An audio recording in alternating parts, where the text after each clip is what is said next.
Welcome back, everyone.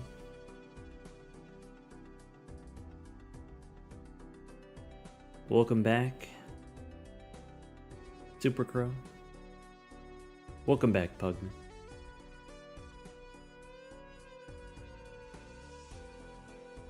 How's everyone doing today? How am I doing? Tired. Every day tired. Every day I'm hustling.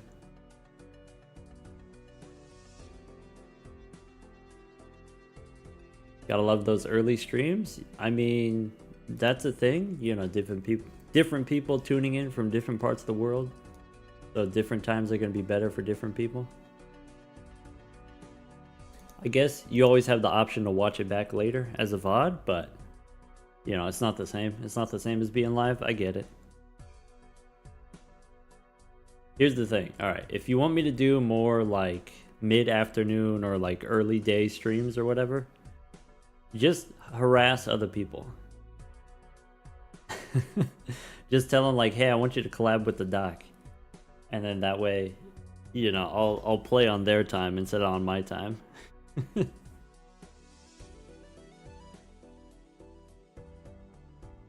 Yeah, just be like, hey, Rare, and we want you to bring Doc on the channel.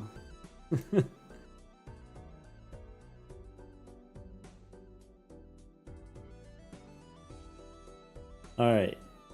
Can we get the Doc PNG a cup of coffee?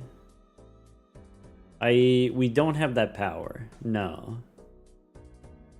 Sorry, Caleb. Is there something else that we could do? We could jazz it up a bit if you want. We could do, I don't know if you know, we got some shaders. Off to annoy Gothic. Yeah, get Gothic in here. Tell him you need him to collab with the doc. What if we do this? Or do we want to go negative? We could do that. I guess we could do both. I guess we've never done both before. But we could do that, or we could do this. Alright, Caleb, I'll let you pick. Do you want negative poly or both?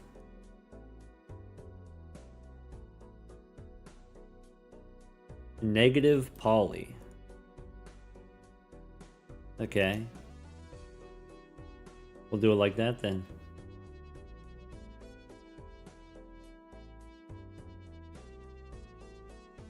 Did I see Dubs in here?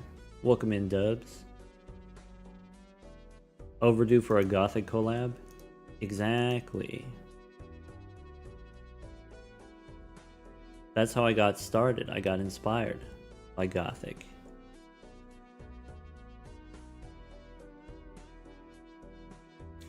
Yeah, Dubs, I hope you're having a good day. I hope you're having a good week. I hope you're mentally preparing yourself for the tag team throwdown. Dubs, I forgot, who are you teaming up with? Bean is going to be teaming up with Feinberg. If anyone's a fan of Feinberg, Feinberg's going to play some Balatro. C-Dubs reached out to the Berg. Got the hookup. Let's all say thanks, C-Dubs, in chat. Minecraft Feinberg, that's the Berg. Yeah, Dubs got Deep Stack Dave. Awesome.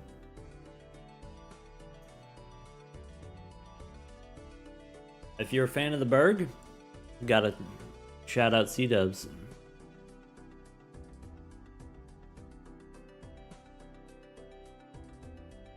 And me, I'm gonna be doing commentary with Raffle. And Chip. Chip's gonna be there. Allegedly. Pugman, you're a Berg enjoyer?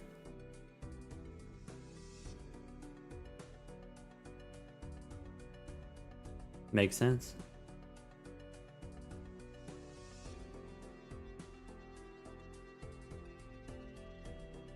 Yeah, we've done similar events in the past. So we did like the Twitch Rivals thing, and we did you know, the year before that we did the Proving Grounds event, and last year in December or whatever, we had the holiday event with Murphy. And so it's this similar kind of like 1 hour, do as much as you can in an hour, like get a high score in an hour, or like reach a high ante in an hour or something like that. So, if you want to see my gameplay from that, we did a little bit of practice yesterday. I have some YouTube videos from last year. If you want to see the runs from last year, I have an announcement video from yesterday. Late last night, I put up a video. If you want to see like an example run or something like that. Twitch rivals, Raren did really well and Bear did really well, so I would look out for those two, Raren and Bear.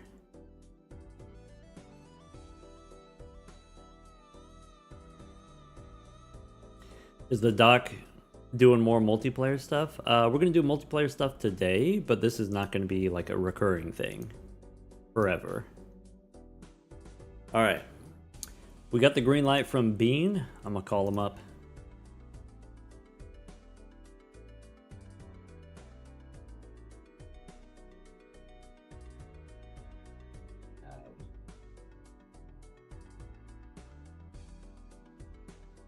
Wait, did that blur? Oh no, I can't hear him. Oh, you know what it is? Hold on. It's not you, it's probably me. Wait. Huh?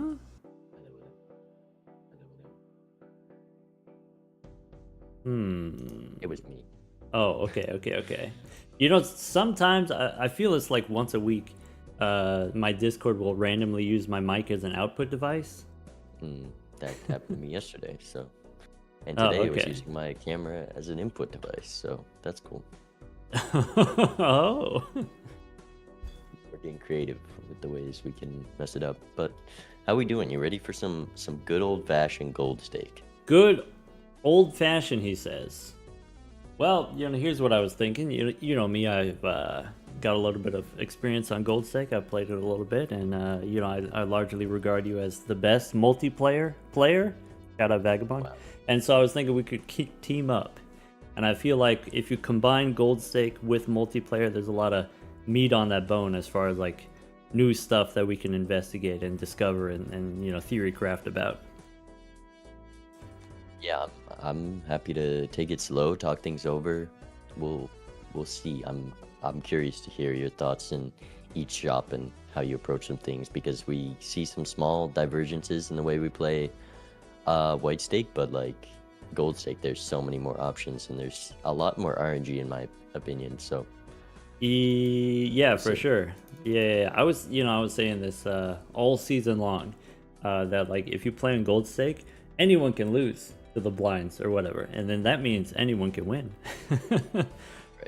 And the main reason I don't pick Gold Stake normally personally is I find most games, or a lot of games, are decided on like a bet that you have to take early, whether this seed is going to be strong or not, and maybe that's a rental you don't want to take and you lose some money, or that's an Eternal that blocks all the good jokers that show up later in the game, and when the game is decided by that, it's unfortunate. But I imagine with enough Gold Stake practice, you have a good idea to when you would take those, but you can never know with the seed. Well, yeah, I guess that's the thing, is like we already have Eternals on Black Stake, and I think Black Stake multiplayer gets played a decent amount, and so people have this understanding of like, if I take some kind of Eternal Joker that's not going to be like an end game Joker, then that's a dead Joker slot. And so we get to the end of the game, and now I have only 4 Joker slots with which to score a big amount. And so, like you said, you're kind of reading, oh, is this going to be a strong seed where that extra Joker slot's going to matter?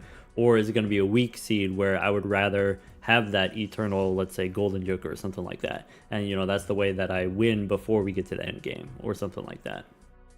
Yeah, I think with Black Stake, you can usually get a little more greedy, but you don't have that privilege on Gold to pass up like an Eternal Hard Sharp or something when you need Right. If there's some early Eternal Joker that you pass on, then the other Jokers that you find are like, well, okay, now there's these perishable Jokers, now these rental Jokers, and then now I'm really regretting passing on that Eternal Joker. It's a little bit harder to pass if you aren't guaranteed to find an alternative in the future. Exactly. Yeah, I think with those additional layers, then the decisions become harder, like similar questions, but just harder. There's less chance of it working out if you gamble. More punishing if you miss. All right, you sent me the code, so let's grab this and do that.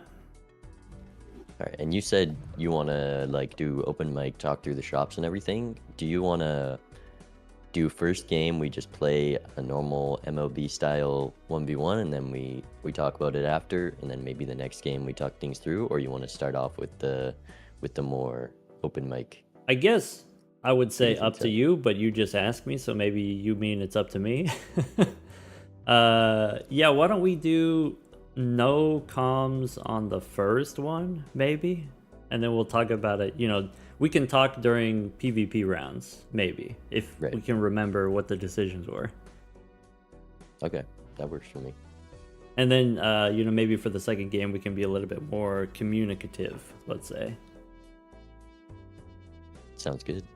Cool. And I mean, for deck picks, should we just go with a tame option?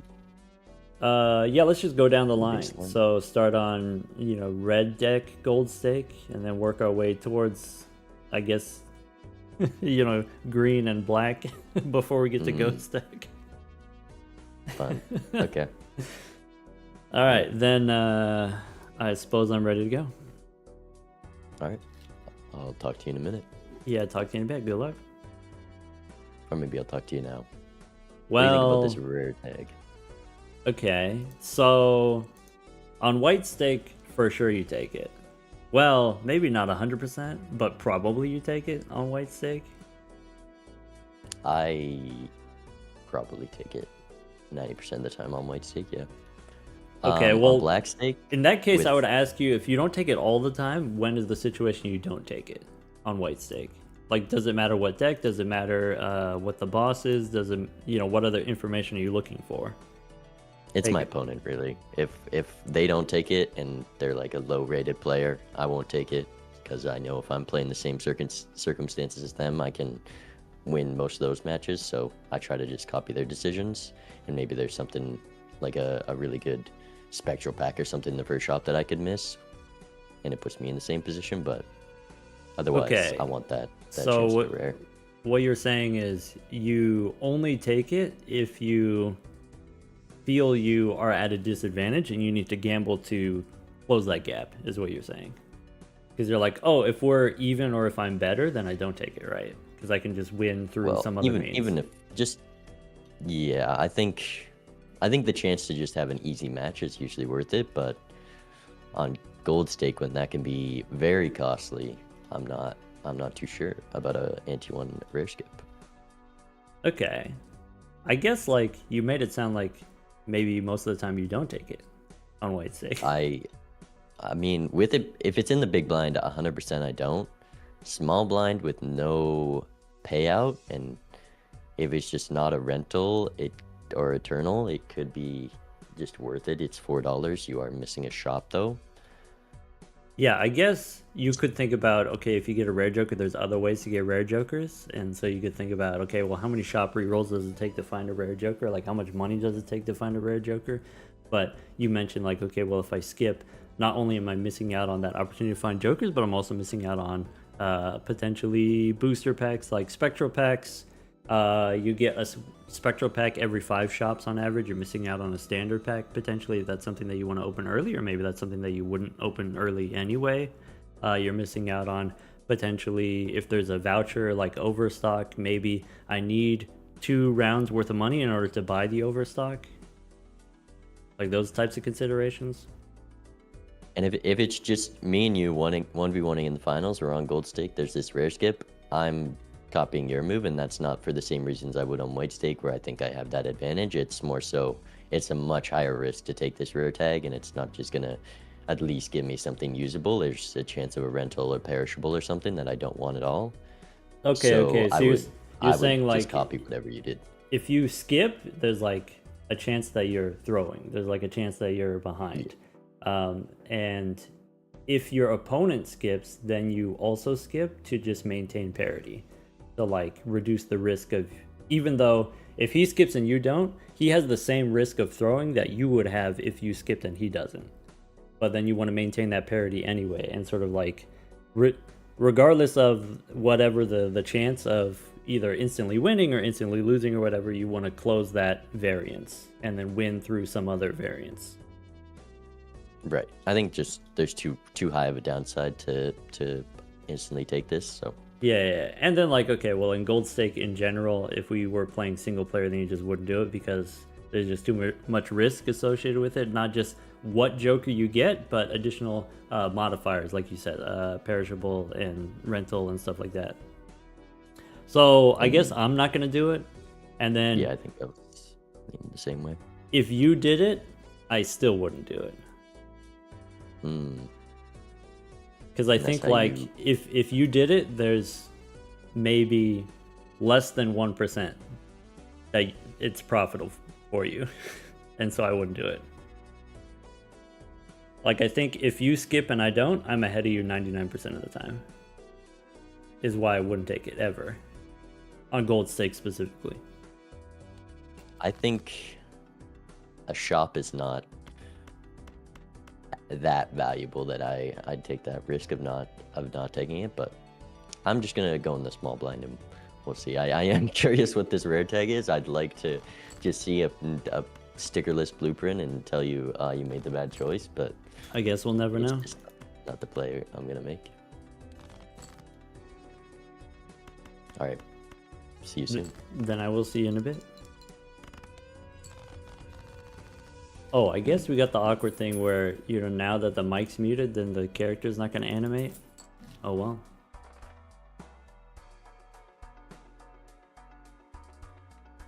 Alright, Vampire Stencil. So, these modifiers are the same. If you skip for the rare, this would have been an Eternal Rare.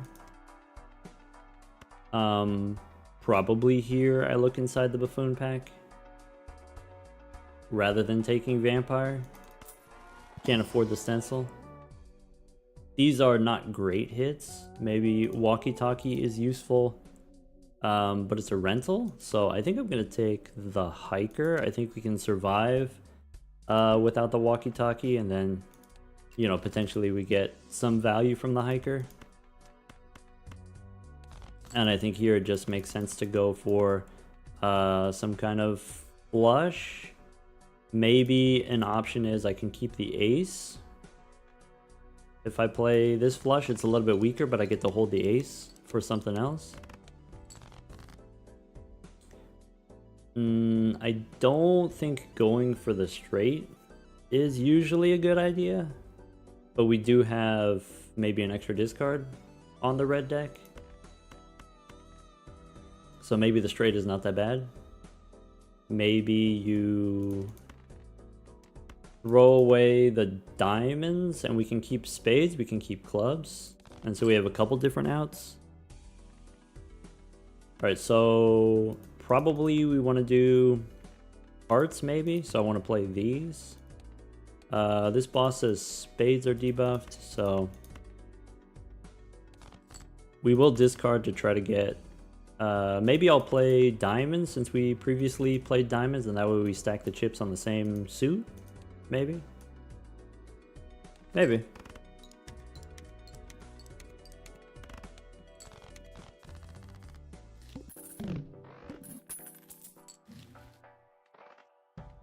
Alright, we could take the ice cream. It is perishable.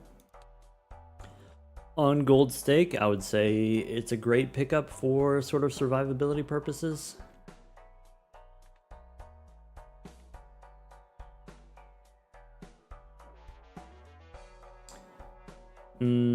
But then potentially we lose money on interest. I guess like if I beat the boss in one hand, that's also worth money. I don't take these Arcana packs because most of the stuff that you get from the Arcana packs don't matter.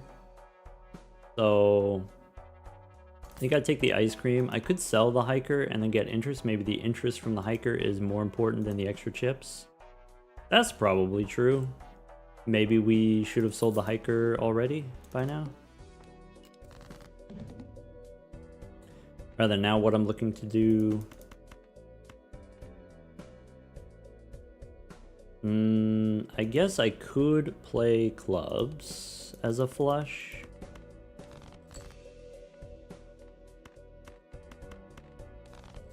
Okay, so that's a flush that we can play. And then the ice cream wins. So this gives me extra money, right? Alright. Arcana, $6 Arcana with 15 in the bank. Probably we save our money is usually what I would suggest. So I think I'm just gonna do that.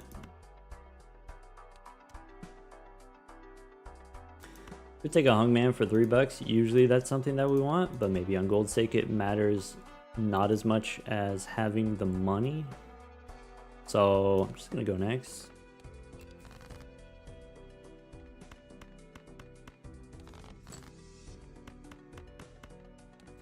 Two flushes here, probably.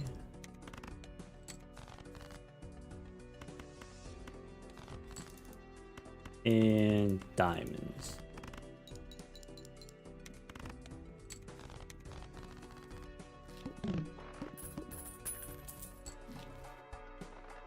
Popcorn is not great to take another perishable, but perhaps in this upcoming PvP round could be good. Probably standard pack is something that I'm interested in.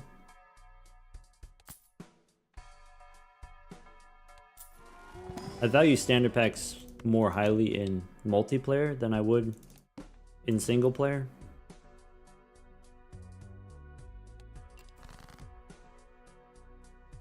Alright, this is already 2,000 points, right? So all we gotta do is try to find the purple seal, if we can. We didn't draw the purple seal, so I guess we just get out of here.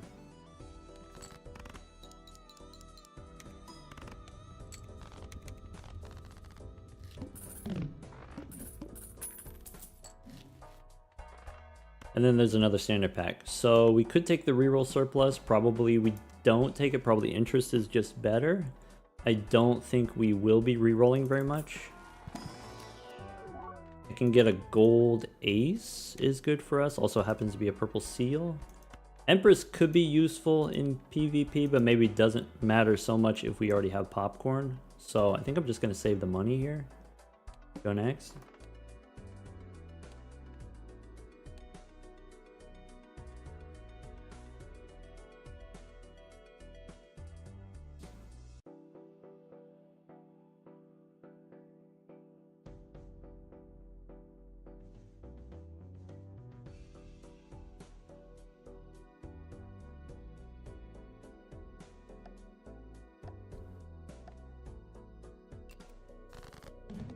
Welcome back.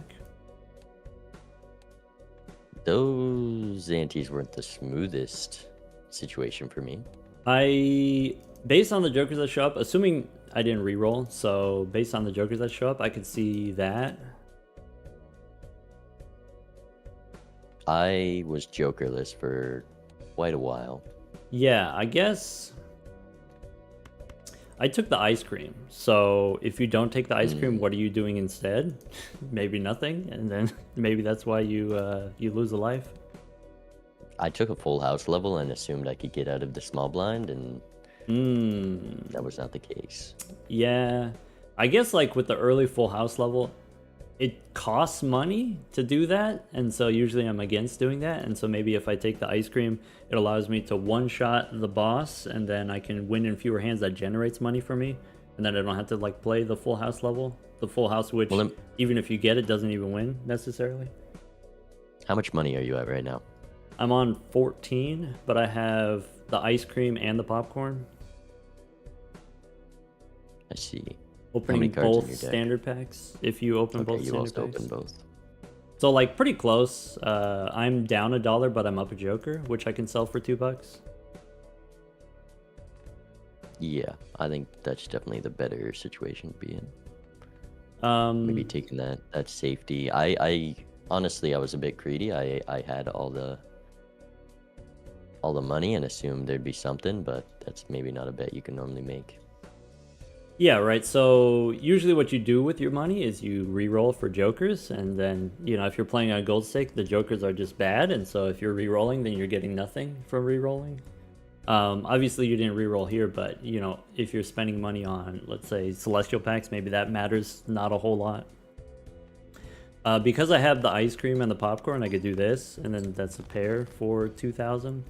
If I want to try a little bit harder, I can play a straight, which has twice as many chips, so it'll score twice as many points. And then I can do that every hand. I got a little bit up my sleeve. Okay.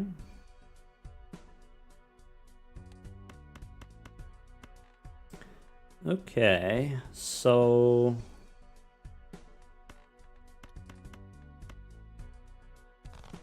I think I'm gonna try this. Not really working out.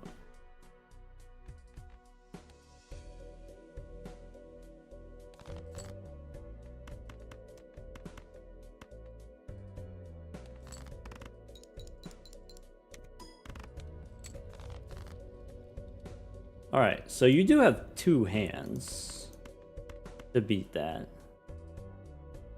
All right, depends what you got in that last hand of yours. Okay, so you do have... Okay. This, I'm predicting doesn't do it. I didn't really try very hard to get very interesting hands. Yeah.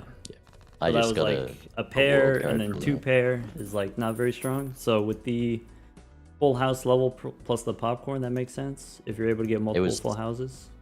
Mostly the flush house with the because I got a world card from the purple seal. Yeah. I had the purple seal. I kept the gold card for the money is maybe what I value on gold stake. But yeah, if you happen to get the suit changer, then the full house or the flush house, that makes sense. All right. Good luck. Good luck.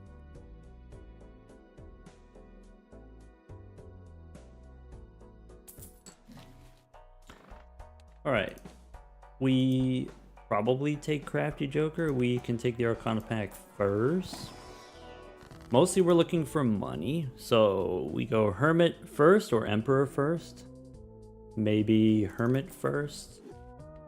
I guess if you use Emperor, you have the opportunity to use the tarot cards inside here. But maybe if you Emperor second, you can get another Hermit maybe. Death and Strength. Okay, so we can start taking Celestial packs. We could take a Crafty Joker.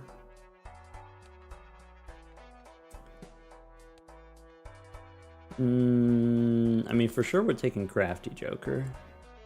Yeah, it could be Celestial here.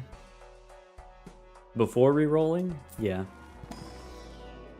Do I want Jupiter or do I want Earth? I guess with Crafty Joker we take Jupiter. Maybe I don't need to re-roll right away. Saving money for interest. Alright, so I have the purple ace. Should we go for the money? Should we go for the tarot cards? Maybe now I'm a little bit more interested in going for the tarot cards. Now that we have money in the bank, so maybe we go 3 and ace here, go purple. I have a strength card, which I usually want to try making... I guess if I play the flush wins, and then maybe I don't get to do very much purple stuff. Maybe. Let's...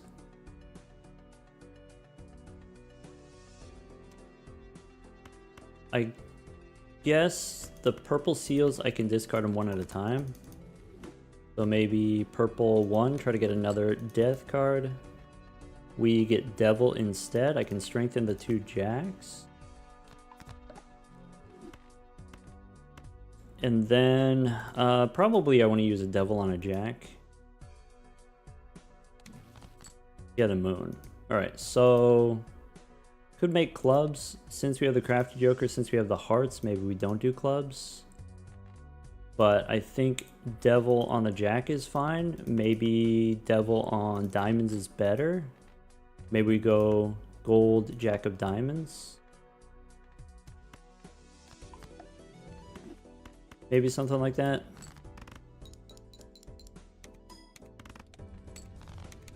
Alright, we lose the gelato. We still have the popcorn. I guess I don't need to sell it right away. Mad Joker. So, could be Buffoon Pack, could be Celestial Pack.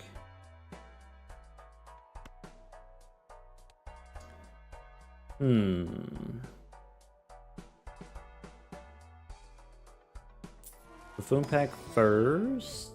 8 Ball as a rental, I don't think we can do as a rental. We could take Crazy Joker, which is probably not going to be useful to us. Mad Joker might work with certain flushes, but maybe most of the time doesn't work. I guess, do I want Uranus or not?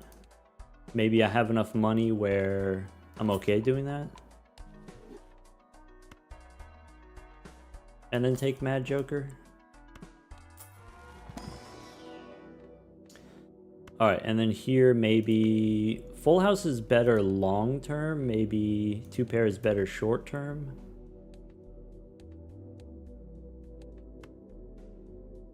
Maybe we'll do that.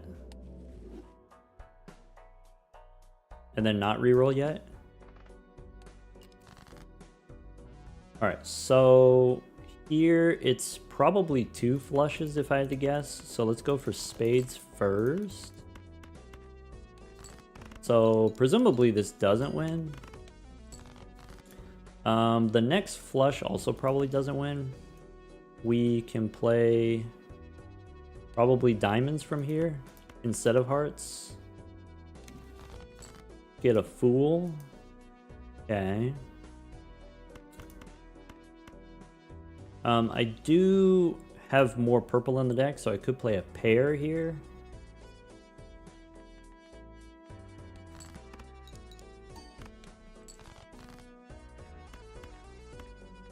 Discard 1 more purple. Okay, we are missing on the diamonds is kind of rough, to be honest. Oh well. Alright, maybe a king and a 9, we make some bonus cards. Something like that. And then the bonus card should win for us.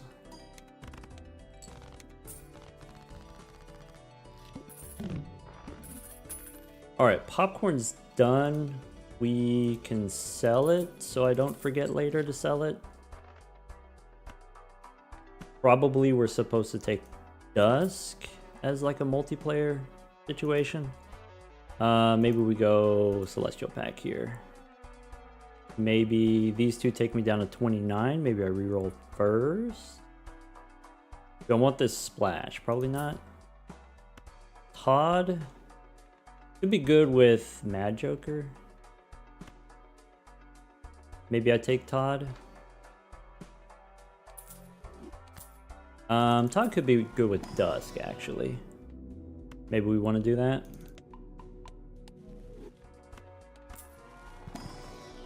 And then now I think I'm taking flush levels is the direction that things are trending.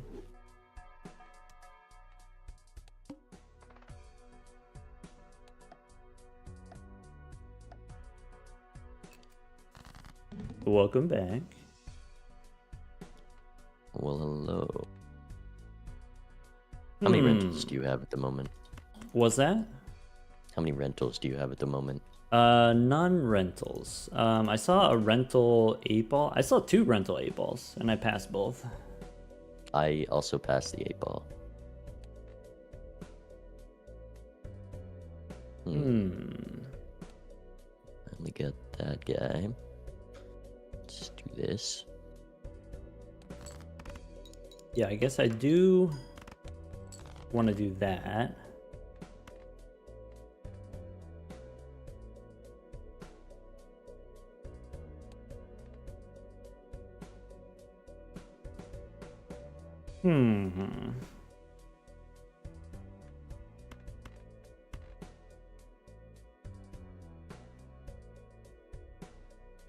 Yeah, I guess I'd probably do that.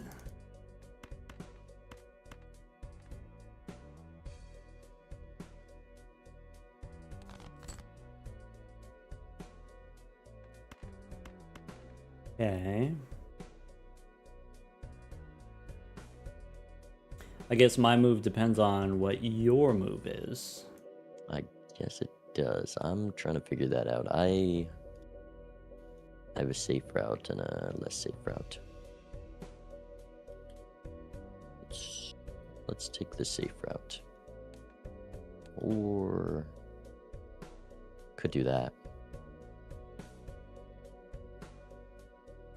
I have a rental to-do list on pairs right now. It is very nice. Rental to-do list on pairs. That's interesting. I didn't reroll very far in this ante, so didn't get to see that. The dusk showed up though, right? He did get dusk, yeah. That was like one reroll deep. All right. So I'm gonna play the cards. You can yeah, I work think with this. I want to do this. Okay.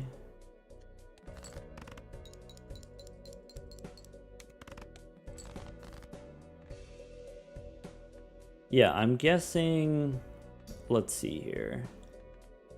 Either you rerolled into something like really big, or I'm thinking, okay, with the purple seals, maybe one more suit changer, maybe flush house again with the odd cards and dusk. You love my flush houses. It was probably mostly a rental popcorn that I took. Rental popcorn helps for sure. So I guess here, knowing that that beats me, I guess we do something like that.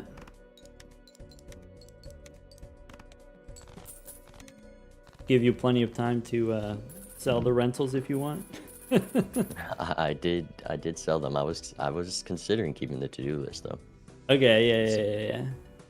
Yeah, sometimes, it makes sense to just speed through so that you can sell the rentals and you get the value and then get out. Right.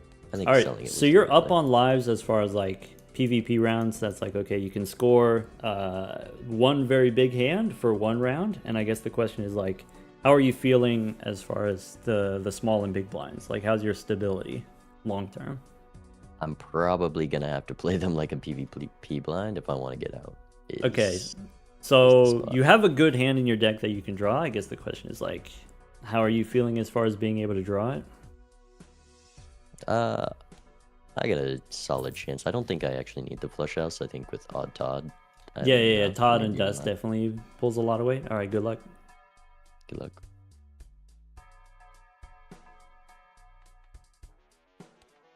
All right. So now maybe Hone doesn't matter. I do like Shoot the Moon. Maybe. On the red deck, probably. I think I'm going to continue taking flush levels rather than the full house. Even though I usually like full house on white stake, at least in multiplayer. Golden ticket is powerful, but maybe I'm slightly concerned about being able to get there. Wrathful Joker as a rental probably helps us survive. I guess I don't know if I need that. Maybe we just take the flash card, which is not really strong, and maybe I'd like to take Shoot the Moon here.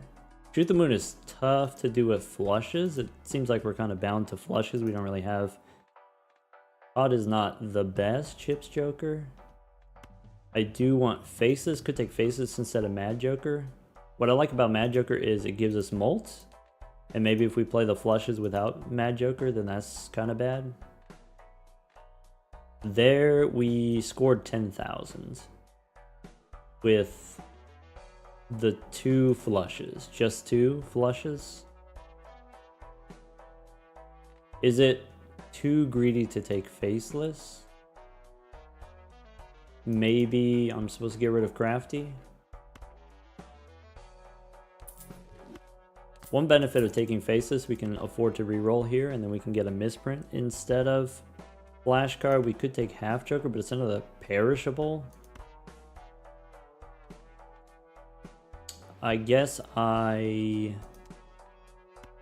Half Joker is better with Faceless. We can afford to be a little bit greedier there.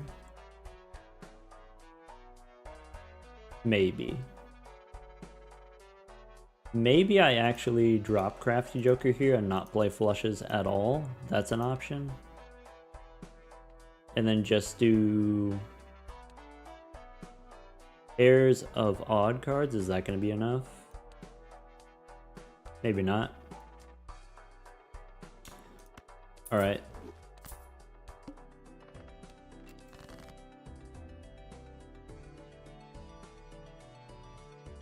So purple, and then are we going for the spade flush? Maybe, okay, we discard these. Either way.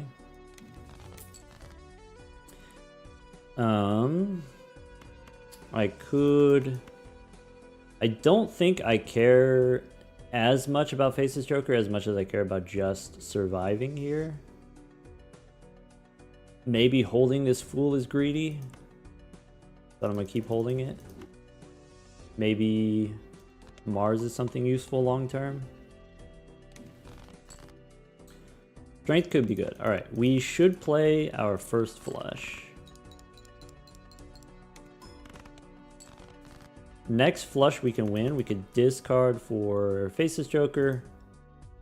And then what are we trying to get? Looks like Hearts flush is the most likely.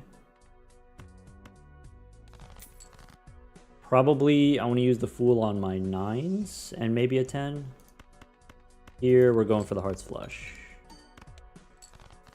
Whether or not we win depends on misprint. That's not great, to be honest. Maybe now we scored high enough that misprint doesn't matter. I could make more odd cards for Todd, but Todd is perishable, so I'm just going to make more jacks. And this wins, I think, even without misprint.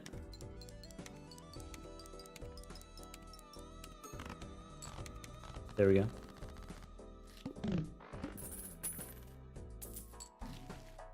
Alright, so there's an Earth card. Good opportunity for us to try to get another Jupiter here, if there's 2 planet cards in the shop already. So I can take a Death card, I can make another Gold Jack. I could make a Glass card and then use the Fool for another Glass card. And then... yeah, are we at the point where we are trying to slam together Glass cards? So here's where I really like the Full House levels, because if you have like different flavors of Glass cards, you can jam them together and play a Full House. With a flush, it's a little bit harder to do that, because they have to be the same suit. I guess I do make Glass, and then I possibly use a Fool to copy it.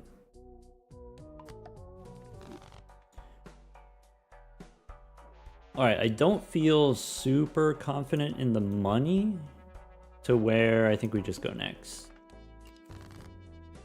Alright, 4 aces. We don't actually get very many points for the 4 of a kind, so probably we shouldn't play it. I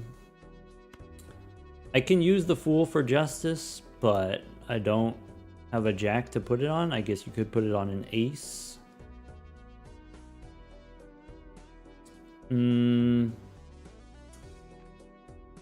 We can try to get Hearts here as a flush. I don't think we're allowed to waste any hands. Maybe we play 2 pair. Todd plus misprint.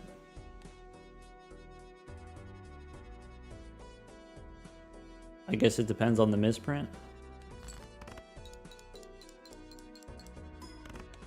17's not bad. All right. This is better. I have a glass jack of spades. Probably you want to use your glass on hearts, but I guess, but I guess we could use it on something else. I do like that I can discard for the faceless joker here. Maybe it's greedy to do that. I think I go for the hearts here. Strength is good. So we should still try to get the flush. We have the flush. We probably shouldn't throw it away. I'm guessing we shouldn't throw it away. I could use the fool to make the glass card now. I could use the fool to make the glass jack of diamonds. In which case I could do it right now.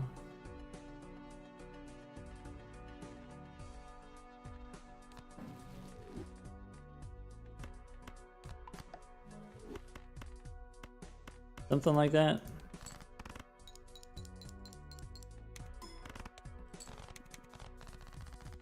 Yeah, there's a chance you don't win there, but there's also a chance that you do win, is why I didn't discard. Could take halvesies. Could be 6 cents. Could look inside some standard packs.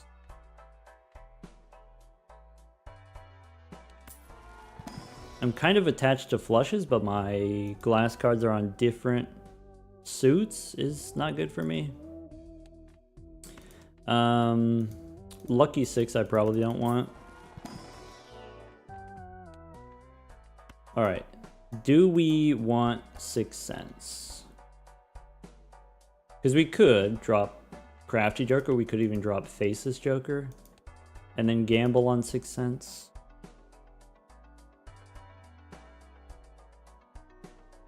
Maybe not. Holographic Erosion might be good enough. Might be you drop Crafty Joker here. Might be we drop Todd. Todd is good with Dusk, but maybe we drop Todd, take Erosion.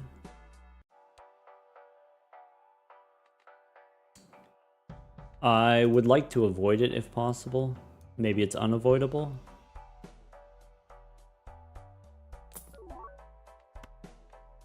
Fibonacci's good with Todd. Foil Clever Joker's good. So, could be...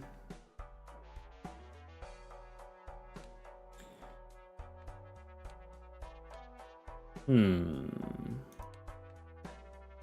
be Fibonacci, 2 aces plus 3 jacks.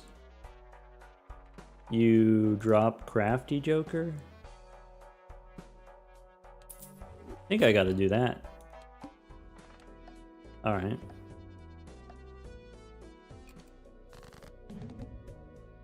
Welcome back. Here we are. Were you making money that ante?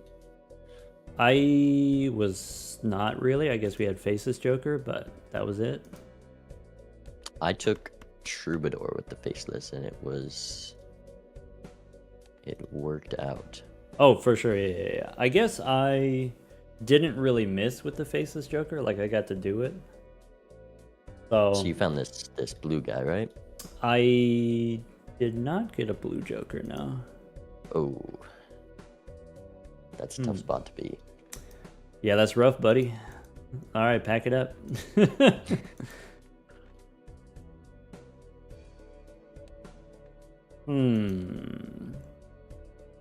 So probably we both have Dusk. Well, I guess I already know that you have it, but you know, if I didn't already know, then I know that it was you know, in the 4th shop or whatever, in whatever ante, and so probably you have it too. So I see you put up 45, probably you've got some kind of plan there.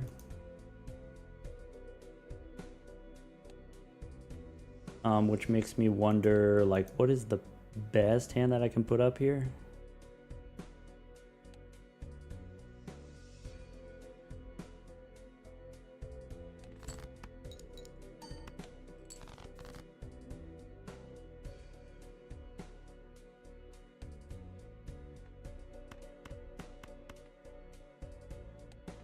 Hmm.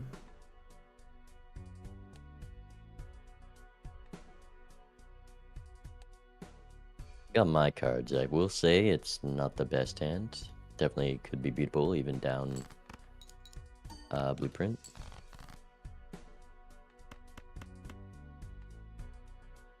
Maybe.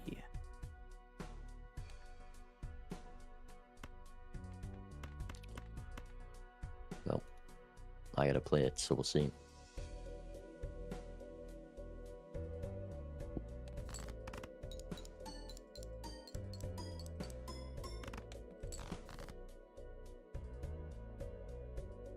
I mean, that's pretty good.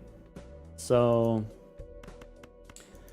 I think there is a draw where I might be able to beat that, but it's not going to be easy. So let's start here.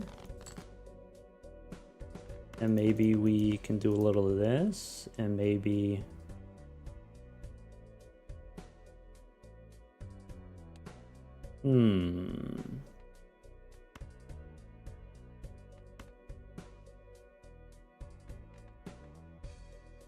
Maybe I can't beat that after all.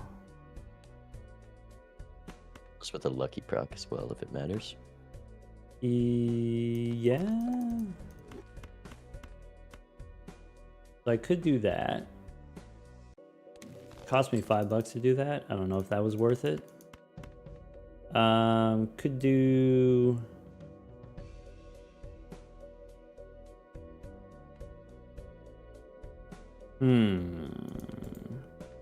I think the best long-term plan for me is to do this, but that like hurts me a lot in the short term. And then here I can do something like that. So I think...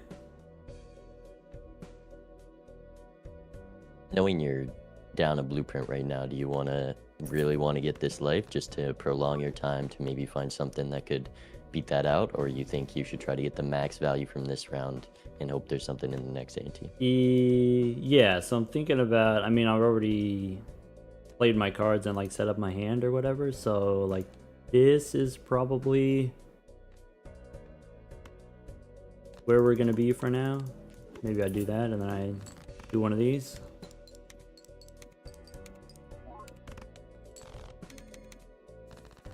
Alright. Alright. See you in a bit. Good luck.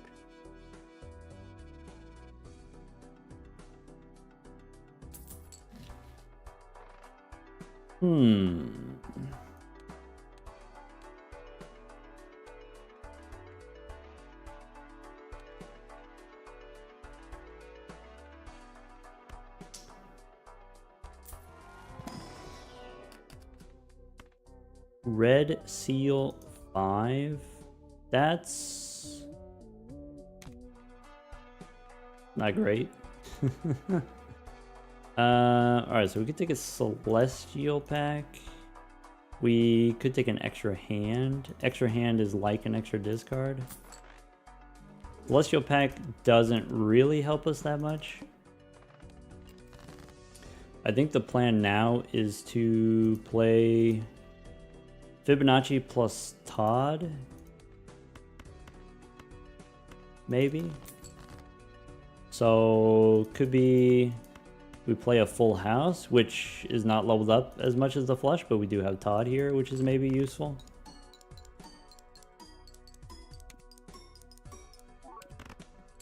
So like you just do one of those and then it's fine.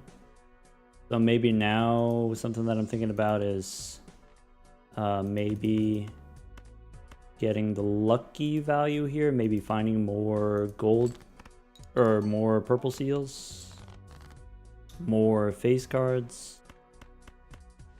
I think I keep the aces and maybe we play 4 of a kind for the final hand, maybe. You know, obviously down a blueprint is going to be kind of an uphill battle, but these are like some moves that we have access to still.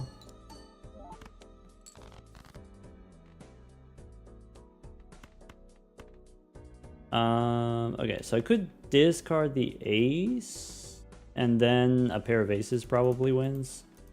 So maybe I discard the queens. I guess what I need to figure out is what I want to use my strength on, and maybe I want to use it on a king, and then do like kings and jacks. And as far as like the suit changers here, do we want to make spades? We have red seal 5, we have glass jack. I can save the world for maybe another glass jack.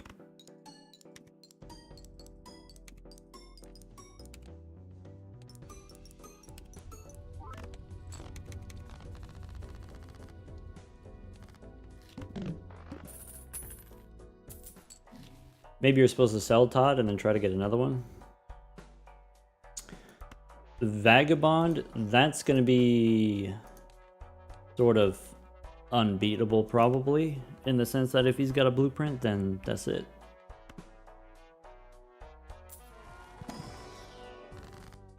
Probably then face his jokers out.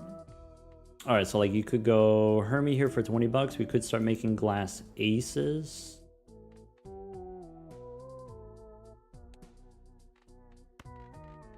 If I make glass, then I mean, with blueprint on dusk, we probably already lost, but maybe like glass is the thing that we can do. Fibonacci's not forever.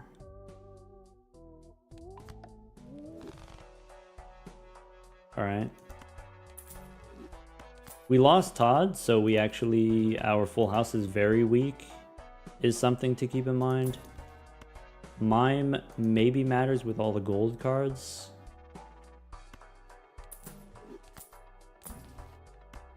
Could take a blackboard. Maybe blackboard, and then on the final hand, that's like good enough. And then we could use the world maybe.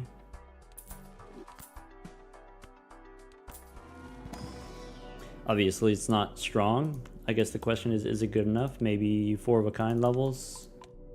Maybe.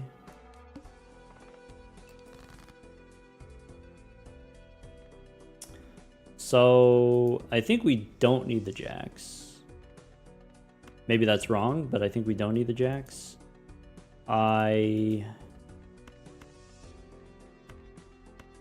can play a pair for some small amount of points and try to finish with aces is the plan.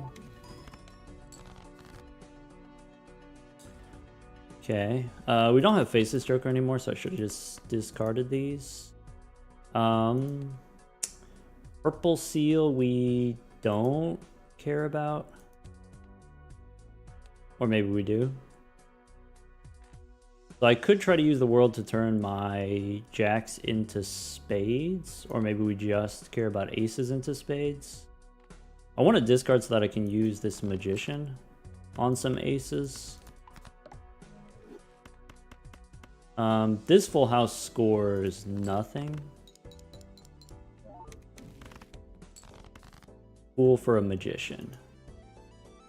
So maybe I'm supposed to hold him Fool so that I can try to do the red seal. How many aces do we have actually? Because if we have 7 aces, maybe it makes sense to play some aces now with the blackboard.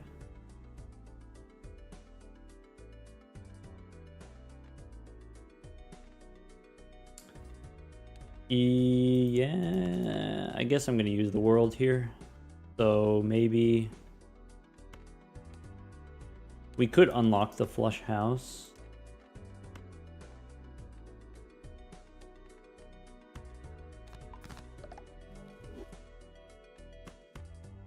And then play the, let's just play the 5s. Death card? That's bad. I guess it works out really well if we draw the glass ace specifically. So maybe I'm supposed to discard these aces and then just draw the glass one.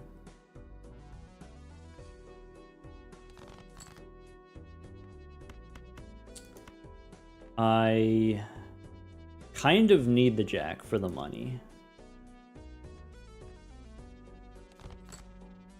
This is not great. So fool for the world or fool for death is the question.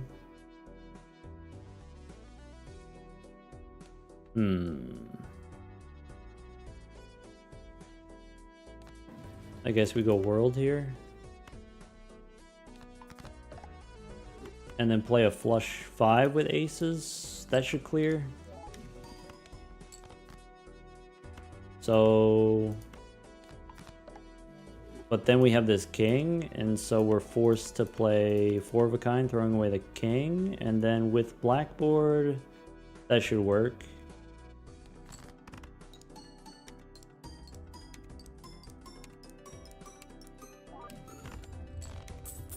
Okay.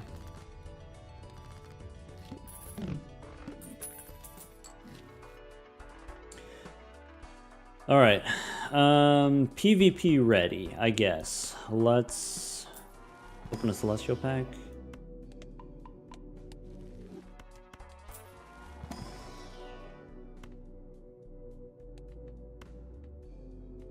And take a Jupiter card.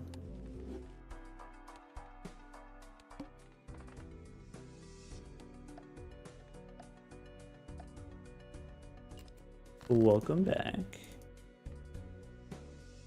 Welcome back. Did you take the Vagabond? I did, yeah.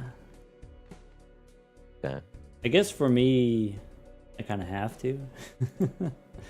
I think that is the case, but I was just considering the idea that knowing that I'm probably going to take a Vagabond, you go full econ and hope there's something in those rolls. Oh, I guess the way that I think about the also Vagabond is like, you know, if you get 4 tarot cards, then, well, if you're not getting interest, then that's only like $5 per round. Whereas like with Vagabond, that's 4 tarot cards. And if you just sell them for $1 each, that's the same. So like you don't really lose anything by taking the Vagabond. I guess that's a good point. I found myself having to, I mean, I don't know if you were still doing Faceless, but it was a little hard to do both. Yeah, I guess Faceless was perishable, and then so I sold it for the Vagabond is what I did. So I guess I already viewed it as it was on its way out.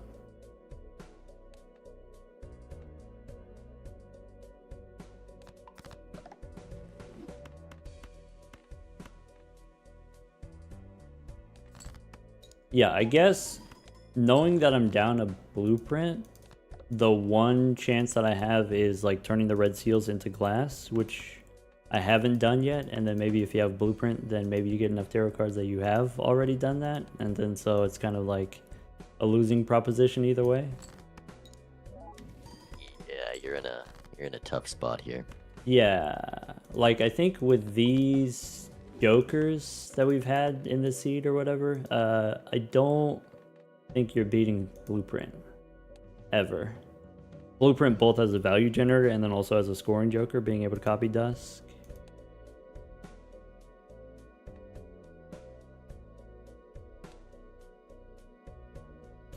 So I guess this is an option.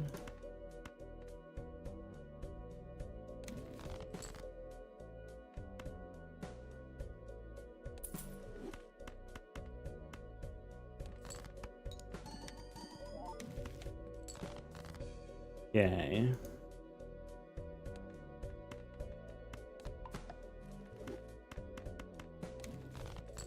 Emperor? Sure.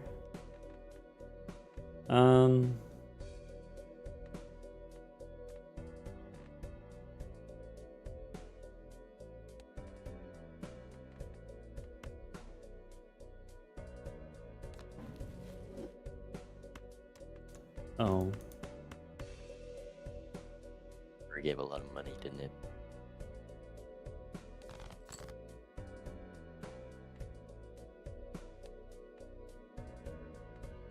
Yeah, I think I gotta do that. And then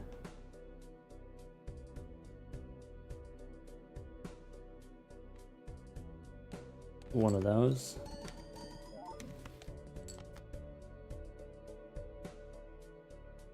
That sucks.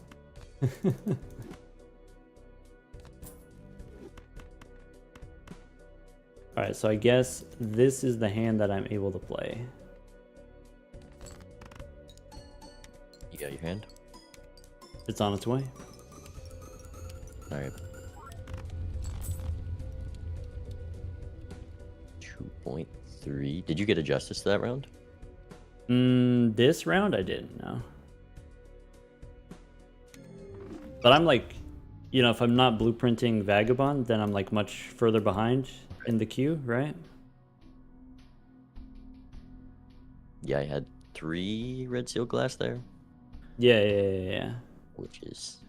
I think I drew the 5 into one of the Arcana packs and was able to justice it there. And that's likely because I got a death off before that shop with that Arcana pack, so it just happened to draw the one I deathed into, and maybe you didn't get that same opportunity. Yeah. Yeah, I guess the deck is not that much different. So like maybe the one difference is like, okay, if you get the glass, if you get the justice at just the right time, then you can make the red glass right away. You know, if you're getting it at a different time. And then once you have one, then of course you're gonna have two. We had a lot of death cards, but not necessarily the best stuff to use it on. Like, maybe the card that you want to copy with death is at the bottom of the deck for several rounds is like kind of rough. Right. Yeah, most of my vagabonding went pretty smooth, other than some unfortunate lucky hits. Yeah. Yeah, and that's like one of the things about Blueprint is it's not just like the value generator. Like once you have Blueprint, then you're able to just infinitely get ahead on money, and then continue snowballing that way. But also you're able to copy scoring jokers, and so you're able to play more safely, more confidently, right? It's like a big game changer. It's definitely the best joker in the game for a reason. Yeah. So I'm really curious, like, when we how far off I was from getting the Blueprint. Like, what was the money difference there? Because it couldn't have been very much if it was early on. I was surprised because I found it in the big blind, like before the big blind. I had a round with Blueprint Faceless before that PvP, and I was able to roll the next round, obviously. Yeah. Because if you got Blueprint and Faceless, that's another like huge difference there. Did you get the reroll voucher? I chose not to. That could definitely be it. Could be, yeah. I guess like reroll voucher doesn't matter until you get to ante 3 anyway, and so maybe if it's like first shot reroll voucher, I'm not likely to take it. Definitely if you have more money early on, then you might be willing to take it. I'm looking back to see how deep it was. Okay, Blueprint 3, 4, like 3 rerolls into the second shop. Did I roll in the first shop? 1 roll. Okay, so I rolled 4 times, so it was 3 rolls deep at the end of the ante. I think. In which ante? Ante 3, 4. 4. Okay. And you were saying you took the Troubadour, and so maybe like with Troubadour you get like 1 less hand, but you get $5 extra from the Faceless Joker, and maybe that's like the difference. Maybe you like rolled 1 more time than me with that extra $5 or something like that. Yeah, that first round went really smooth with me, and then obviously the $2 cheaper cost on every reroll. Yeah. As well as some gold cards. It's just, I think Do you think you rolled that ante? It was probably I don't remember. maybe you rolled I mean, I rolled a little bit each ante because I only had a little bit. Yeah, I want to go back to, you said like, okay, early on with the purple seals, you were able to get a suit changer. And then you were able to use the suit changer to make the flush house. And so I want to highlight for folks that that's like a very useful tool in, even if you're playing on just gold stake. If there's like a hard boss that you can't beat, you can use a suit changer to set up a flush house. And then also like in multiplayer specifically, oftentimes that will just like override whatever jokers that people are working with. And so like, you know, full ice cream and then full popcorn is very powerful, but then you play the flush house and then it overrides a lot of that, you know, if you're able to get it. You have to draw the full house and you have to have the suit changer to do it. Yeah, it's, I mean, you know, on gold stake, especially when it's harder to get good scoring setups, that big boost in like 14 malt and like 160 chips or something can easily win a PvP. And even though I was down to ice cream that blind, and maybe you weren't trying so hard because you thought it was just going to be a freebie and maybe would have played it differently. Yeah, maybe. It's just it's just a lot. I did make the of decision to keep the $3 instead of discarding the purple seal for the tarot card. So like that was a decision that I made. Well, it was the first purple seal that gave the world, and then I got a second one which gave a wheel that just missed. So Oh sure, yeah. maybe you didn't get as deep and find that. Well, I both just of didn't them. do the purple seal at all because the purple seal was a gold card, and so that's like $3 is really safe and useful, especially if like the thing that I want to do is fish for jokers. Yeah. I think I just found both of my purple seals. We had two of the aces at that point. Sure, yeah. Cool. All right, you want to run it back? All right, let's maybe talk over some shops this time. Sure, yeah. Yeah, it's tough to remember back, you know, all the decisions and differences and stuff like that. Right. Could we take like 2 minutes? I just need to use the washroom real quick. Yeah, no problem.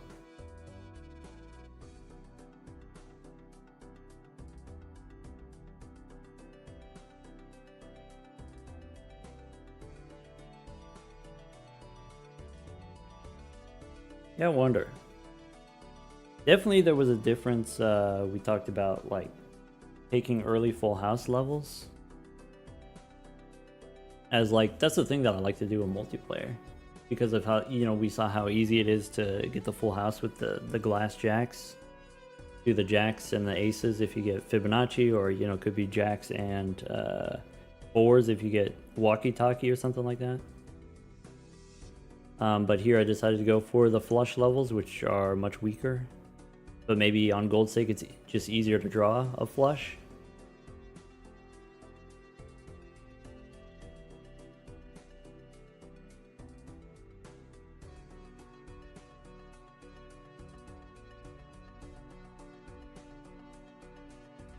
Red deck matters? It does.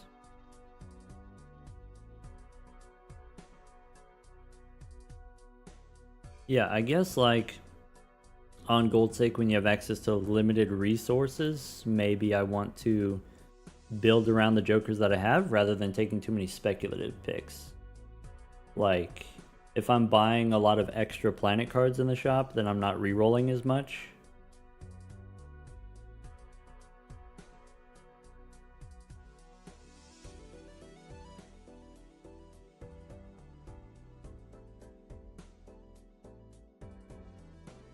Flush 5 has possible synergy with the idol. I mean, yeah. But you have to find an idol that's not perishable. Or sometimes even rental might be bad for you. And not only do you have to find an idol that's perishable, I mean, you have to build your deck is maybe harder on gold stake. Welcome back. All right, are we doing the blue deck? Yeah, let's just, you know, go down the line or whatever.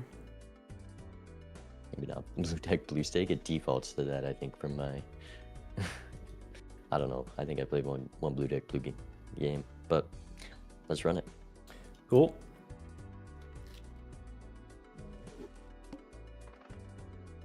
investment tag, I mean that's an instant take for me. Do you take it on white stake investment tag? MLB, I think over it a bit more. In ranked rule set, I take it no matter the stake, if it's small blind especially. Yeah, I guess like okay, so what you're talking about the difference in the rule set, you're talking about order versus not the order, right? Right. And then so if you skip and you see one less shop in ante 1, that stuff will never appear again. And so maybe that's why you might not want to do it. In Yeah, just MLB, you missing said you might not something want to do it. as common as a rebate or Chad is likely enough that I think it over a bit more, but I think on gold stake, I take it every time. I think 25 is a lot. I guess the one deck where I wouldn't do it is I wouldn't do it on yellow deck, but maybe on any other deck. I think I do it every time. Gold stake and white stake. You know, you mentioned like, okay, getting some kind of, from an additional shop, getting some kind of joker that gives you money. You're just as likely to find it in the big blind shop as you are to find it in the boss shop, like the in-between ante shop. Like the probability isn't different from one shop to the next. So what you're talking about is if I skip a shop, the thing that I'm actually missing is 2 looks is what I get. And that's like 0.7 jokers on average. No, it's like 1.4 jokers on average. And out of those 1.4 jokers, like 75% of the time it's a common, and of the possible commons that you can get, maybe like a fourth of those give you money. Maybe it's not as many as a fourth, but you know, let's say a fourth of those give you money. And so what you're talking about is like maybe 10% of the time you get a money generator versus skipping for $25. I would take I'd the say skip, 10% right? is about accurate. So you take that 10%. Yeah. There's a lot of things that can just be nice to have over your opponent, even if it's as little as an 8-ball or a Chad or Yeah, but something like that. whatever you miss, you just get it in the next shop, or you get something. Well, really, you're comparable missing in the in next the shop. big blind is what. Yeah. Like, I get it. The difference of like, if your opponent finds something specific that's different from what you have, and it's like a specific difference, but sort of generically, I think the $25 is better than one shop on average. Yeah, I think it'd be a little crazy not to take it, but I mean, if my opponent, I'd probably take it every time. There's probably 0 times I wouldn't.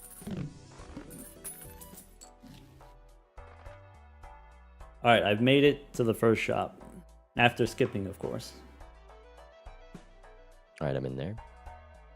And there's Overstock. See, we're on blue deck, so it's a little harder to get punished, but that's one risk if you don't get out of the big blind in 2, and there's a really good voucher, you could miss out on it, but we get out in 2 and we're on blue deck, so I think for me the choice is obvious here.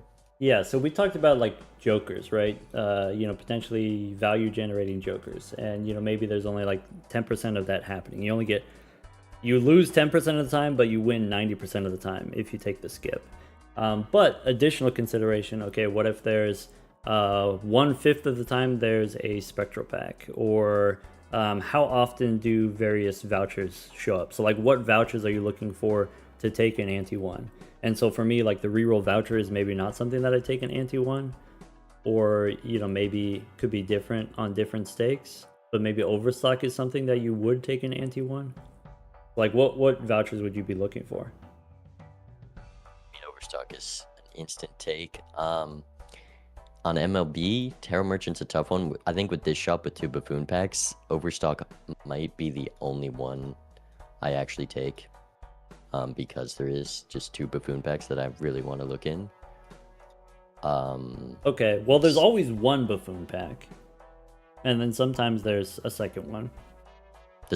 Is that also the case if you skip the first shop? Yeah, if you skip whatever your first shop is, there will be a buffoon pack. If you double skip and end up in ante 2, it will force a buffoon pack into ante 2. I think paintbrush is another one I would really prioritize getting early on. But missing 2 buffoon packs if your opponent decides to take them over the voucher. This voucher is too important to miss, but maybe some others aren't worth the risk of missing out on something strong. But maybe with 1 buffoon pack, I probably go for a paintbrush, and maybe that's it. I think it's interesting that, you know, the way you talk about things, you talk about a lot like, oh, if my opponent does this, then I want to do this other thing. Then it makes more sense to me to do this based on what my opponent does. But most of the time you don't know what your opponent does, at least until the first PvP, where you get some information. And so usually the way that I think about things is like, what is the probabilities of all these different things? So I'm scared of this thing happening. I'm hoping for this thing happening. What is the probability of each? And, you know, there's a lot of layers to that. There's a lot of possibilities that you might be, and that's how you calculate expected value, right? Is like, what is the payout, and then how often does that happen? I think here, definitely there are things that you can get from a buffoon pack that are going to be better than overstock, I think. You know, you could talk about like, oh yeah, you could get a blueprint, and I'd probably rather have a blueprint than an overstock, but yeah, you know, more than 99% of the time it's just better to have overstock here. So maybe this shop is not very interesting. I think it's just a clear choice here. And with it being on blue deck, I'm mostly confident I can survive this. Maybe the manacle's a little brutal. Okay, so you've got 3 jacks and we've got 3 spades. You go for the full house, or you go for the flush? I think I go for this flush with this hand size. With this hand size, you go for the flush. Just play the 3 jacks. Sometimes you just play the 3 jacks.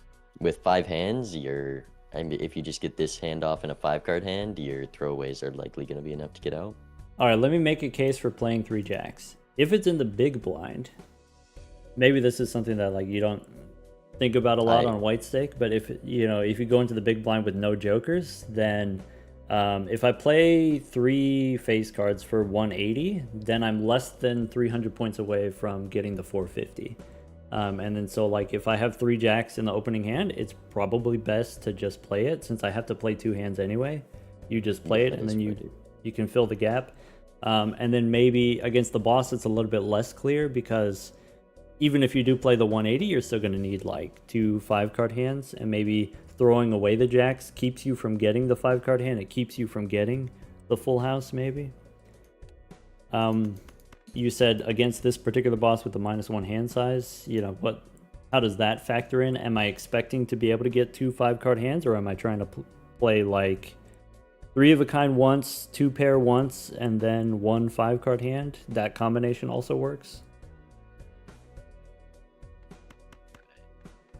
I think this draws.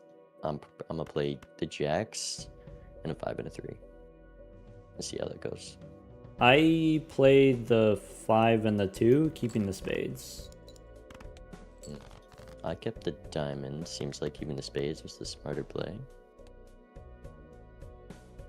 Yeah, I guess like if you're keeping the 2, what are you keeping the 2 for?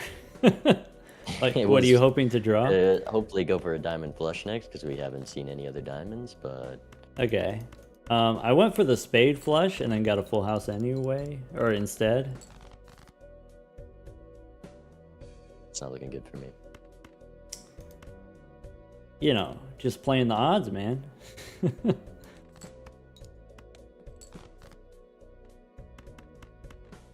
All right. I drew 3 kings, so we get rewarded for playing the 3 jacks in the beginning.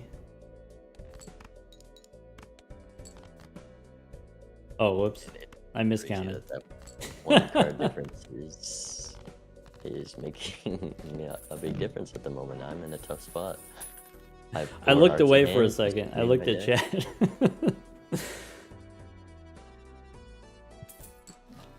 Game misclick. I survived, but I used all my hands. I'm in a tough spot.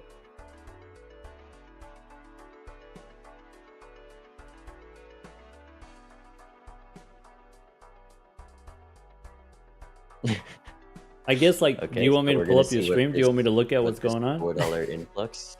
We're gonna see how this goes. He got the extra $4 or whatever it is. So I mean, that could be that could be an argument for opening the buffoon pack. Whereas, like, if the boss is the manacle, then it's more dangerous to skip, because then you have only one shot to figure out how to beat the manacle, and then maybe going into the first shop you open the buffoon pack so you get something to beat the boss. And maybe on like a generic gold stake run, I would actually pass Overstock first shop. If it weren't multiplayer, I'd pass Overstock. I think you still got to take it every time there, and I just somehow died with 5 hands. But Well, what you're saying is, if you take it in single player, you've lost the run, and you're not gonna win 15 in a row that way. true. Yeah, in multiplayer though, I take Yeah, it in every time. multiplayer you got to take it. Yeah. I mean, you got to rent the certificate. You got to take the certificate. As a rental, you got to take it anyway. First, in my opinion. I don't know if I'm gonna keep it in this small blind. In single player, it's eternal rental certificate. You keep it forever. Every certificate is eternal on gold stake. Mine's perishable rental. That's yeah. Well, okay, maybe not. This certificate is not eternal. Okay. So I guess buffoon pack, arcana pack. I go arcana. First. Yeah, I go arcana second also. Okay. You go arcana first if you're trying to get hermit, but then we have plenty of money in the bank. Yeah, I'm still above that hermit value. Yeah, so like maybe you don't sell cola right away when you open the arcana pack in case you get a temperance. Yeah. Just gonna strike the 10 to queen. It's an argument for moon on the 7s and ace and go for a flush house, but yeah, I guess we talked before in the previous game about the on-demand flush house where you use a suit changer during the PvP or whatever. I think setting up the flush house in advance, like trying to use a suit changer, is not something that I'm into, whether we're playing on white stake or gold stake, multiplayer or otherwise. I think I value rank manipulation more. And I agree with you, 10s into jacks and then queens into kings. Yeah, the reason I go for jacks almost every single game, and there is that small chance you get punished, is with reserve parking, faceless, and everything. It is very valuable to just have more face cards in your deck, and it creates more face cards without just like getting rid of your jacks, or if you're going queens or something like that. Exactly. So yeah, that is yeah, why yeah. I love strength in the 10s. You can always turn jacks into queens later if that's something that you need to do. Usually it isn't, but that's something that you could do. But like you said, just having access to more face cards makes sense. And then if I turn my 10s into jacks, I like also queens into kings, and maybe there's like a full house line that's possible. All right. Well, for me, the choice is clear that I need to reroll here. You with a little less money, I mean, you probably still also have to reroll. I guess Could do 4 of a kind and hope to find the jacks or kings, but yeah, I guess my question is, do we take the square? I think in multiplayer you wouldn't consider it at all, but in single player, I think if you take the rental square here, you win 100% of the time. yeah, with this money setup, probably. I mean, you're the expert. Yeah. Okay. Do we take Mars? Probably not. So you're saying you want to reroll here to get some kind of scoring? I guess in the next round, 1,000 points, you could do 3 5-card hands. Maybe. Maybe I wouldn't feel that I need to reroll here, actually, on the blue deck. Me with a little more money, it was clear, and then I see an Eternal Cloud 9, a Uranus, and a Wheel of Fortune. So even with Overstock, it is not the spot I want to be in. Sucks to suck.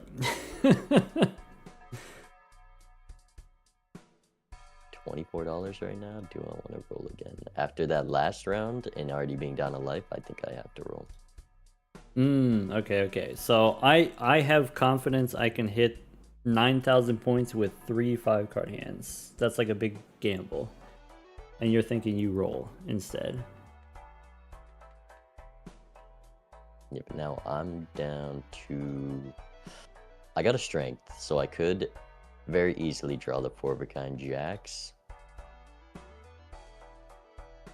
Do I want to buy this ice cream? Alright, how many times did you reroll? Twice. Okay. And the best you got is ice cream now? Yep. I guess, if I like, buy this ice cream, I'm down to $10. Yeah. You know, Vagabond goes on and on about, like, oh, in multiplayer, you always roll down to 0 every shop or whatever. On Gold Stake, the shops are such garbage that it's like, even if I reroll, what am I going to get anyway? And maybe it's better to just, like, save money for buying all booster packs.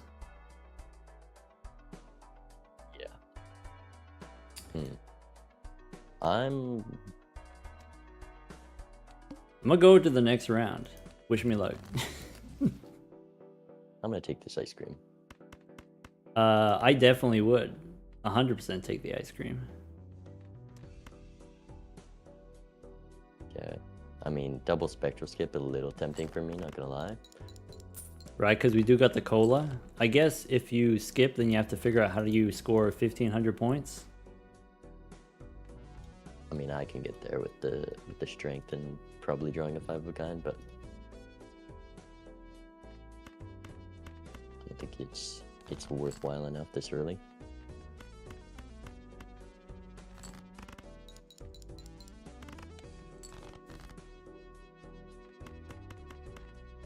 I'm gonna be honest, man. This draw is going pretty good.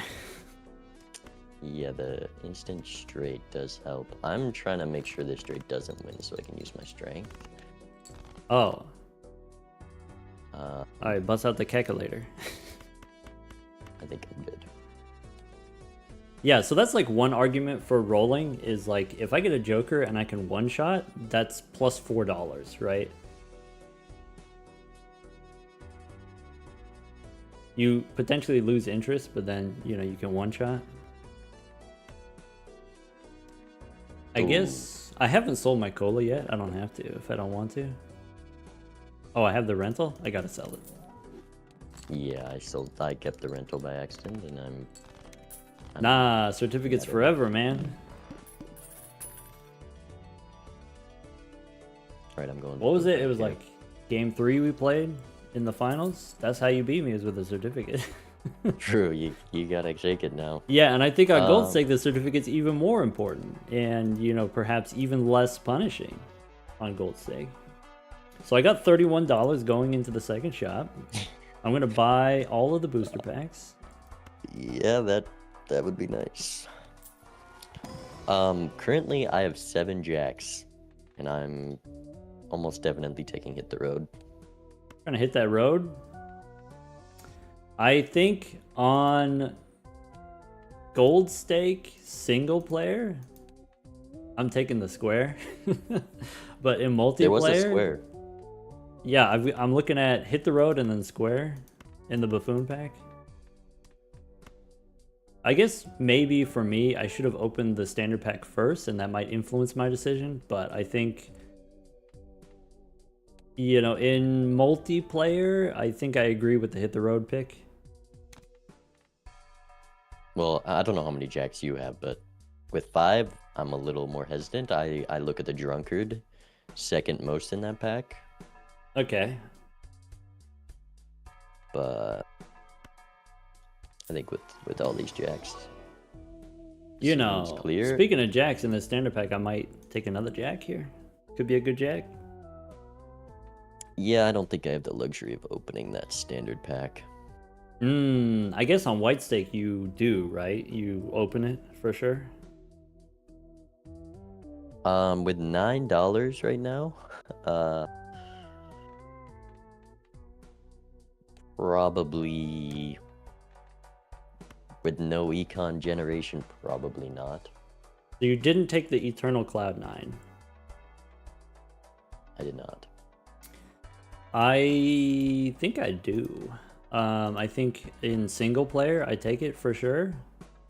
In multiplayer I probably also do it. I think that's the way I stay ahead in shops, and that's the way that I get to better jokers, and that's the way that I maintain enough money to buy every booster pack. Like, you're missing a standard pack here, and so maybe if I take Cloud9, I can get a standard pack in the future that you won't.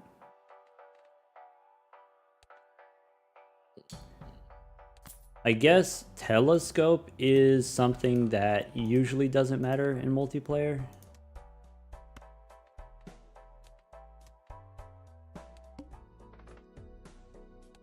Alright. So now we have to discard Jacks in order to hit the road.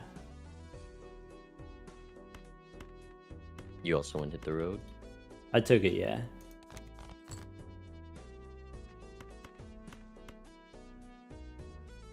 Mm, 20 chips shy, that's annoying.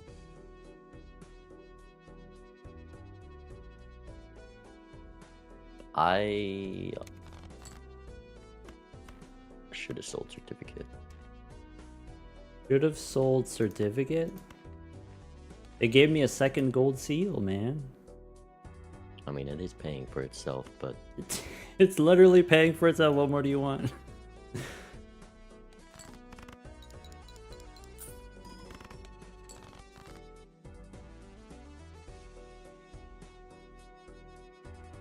alright, I've got my scoring plan. Ooh. Okay. I'm still trying to figure out how to get 1500. Because I didn't roll into the ice cream, and I didn't have as many jacks as you. So I think I gotta do that. I just passed on a rough gem, which I'm slightly regretting. You regret not taking the rough gem. I have a star card in hand.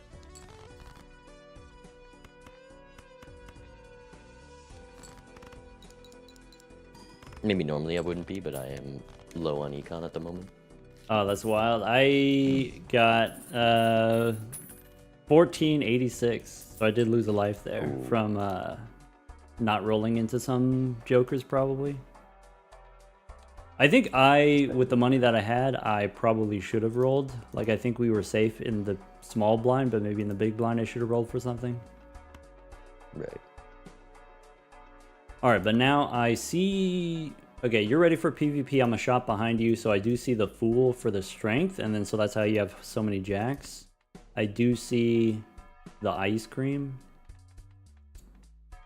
Okay. And then there's another square. That's the third square. Alright, for PvP, for sure we take the ice cream. We consider Telescope for a Celestial pack. Fool, I maybe don't usually use it for strength, but I think maybe because we have hit the road, I do. I could even use the Fool on 8s because I have Cloud9, and then that's $2 every round. I think with the hit the road being eternal, you kind of got to go jacks. Well, I mean, the Cloud9's eternal too. True. Okay, standard pack has a blue seal, could be a blue seal 5, could be a blue seal 2. And the blue seals don't always matter in multiplayer. On Gold Stake, they're very powerful as far as like just sustaining and surviving the small and big blinds. I think the first seal of any kind is important, because then if you want more of that kind, then you can make more of that kind. So Phantom, a really good player and my coach, he says always take the first blue seal, and I think that usually does play out well. I think a lot of multiplayer games with in the rank ladder are decided by planet levels, but with the certificate and already having a 55 card deck, I probably pass on that one.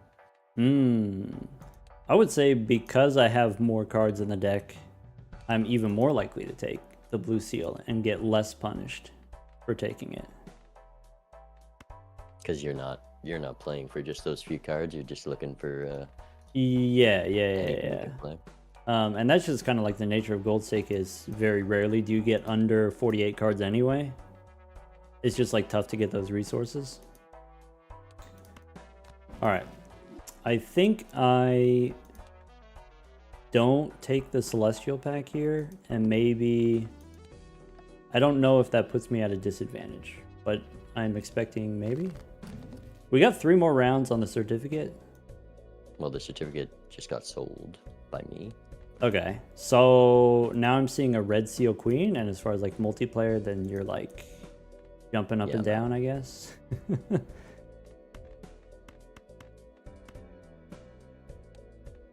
So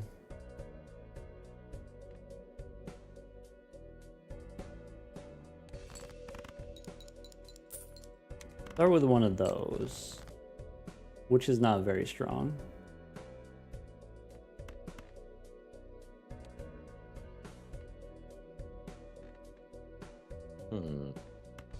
I would love to be greedy here.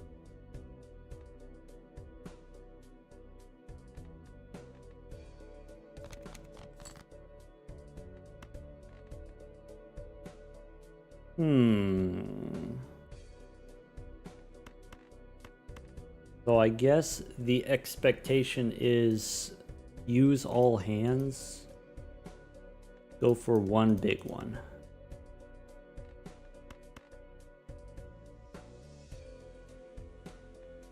Unless you have $20 more than me and have a joker that I don't have. That's something that could happen. Could happen, I guess.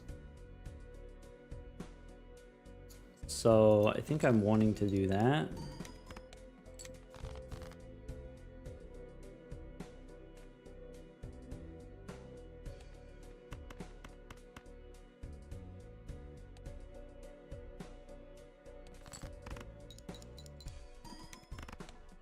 I messed up.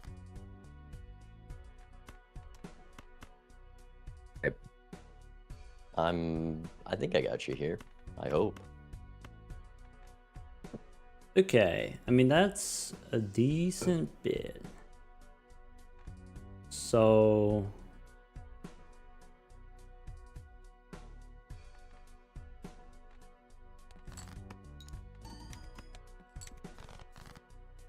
there, if I do that, maybe. I think I want to do maybe something like that. There's like something very specific I'm looking to draw here. And since I didn't get it, do one of those. Royal Queen. And I think I'm going to continue to pay $3 on the certificate. I'm going to go one more. Interesting. I can't afford that right now. I guess not. So let's see here. We kept the certificate for the same amount because you forgot to sell yours, but you were going to. If you sold it, you wouldn't have gotten the red seal, but maybe the red seal doesn't matter. I've got $14 now. $19 cash out. $19. I guess you're down 2 lives, huh? I did lose a life there, and I lost a life to the blind. Kind of an awkward draw. All right. There's Dusk. There's a Spectral pack. I guess I've got Eternals. So there's like a 1 in 4 chance we get an Ankh is actually like decently high.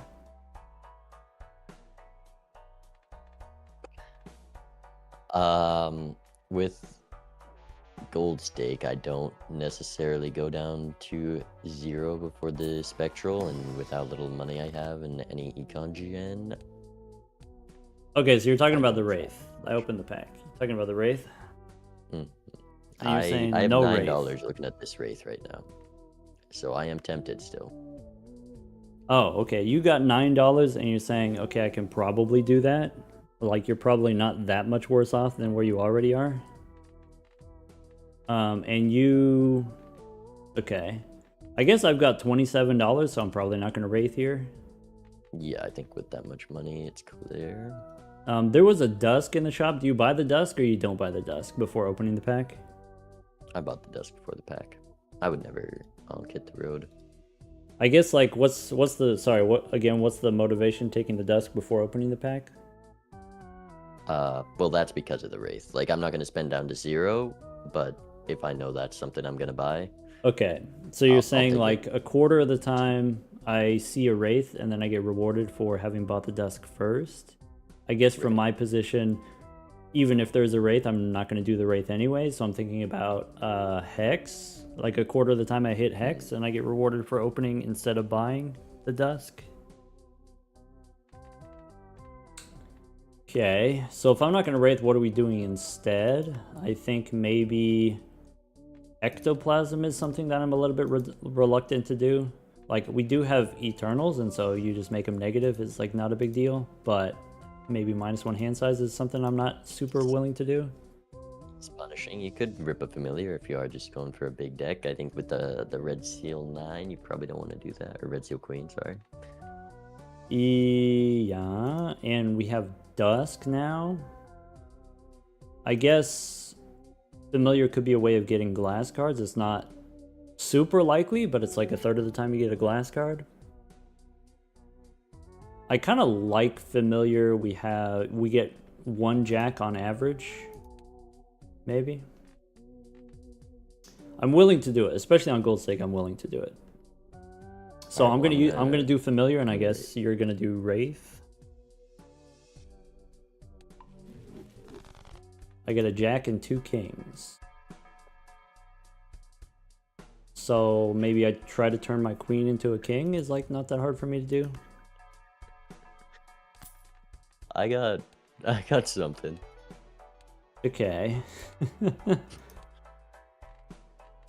I don't know if this game likes you very much, Doc. I mean, some unlucky stuff is gonna happen every once in a while. What'd you get, for educational purposes? I found the blue guy again. Bummer. I guess then the game is over.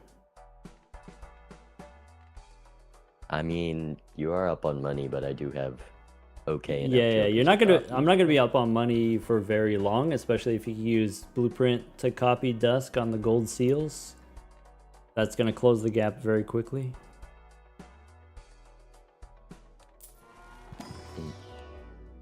That.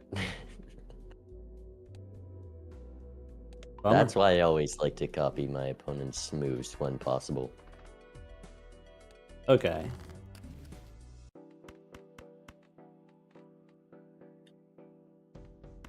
So, like, if we're in a call with each other, you and me, and then we just do mostly the same things, like, where are you hoping to get the edge?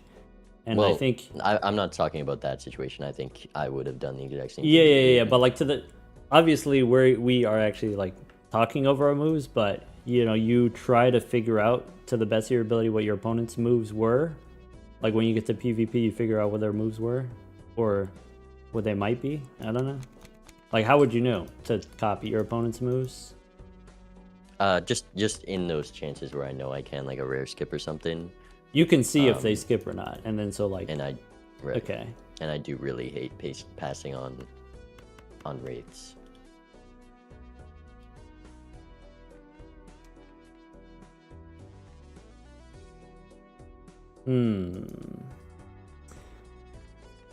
I guess I have to decide if I'm going to use Dusk for money or potentially something else. I have some ideas.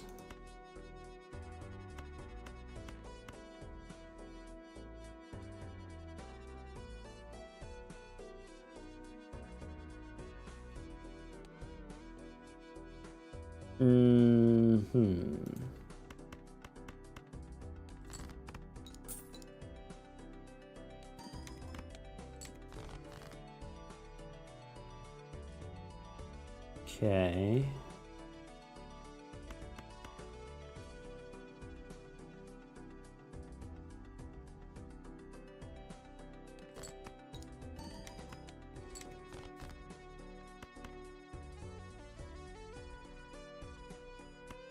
This next shop, there is 2 standard packs, but I am poor and already have a red seal, so I think I pass on these.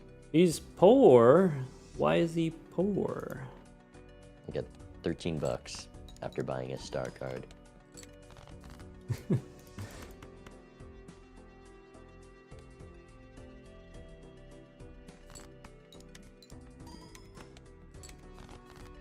Man, this hit the road is gaseous. It's really paid off for us.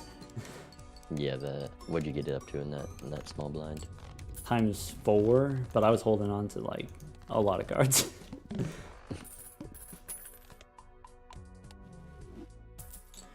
All right, so could be an arrowhead to go with the dusk. I guess maybe the standard packs are less important once you have the red seal already.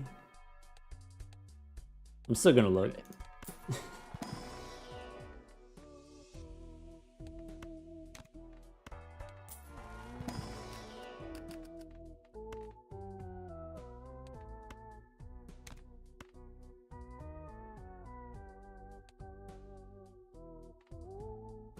This feels dubious.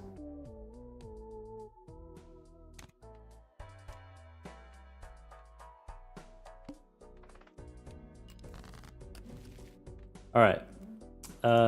Certificate gave me another blue one and then a purple one. Also comes. I mean,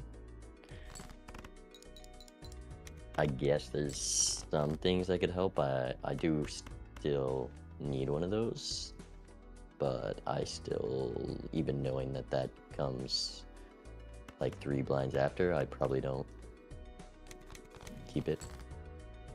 Yeah. I like this.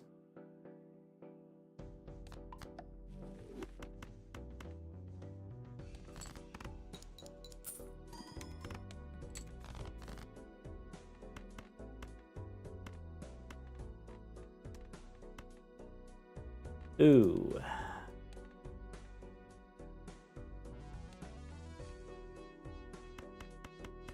I think that's enough.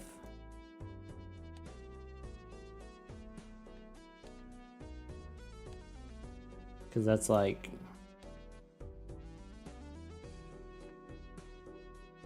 It's gonna be close though.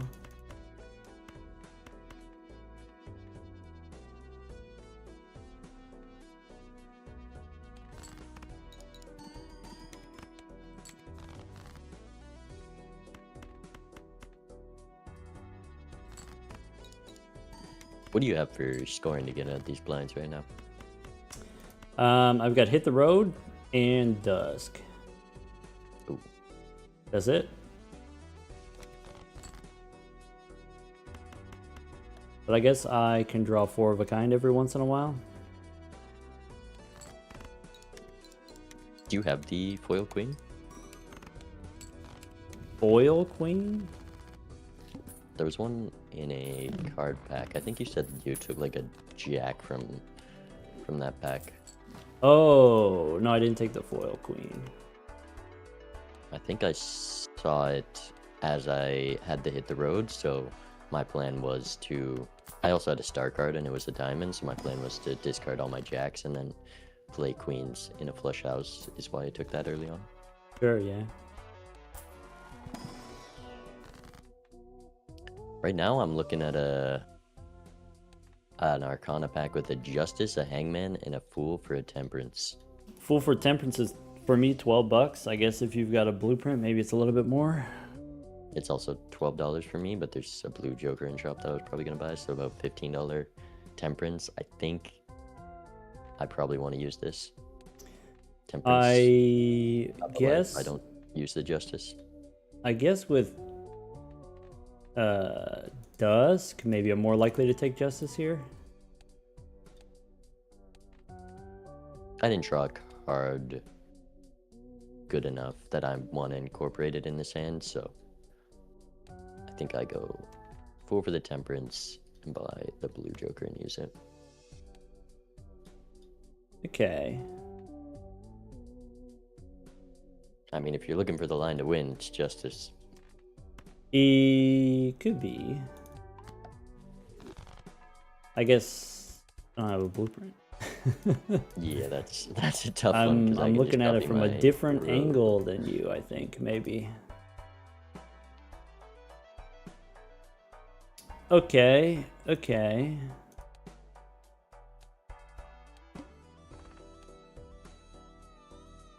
Do I want seed money? Probably.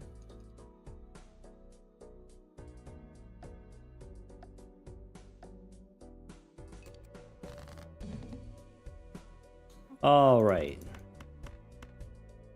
Looking at some jacks.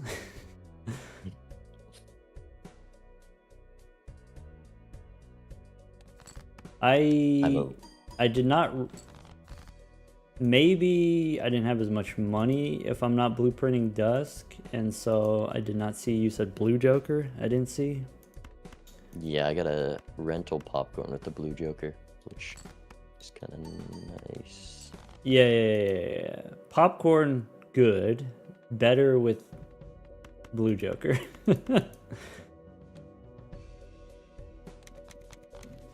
And then, of course, being able to copy it if you can.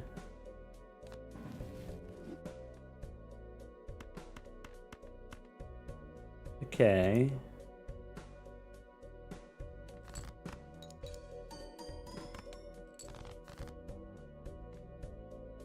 Interesante.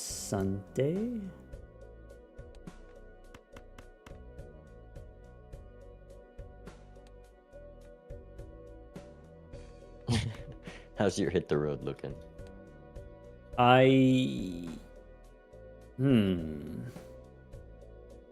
Could be better. Not the best hit the road I've ever had.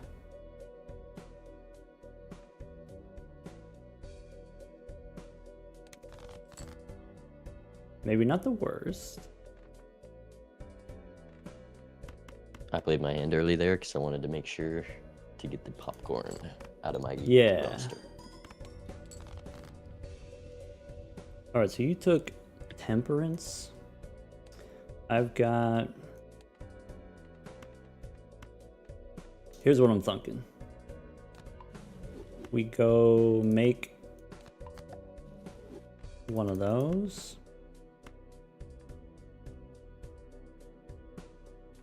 And probably sell the popcorn.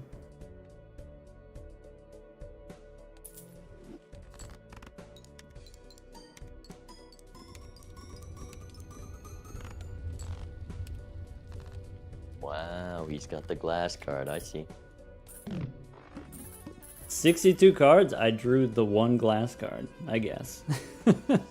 I missed a lot of things from my deck. Okay. Okay. Lucky me, I guess. I guess I used the Justice there instead of saving Justice for the Red Seal. So maybe I get slightly punished by that.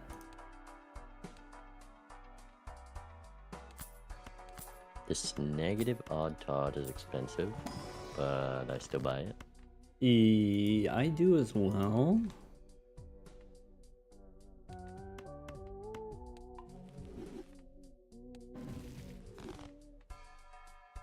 Okay.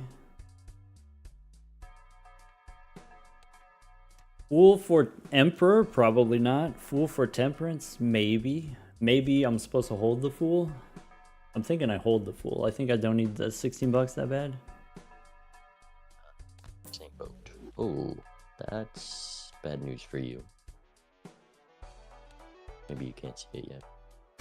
Well, I got 42 bucks. Give me a second to catch up. You're right, that is bad news.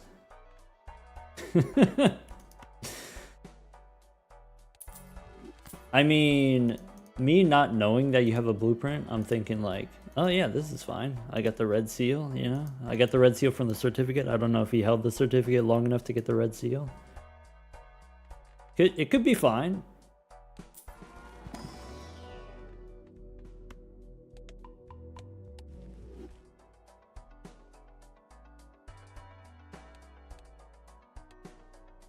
$9,000 points.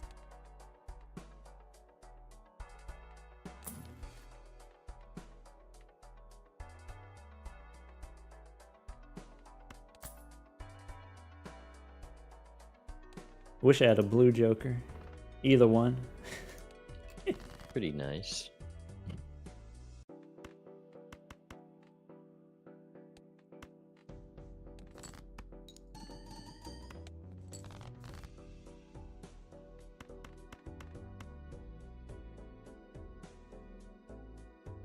Alright.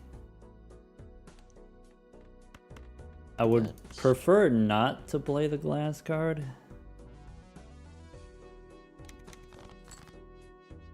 If possible.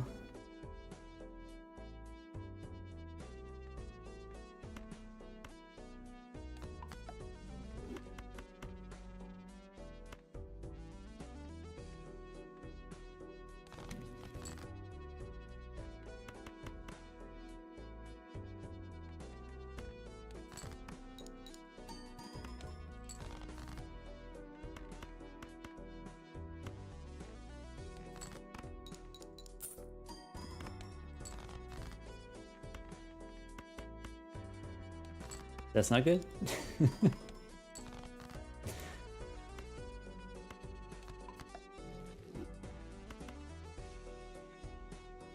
This draw sucks. Played a full house there.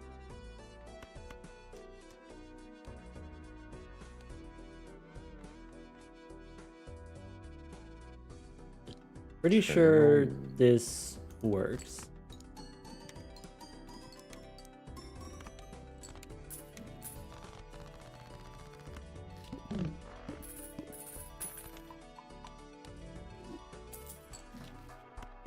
Mail-in rebate? Eternal? I'm running out of Joker slots here. I probably with the Dusk and the Gold Seals and the 54 card deck, and it's on aces. I don't know. Because with Blueprint, I'm not able to take it because I have Eternal Cloud 9, and so maybe that's like an argument against taking the Eternal Cloud 9. I guess, you know, it's kind of like what you said, 2 hours ago. You're like, if you can kind of get a read on how powerful the seed is, then you can do things like, okay, Eternal Cloud 9 makes more sense or less sense based on, if there's powerful jokers that you actually need room for. And so now you're like, okay, well, I got Photograph, I got Dusk, I got Blueprint, and now I'm running out of space. I have Eternal hit the road. And then so maybe now you can't take the mail-in rebate, but maybe it's okay that you don't take it because you can go Blueprint onto Dusk for the gold seals and then it's fine.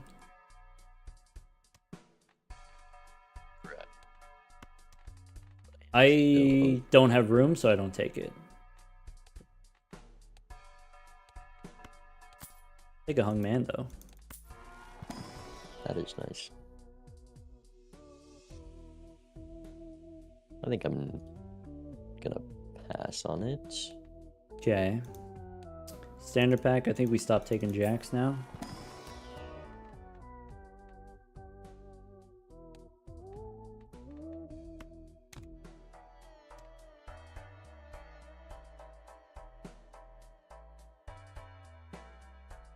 Oh yeah, welcome Raiders, welcome Rarin. Rarin, we're doing Gold Stake multiplayer with Bean. It's somewhat of a collaborative exercise. There's that purple seal. So like, picking his brain about some multiplayer strategy, discussing a little bit Gold Stake specific strategy. You said O? What's the O? I think you're gonna have to wait till next shop. I think it's gonna be next shop for me. All right, let's go next.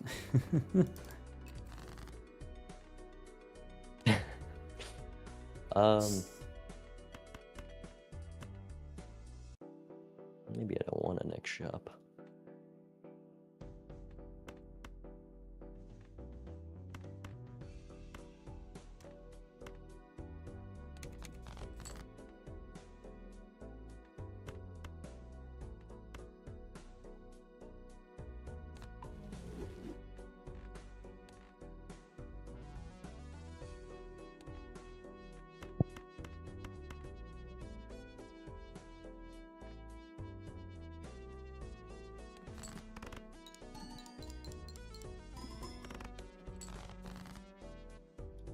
I skipping is the question. Maybe that spoils what your next shop is gonna be. Skipping. Okay, then it's either Idol or Ancient Joker. It's a little more than that. Oh, spicy.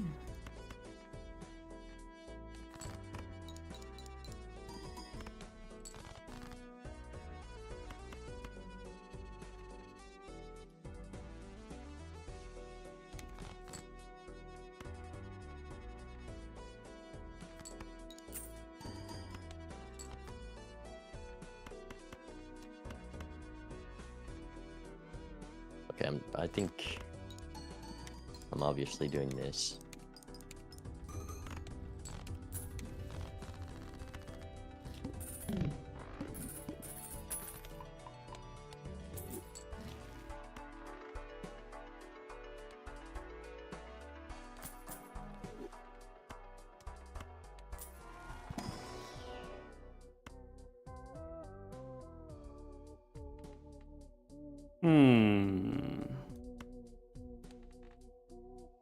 You seeing the card?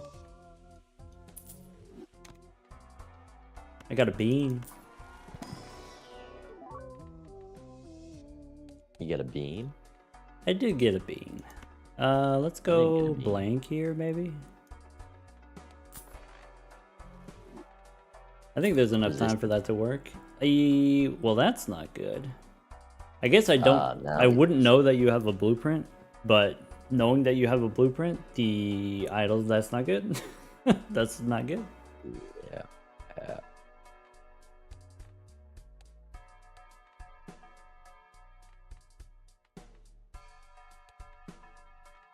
I guess if I told you what it was, it would be different for you.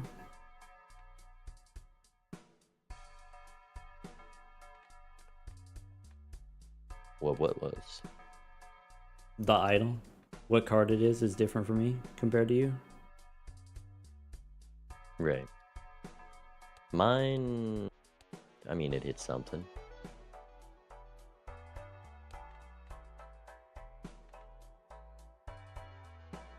All right. I have a plan. He also took the skip. No, he didn't. I have the skip. I took a double spectral skip because of that cola from earlier. I'm looking at that cryptid on a non-red seal queen. It is the same suit. Increases my odds. I also have another card that I'm not sure if you stumbled upon. 2 lives. Well, yeah, probably not. If it's exciting, probably not. I guess I'm not looking at very much exciting stuff. I have an eternal DNA. Yeah. I mean, if it wasn't already over, then like blueprint on DNA, that seems pretty not terrible. Sounds familiar.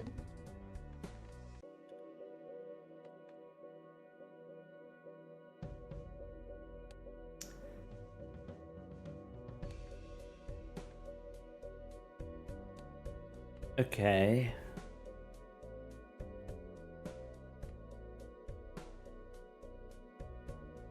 I guess the best move for me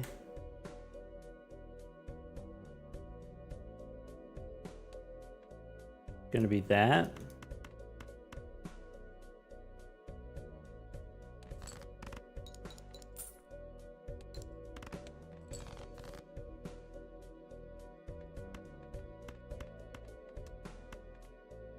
That's kind of interesting.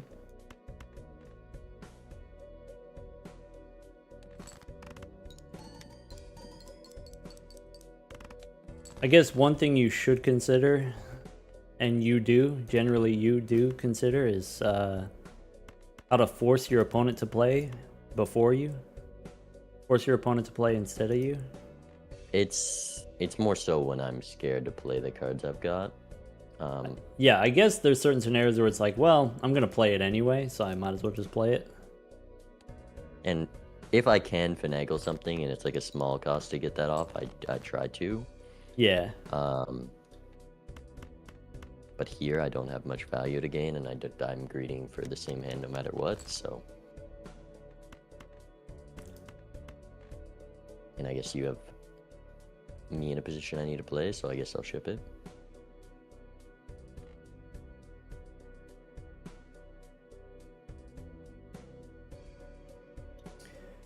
Okay. It's a bummer that the lobby info has like the information from the previous match or whatever. Right. Yeah, that is Kind of an interesting. unfortunate bug. Didn't draw any purple seals.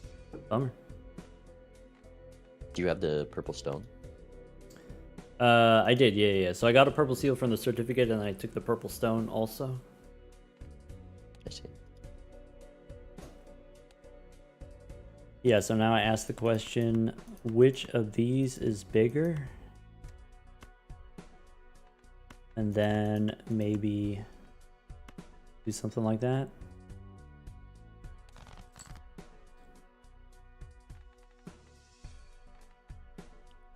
I mean, if you squeeze out 240 million, I'm gonna be a little worried. Yeah, it's close, but I don't think it's there. But maybe it's worth me playing anyway. I should be up 64x on you. Right. Yeah. Which is unfortunate. Oh. Ooh, that's bad news for me.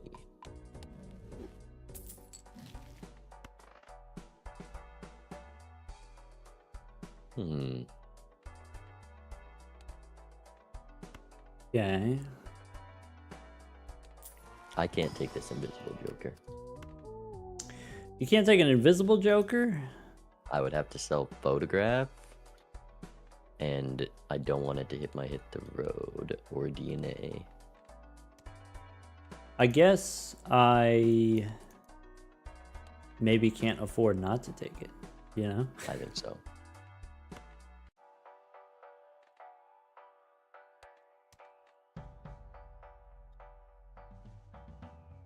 I would have to sell my bean to take it, and I kind of like having my bean, to be honest.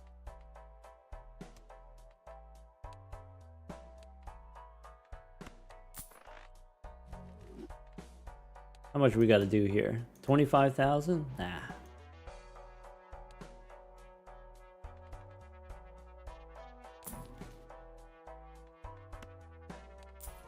I'm gonna pass the invisible.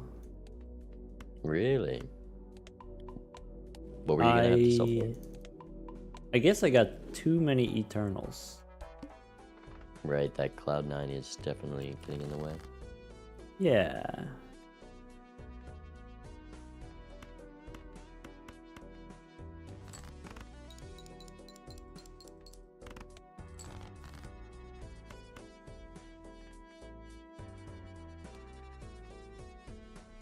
So I think it's okay.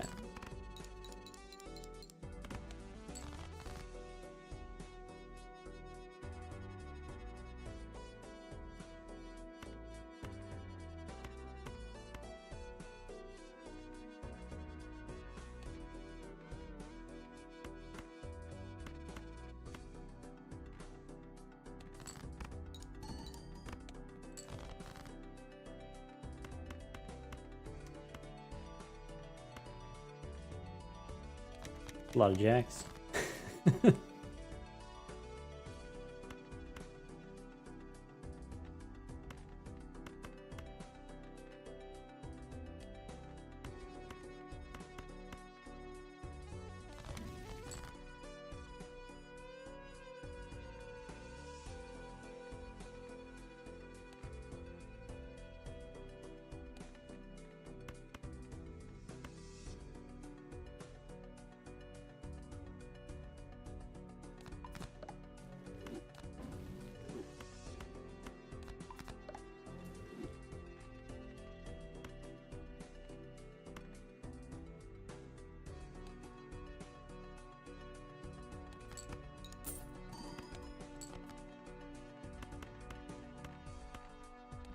I have gotten quite lucky with this DNA, I'll be honest.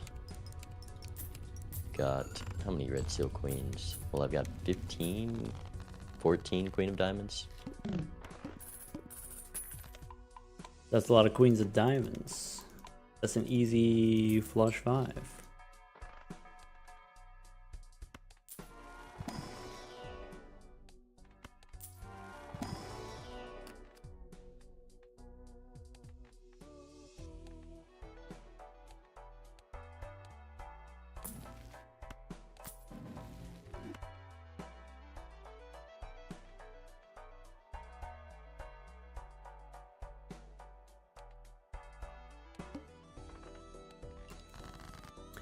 Idle on 4 of clubs.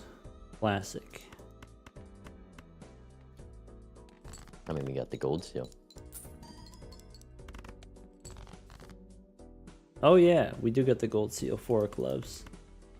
That's the one.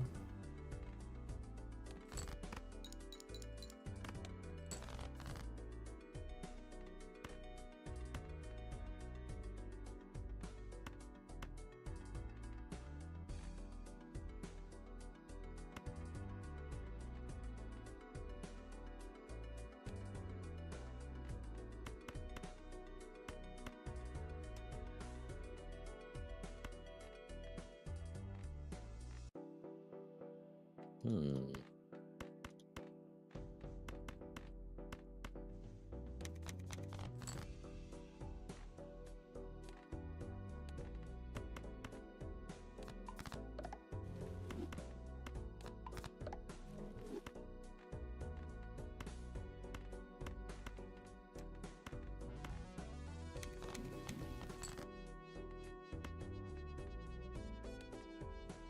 Oh.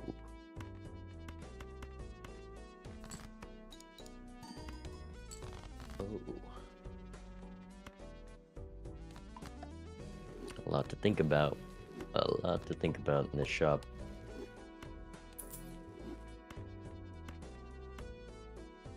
Maybe your shop.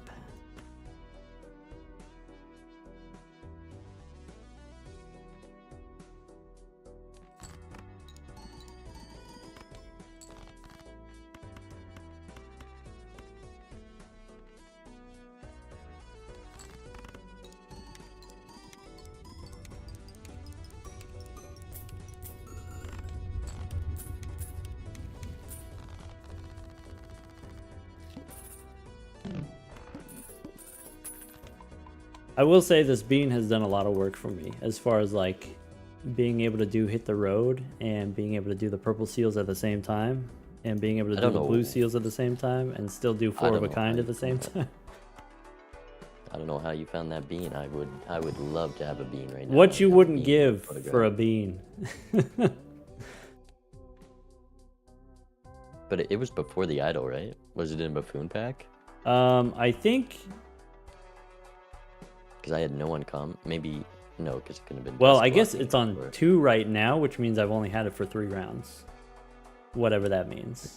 I think you found it in the same. It was in the jumbo buffoon, so I think a uncommon in the shop blocked to give you a bean.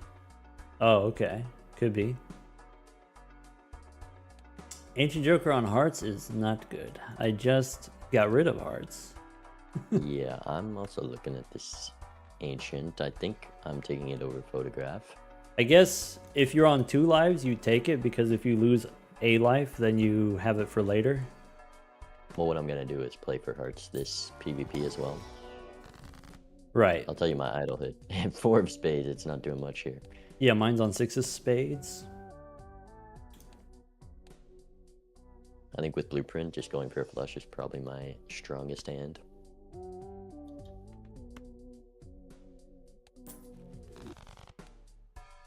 I don't have any levels in flush. Neither do I. Yeah, I guess hearts is not impossible for me to do, so I guess I still take it. But it's looking grim either way. Great.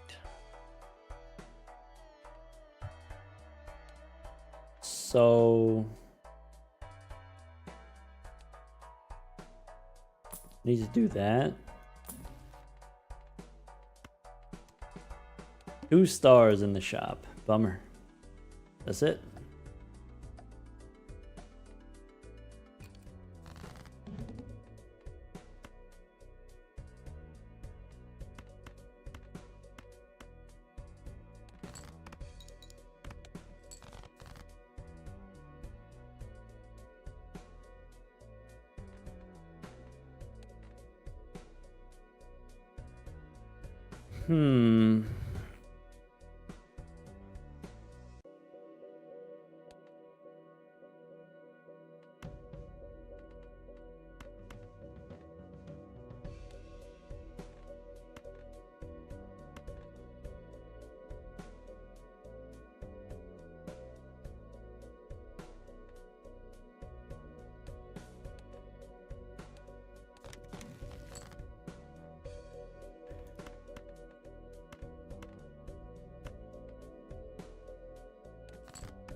Things I would give for a bean right now.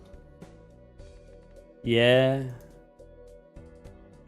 I'd trade this Ancient Joker for a bean.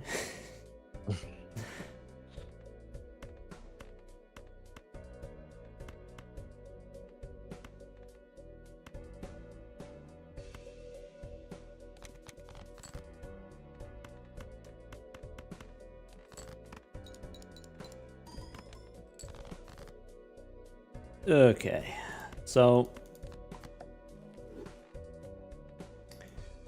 here we're at. That's what we got. That's the best we can do in the whole deck.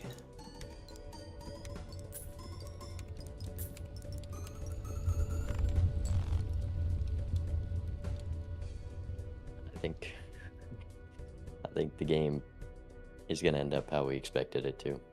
Yeah. Close though.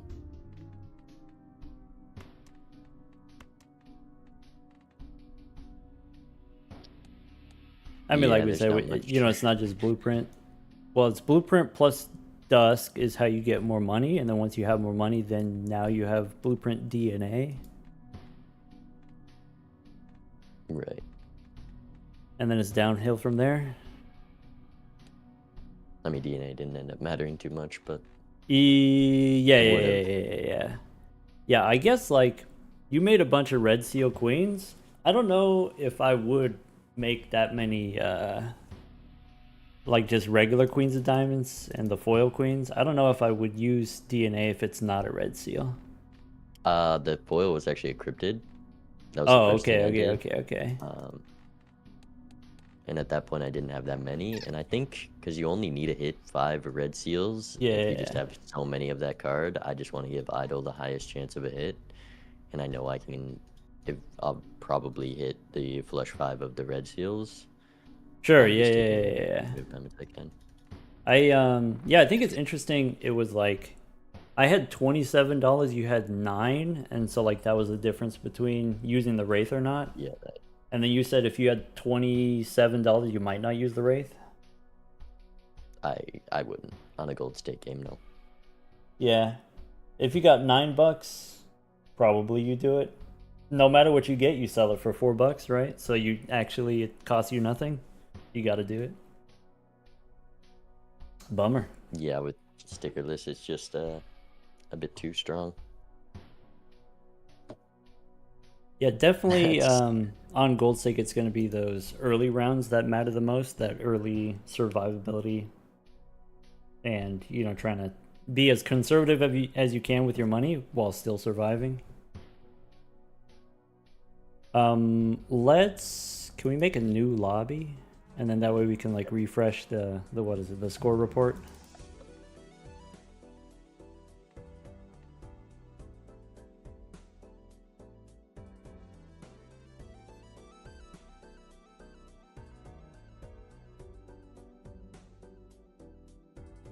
Nice.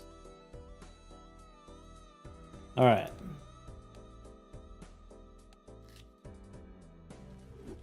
So we did red and blue. Now we got yellow deck. I guess yellow deck is the most different, right? Because you get so much money in the first shop. And so you just kind of open everything. You don't really have to decide. You just like, okay, well, I take the voucher and the buffoon pack.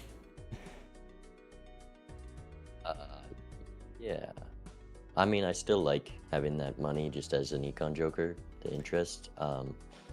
Yeah. It depends what packs are in this first shop. Yeah, I guess it depends. I mean, it seemed like in those other two games you didn't value the interest that much. Right. I do get greedy sometimes and need to open the pack. All right. Rare tag, we said on gold stake you don't. The last time we did pass on it, I did end up thinking it was the right. Well, it would have worked out pretty good depending on. Obviously, Would have been eternal, whatever it was. It would have been eternal, exactly. And the shop All right. after was not very good, but we go in the small blind here. Okay. Do you discard the two of hearts or not? I keep it. You keep it? I keep it as well. I'd rather have a low flush than no flush. Yeah. On lower stakes, of course, you throw it away because you have an extra discard.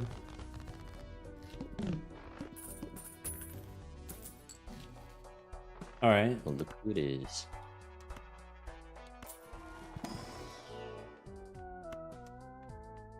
So last time we were offered the square joker like 3 times, or at least I saw it 3 times, and didn't really get punished for not taking it. I do think it is like, very easy, sustainable growth on gold stake, but maybe, it's not super spicy. Because So- by the time that square joker's the size of like a blue joker, it's likely going to be irrelevant in the scores. Yeah. And so you're thinking here, okay, you could take the square and just sell it, or is there any interest in taking a satellite here?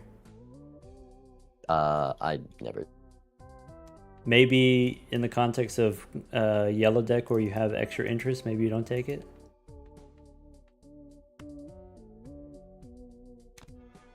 Okay. Square Joker Celestial pack. Maybe no Celestial pack. Maybe Drunkard. I'm just gonna take the drunkard. Oh, Oh, it kicked me out. Oh, Didn't let me buy in the no. drunkard. I think we got disconnected maybe. Oh yeah, I think my internet just cut out for a sec. Can you hear me? Yes. Can you hear me? All right. Well, I'm back now, I guess. Okay, I guess weird. we... Oh, I'm in the lobby by myself. Oh no. Oh, I guess I could have joined back. We'll just start up a new one, right? Yeah, that lobby's bad juju. Cool.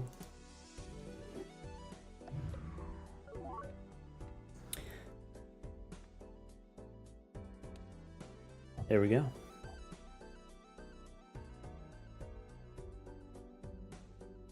All right. Attempt 2. Ooh. Speed tag, that's $5. Hmm.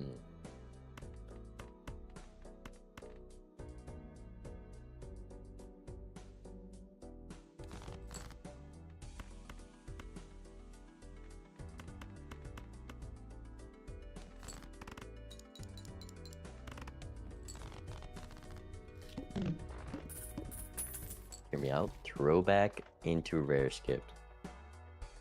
Throwback. Maybe if it wasn't perishable.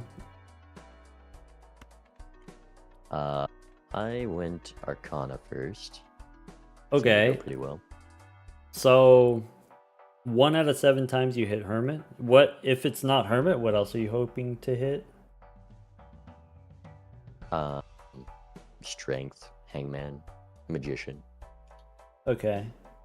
And so just those 3, or like, you know, maybe a devil would be okay Those are the too? ones that won in early on. Devil also, yeah. Emperor I think would be good. Yeah, to get a suit changer upstairs. There's a lot of things you want early on, I Yeah. think. The On thing yellow that I deck, think it's about is gonna like be a take. interest is compounding. It's like 20% each round. So if you like spend too much, then you know that error is also compounding. And so like with early Arcana packs and stuff like that, I don't open all of them. Like if I only have $5 in the bank, maybe I don't open every Arcana pack. This was like maybe someplace that Zeno and I disagree. But if you've got 19, then there's much less risk. And of course, there's always that chance you hit Hermit. And I think maybe a quarter of the time, it's worth probably like $8 I would pay for an Arcana pack right now.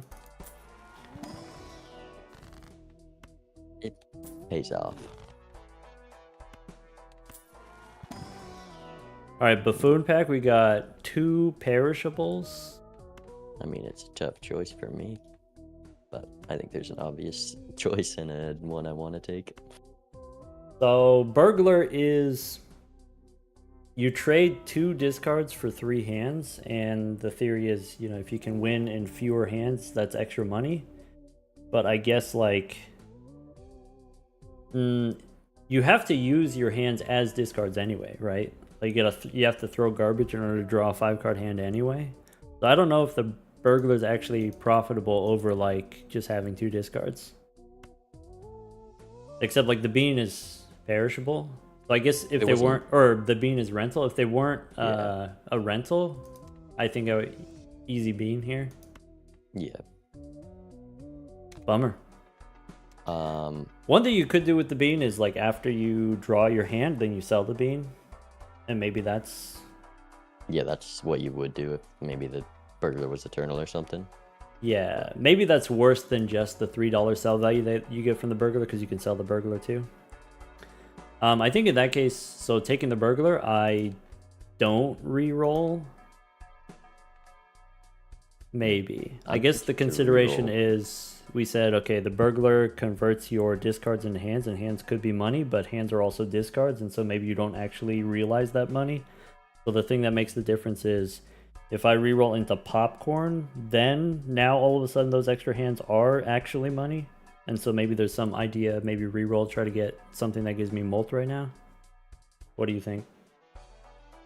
I think I would re-roll if the voucher was Magic Trick, but knowing I want to buy this blank, and if I spend $5 here and there is like a $4 Joker I want to pick up, 18, and if it does go well next shop, I'm at 25, and I'll be entering next ante not too hot if I buy the pack, so probably just go next year. Okay, what about Uranus as a way of winning in fewer hands? No. Like you spend $3, but maybe it's profitable if you win in fewer hands. I think on Gold Stake, I'm interested in taking it. So I'm going to take it, and it sounded like you didn't take it. I mean, looking at this first draw, it seems like that was the play to make. Maybe. You know, let's not be results oriented.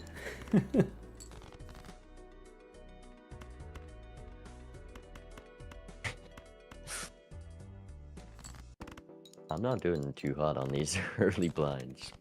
I've watched you and I've noticed this about your gameplay. Am I bad at discarding? I've thought about the first 3 antes 1,000 hours at least. All right, so I was able to win in 2 hands, and so that's 5 hands worth of money. I think the Uranus paid for itself. What are you at in this shop? I'm at 36. So it's Nice still amount. like a little bit less, but also I have a level that I can use for later. So maybe it's like worth the dollar difference.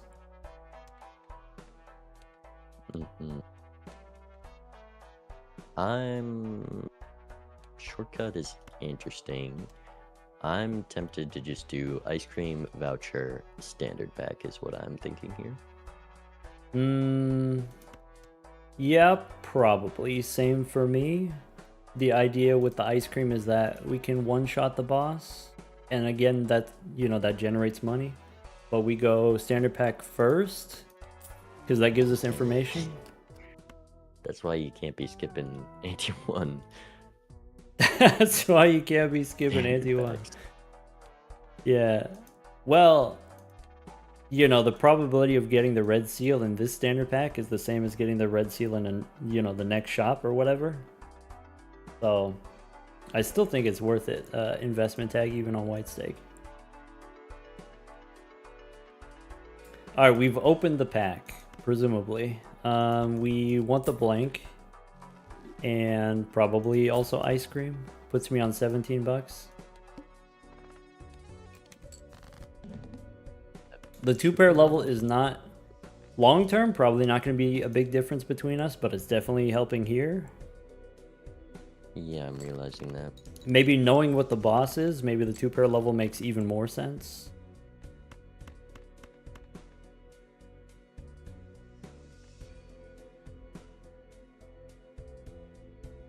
Well, it worked out for me. Oh. Yeah. An interesting card.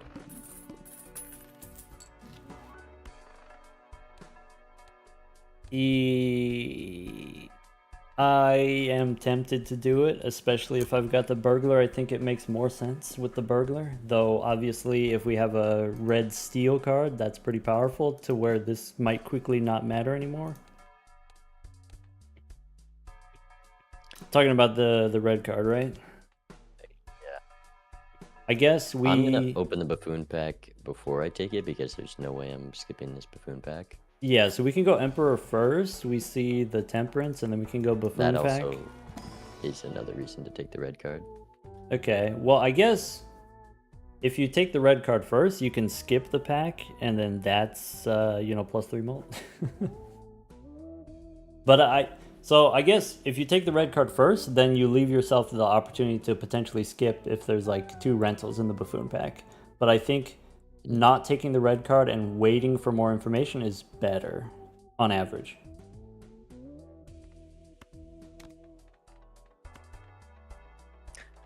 Okay, so now based on having rental Supernova, do we still want the red card or not?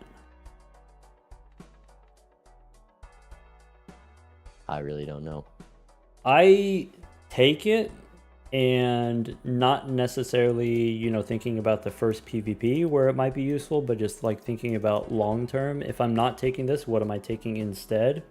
And so, you know, maybe in the other 2 games that we had, like the first early rounds were kind of rough.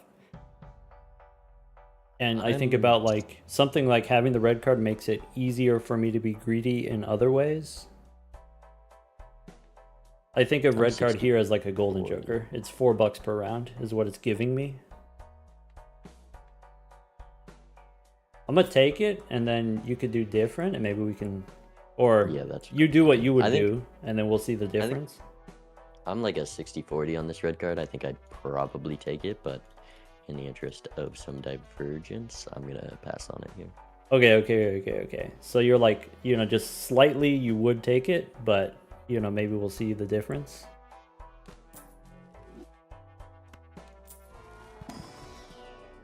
Gold 5. With a red card, I take a gold 5. I don't pass on value generators. I passed on the gold 5 even without red card. Oh yeah, I guess if you have the burglar, you're not going to be discarding to find the 5, but I do value having the extra gold in my deck.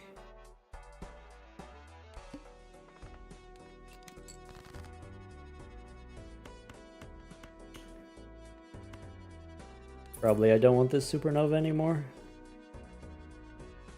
I took the Supernova to one hand.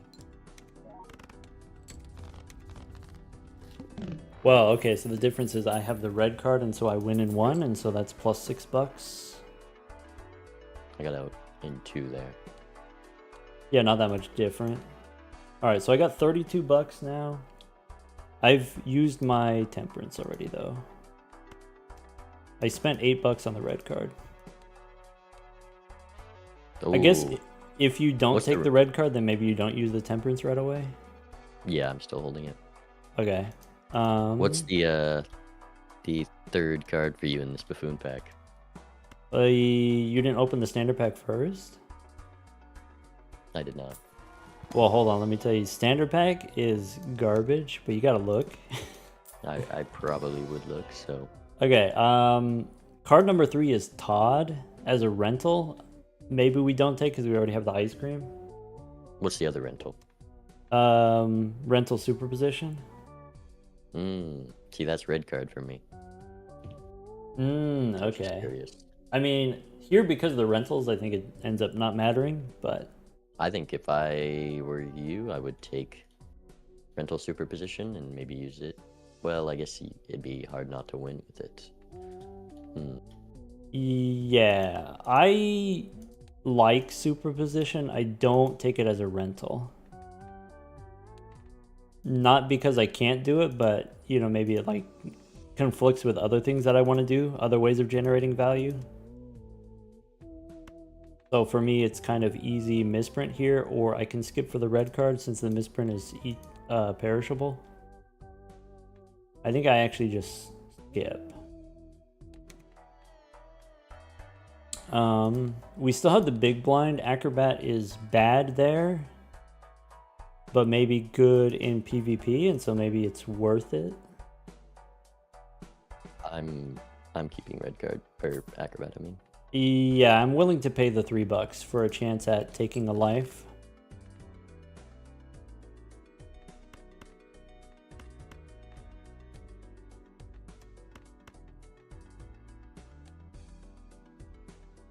Okay.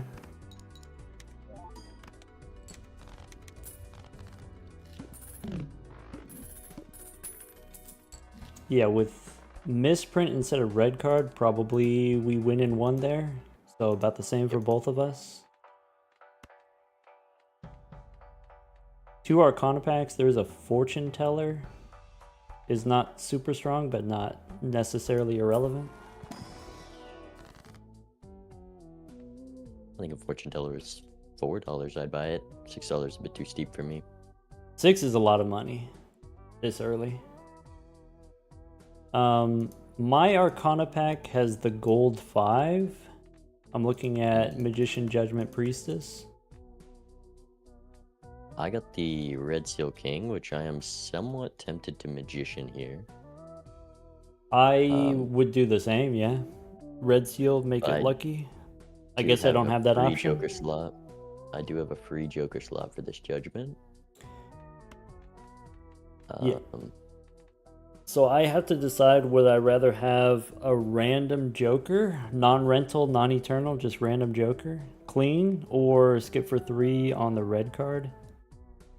I think I'd rather take the Judgment here, but maybe if you have the Red Seal, maybe it makes more sense to make the lucky cards. Do you have room for the Judgment? What are your... I do have room. I Burglar. thought about taking the Vampire in case Temperance shows up, but I forgot. So I got room. I could Judgment here. Do you have Burglar? I still have Burglar, yeah. So it's like Burglar, Ice Cream, Red Card, Acrobat. Oh, you don't have Misprint, I see. I didn't take the misprint because it was perishable, so I skipped for the red card. Oh, right. I see. It is like a permanent +3 for me.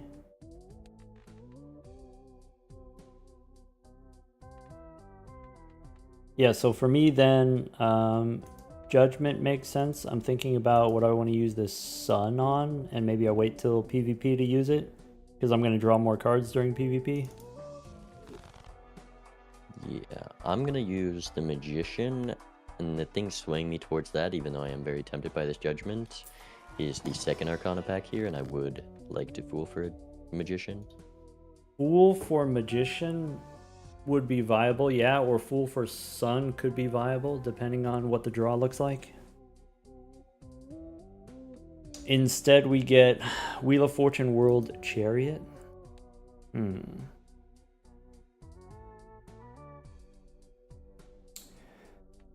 I think here I actually don't value the chariot very highly, and so I just skip for the red card. I have to spin the wheel, but all my jokers are perishable.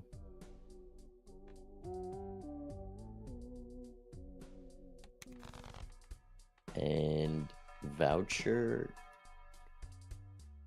I think it pays for itself. probably.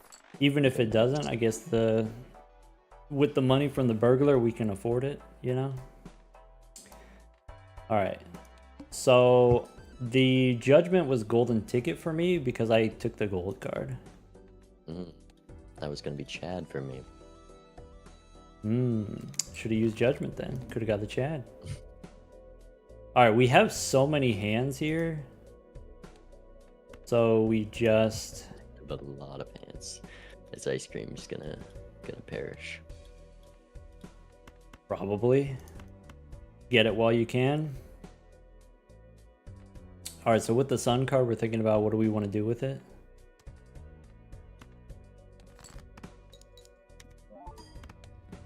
So final hand flush house with the acrobat, probably.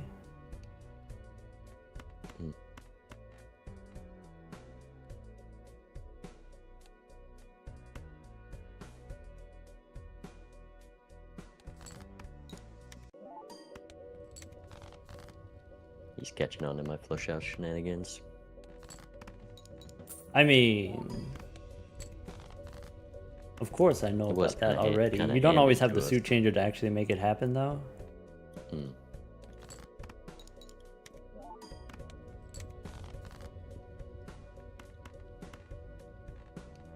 I was telling people to use the flush house on the bosses, you know, a year and a half ago, 18 months ago. I'm glad you finally learned that strategy. It's a pretty good one.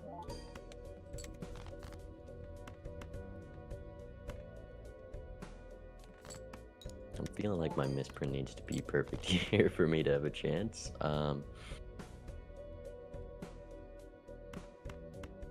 You know, red card doing red card stuff.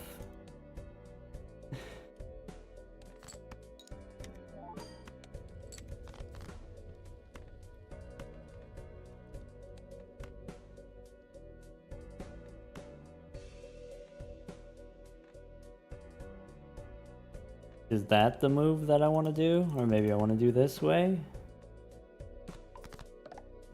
What's your final flush house? Wait. Oh, it's I got the kings and queens. I didn't draw the art queen. I got kings and fours. Yeah, I mean slightly different draw because I have the gold card in my deck. I was greeting a little something else. Okay. Well, there it goes.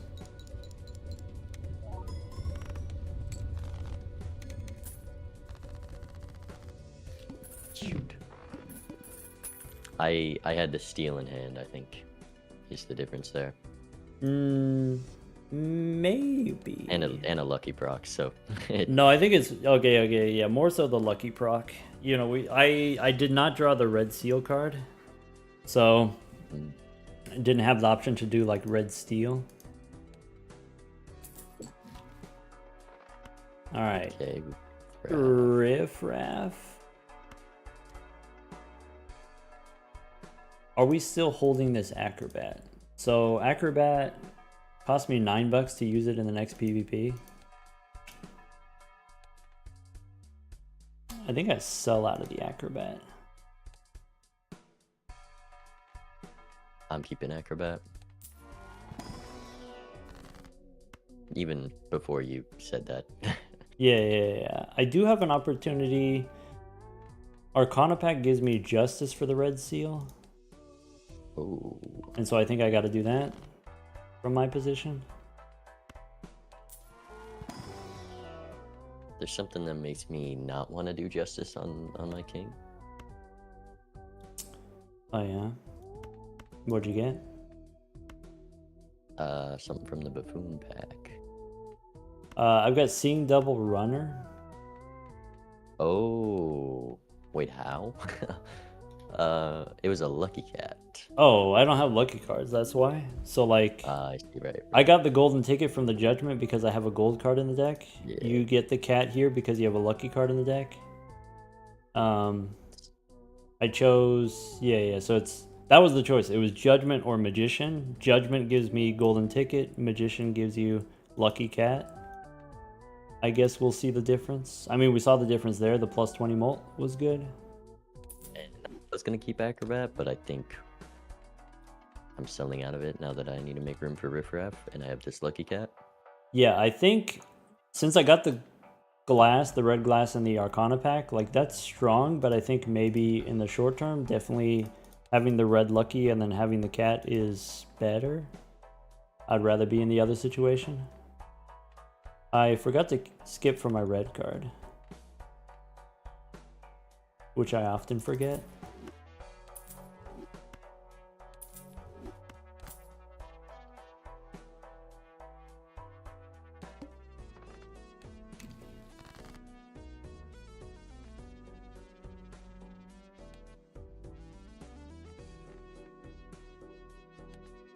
What hand am I trying to play?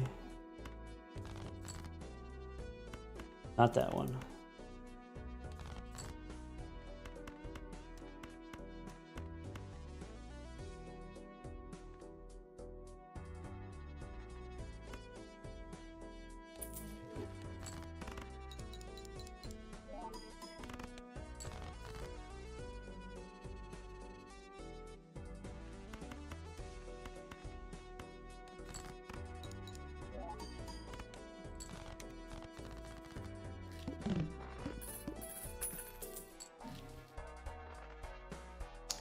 Hey, look, another burger. This one's an easy pass for me. I guess Two could up be money. I But then gotta it's have blocking the Riffraff. riffraff, and I'd rather do riffraff probably.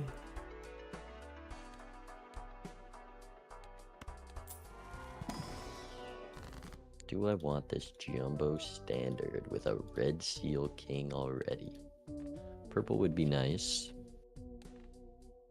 But I have $19 at the moment. You don't have a rental cat. So maybe you're in a better position, especially with that golden ticket as well. Golden ticket doesn't really do much until you have I the guess that's Chad. $1. Right. Right, because if you just hold the gold card, it's $3. Do you still have that golden ticket? I do, yeah. I made room for it. So, do I want a gold king or do I want a purple 7? Probably I'd take the purple seal.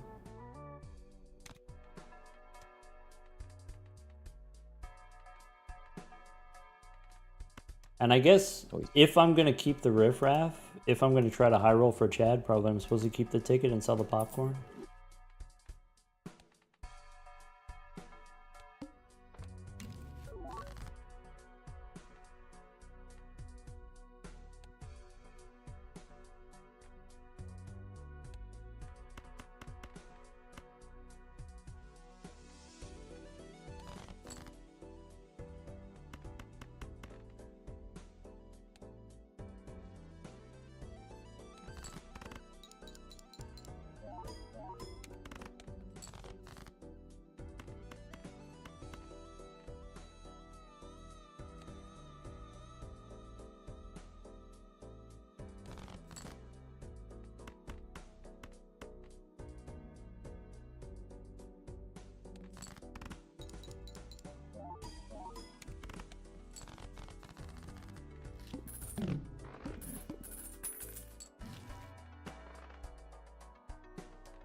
I'm in a little bit of a scary spot in this blind. Oh. I think I'm fine.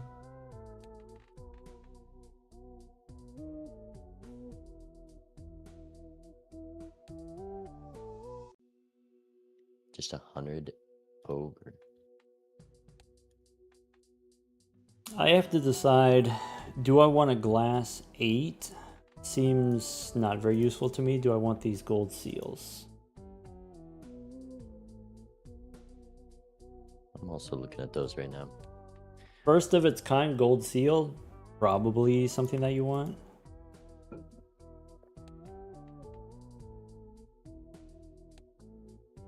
I think since I already have the red glass king, I don't value the glass 8 very much, and I actually take the gold seal 5. But I could see an argument for not taking it, especially if I have red card. What are you thinking? Me, I'm probably taking it. I think I need something to pay for this cat rental cost. With the red card, I don't know how many cards are in your deck. You don't have the luckies, but you do have golden ticket. I might not take it if I'm you, but I'm gonna take it. That cost me 3 mult. We'll see.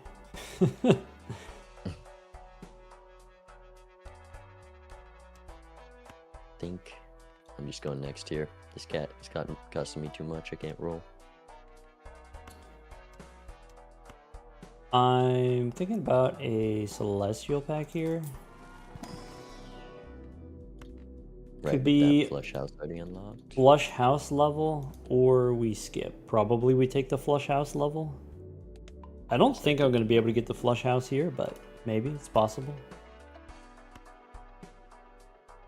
And then make room for the riffraff. Makes sense.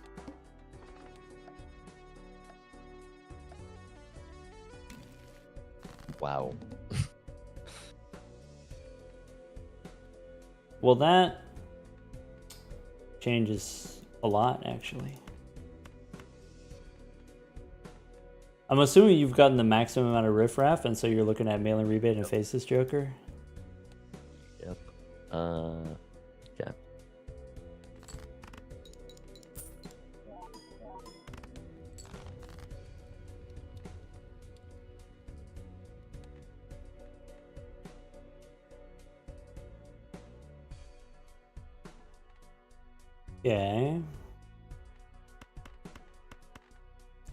So I can get a flush house if I draw my 2 queens of hearts, which is not likely. So I might not go for it.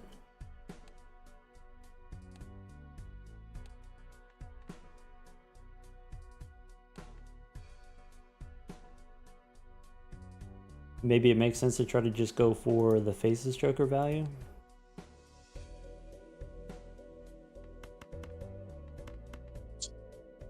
Idea for sure.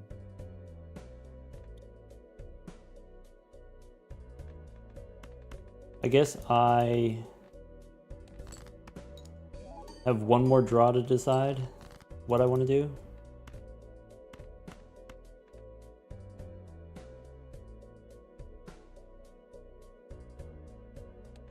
It's really risky if you go for it and you miss, so yeah, I think I'm gonna chicken out of the flush house.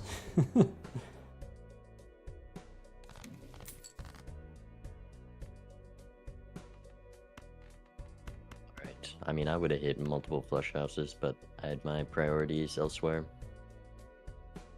Oh yeah. I see.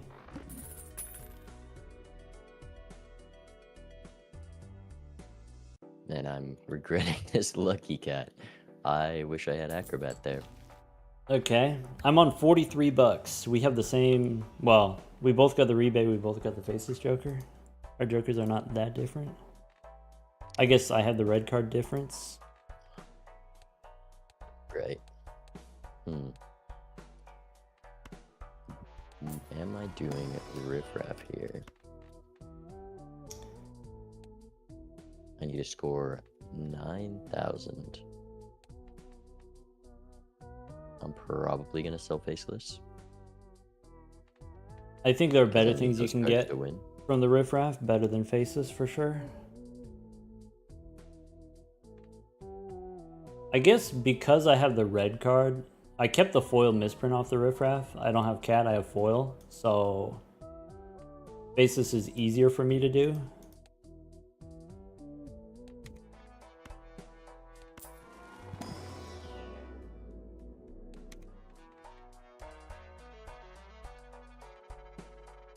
I'm looking at a red seal queen in the standard pack. Since my red seal is already glass, I skipped the queen.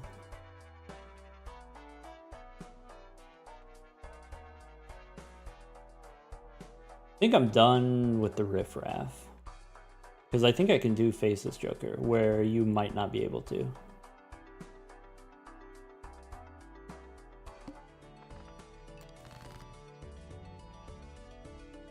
I'm looking at a Mary Andy with the rebate Faceless, which would be nice. But I think I need more to get out of this blind.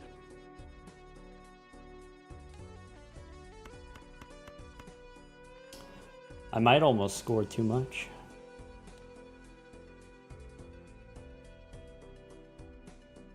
Gotta think about it.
That's not good. Let's try this. Well, my cat got scaled, but not by the hit I needed. Cat got scaled. That's good news. It came at a slight cost.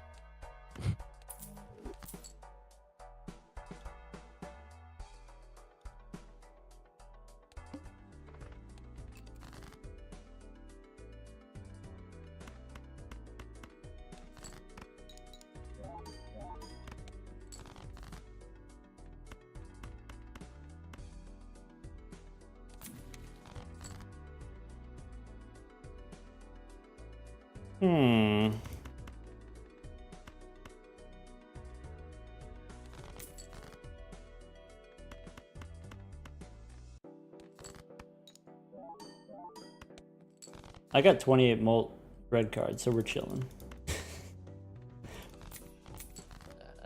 Seems like it's working out for you. I mean, I got a little unlucky. I didn't hit my flush house, and I have 5 heart kings and 3 heart jacks, but Couple copies of each.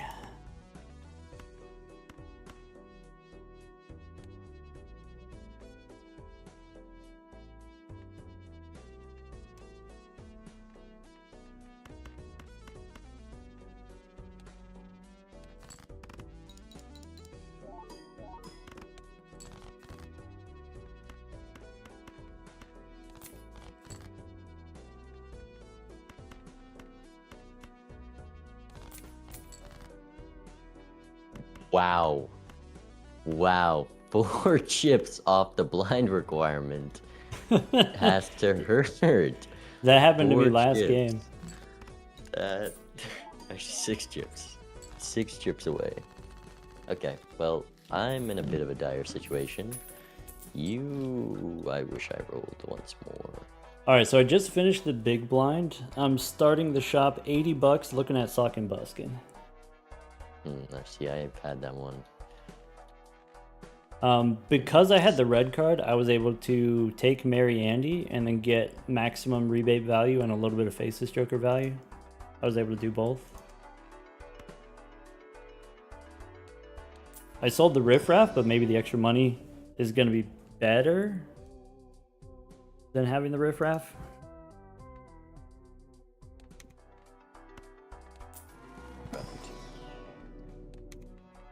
Okay.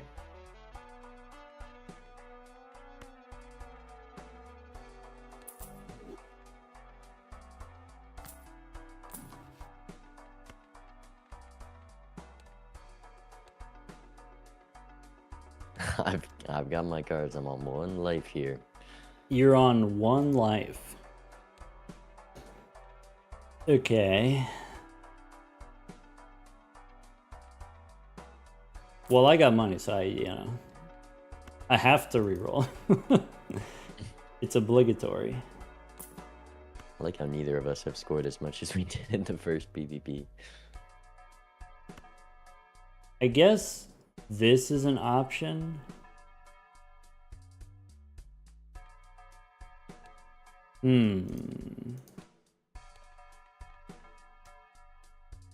No, not a real option. I said it was an option. I lied.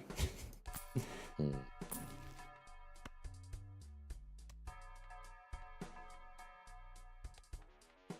Okay.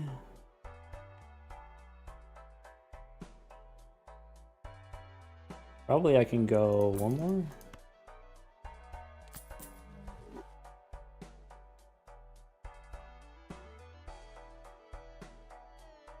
I probably shouldn't spend $11 on a reroll.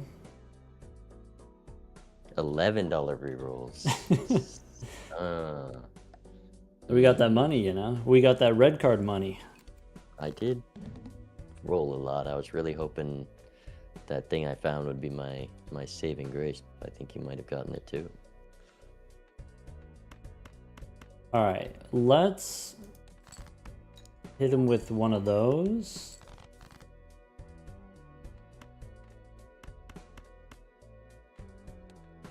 And then probably I'm supposed to discard these.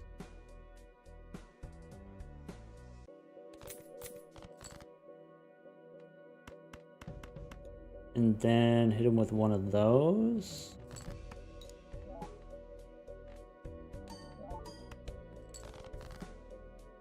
Okay.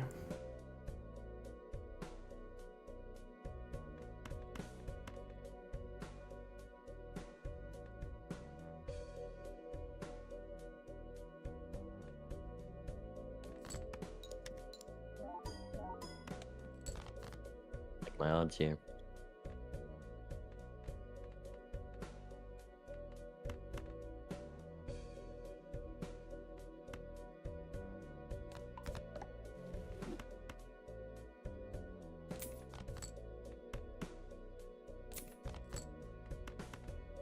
That's what I got. That's what he's got. Okay. And he's on 1 life. Who told you that? It's a mystery. Okay. So I guess this is forced.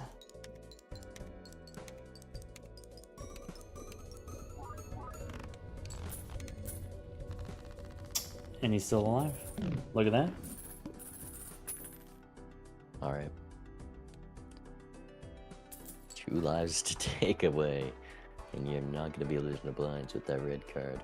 Yeah, I'm wondering what kind of X-Mult jokers you got. I know you got the cat. I didn't find anything else. Oh, maybe you should have taken that $11 reroll then. That $11 reroll. That was it. Mm-hmm.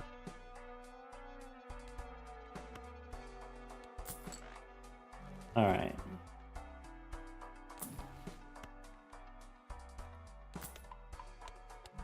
This is what we're doing.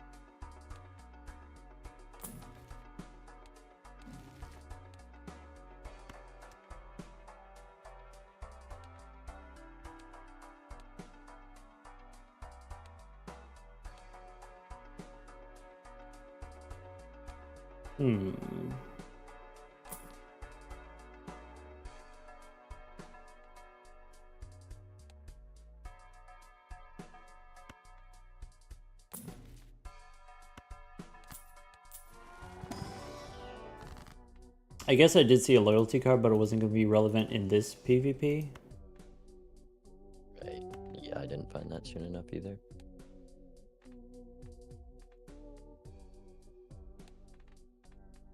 This is a choice. Arcana pack, I have Justice, but I don't have any. I have a Queen that's not Hearts to put it on. Maybe I don't love that. But I do have a Fool, and maybe I want to do that.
I am very much at mercy of my draw right now. Yeah, I didn't get Exmold, but I did get Mary Andrew, and so that does make things a little bit easier. We're still holding up to that.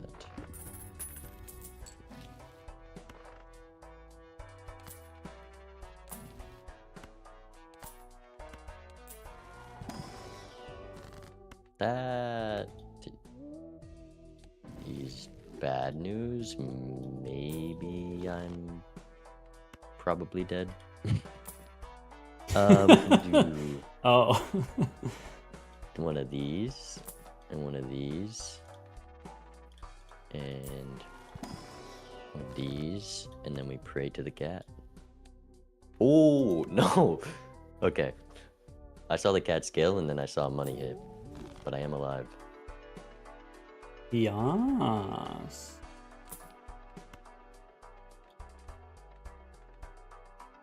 Andrew or Legume? Probably Legume. Oh, it's an easy choice. What are you thinking? Oh, well, that's spooky.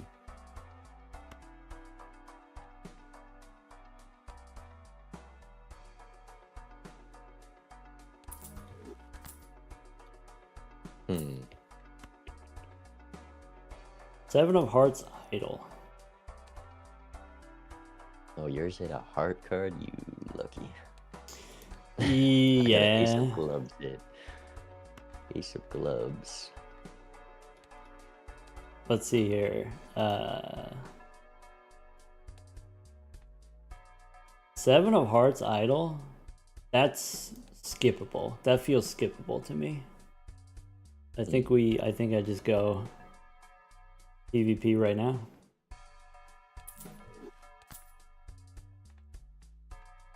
For me, I could never pass on an idol. I do have a lot of. Sorry, by things I could work skippable mean into it. I skip and then take the you idol. skip for the Seven of Hearts. Yeah. Oh, you were finding this idol a shop earlier than me. Wow. It's not looking good for me.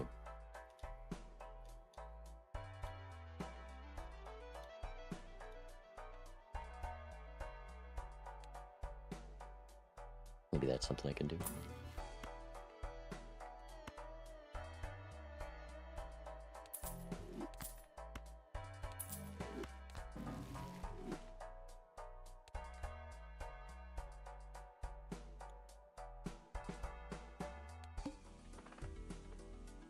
A D6 tag. That's gonna come in handy next ante. All right.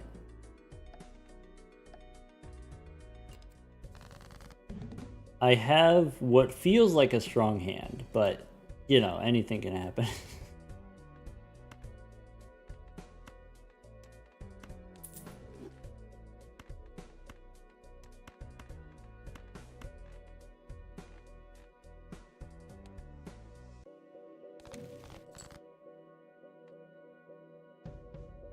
Okay.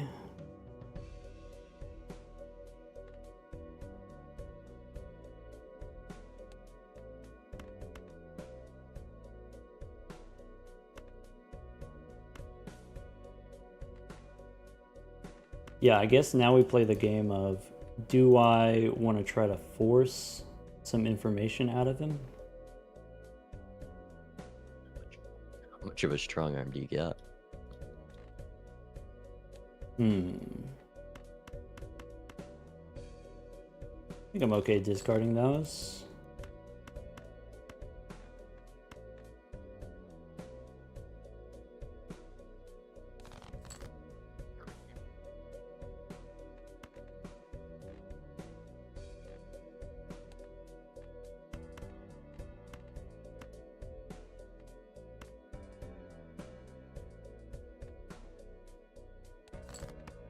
My arm is not very strong, so maybe I'm not going to get very much information out of him. Maybe I have to play first. He did see that I skipped. Maybe he saw that I skipped. Obviously, I told you that I skipped, but... Looking like we do something like that.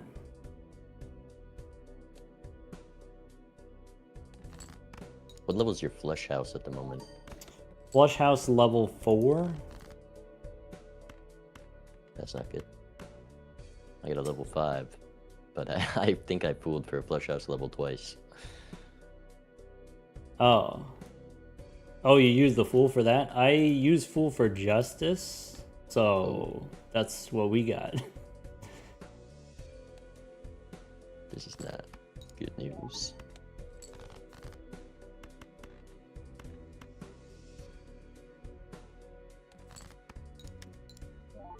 Alright, I'm on my last hand.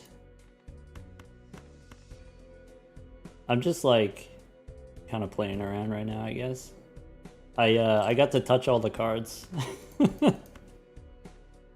All of them? I'm 7 away here. I got to touch all 56 of them. Right with the Andrew. Or no, you sold Andrew. I kept Andrew and Bean so that I could do this.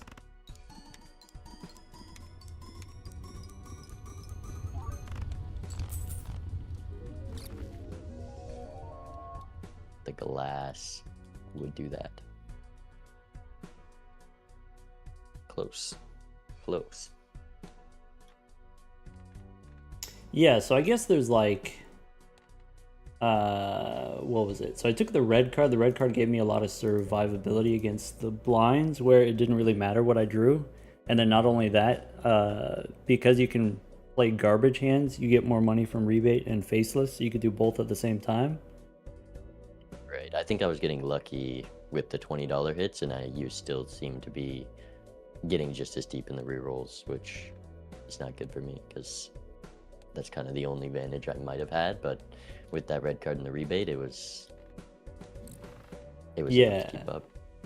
Yeah, and so that's why, you know, I like things like this, scaling Molt especially. I mean, of course, it's good on Gold's sake, but like the question is it good enough for multiplayer? Like, what advantage does it give you? Like, what are the drawbacks? Of course, if you get Blueprint and Ancient Joker and Idol and Sock and Buskin, and now you don't have room for a Chad because you're holding on to an Eternal, then like, of course, you get punished that way. But, you know, sometimes having some Eternals could give you, depending on what Eternal it is, it could be like the right Joker that helps you win some early PvPs or at least like survive against the blinds.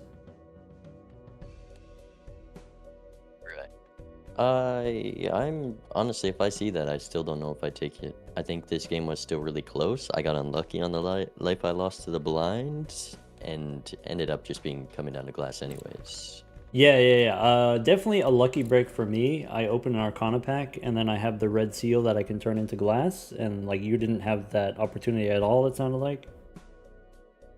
Yeah.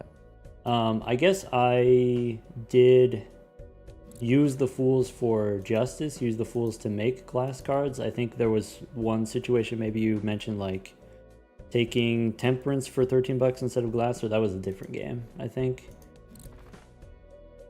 Maybe with Sock and Buskin you never pass glass cards.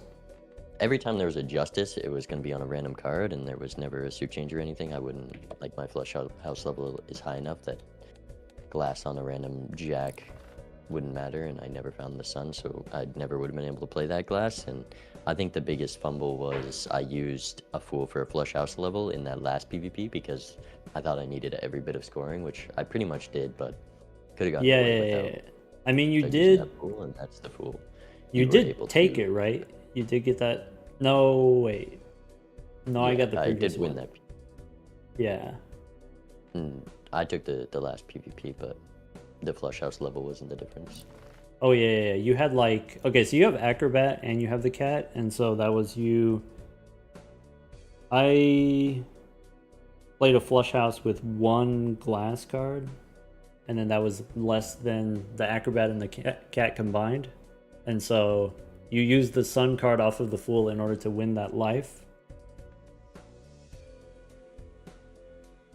Well, I used the fool for the flush house level. I had my flush Oh, house. for I the just flush wanted- house level. I was Oh, on I don't my know last if I life. would.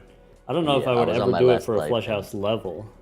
And I was in a dire spot, but it's probably not a percentage increase enough to throw something like that away when I have to take 3 lives still. So it was just misplay, Yeah, yeah, yeah, yeah, yeah. and then punished with the glass.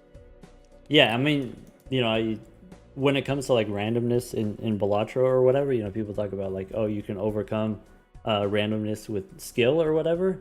Part of that is just if you have more money, then you get to see more stuff in the shop, and like that's how you overcome like bad luck or whatever. But when it comes down to every time you open an Arcana pack, you could potentially see completely different cards from your opponent. And if I took, what was it, just the one gold card, and then like because of that, it's not like, oh, I drew a gold card instead of what would have been the queen for my flush house or whatever. It's actually, if I have that one card added to my deck, the entire shuffle is different. If I open an Arcana pack, I don't just see one card different, I see 8 cards different from you. And so like that small change has those huge impacts. And then like if the Arcana packs are better for one person or the other, that can be like huge swings potentially.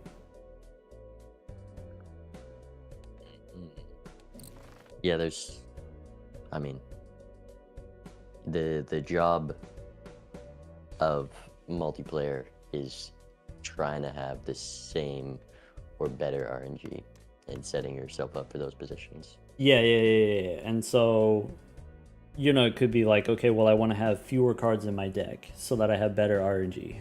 Like I remove 2 cards from my deck. But it could work the other way as well, where if you remove 2 cards from your deck, it's not just that you don't draw those 2 cards, it's that your whole shuffle is still different. Even though you like did the move that had the highest expected value, or like did the move that made the most sense. You can still like get punished by it in that way, I guess.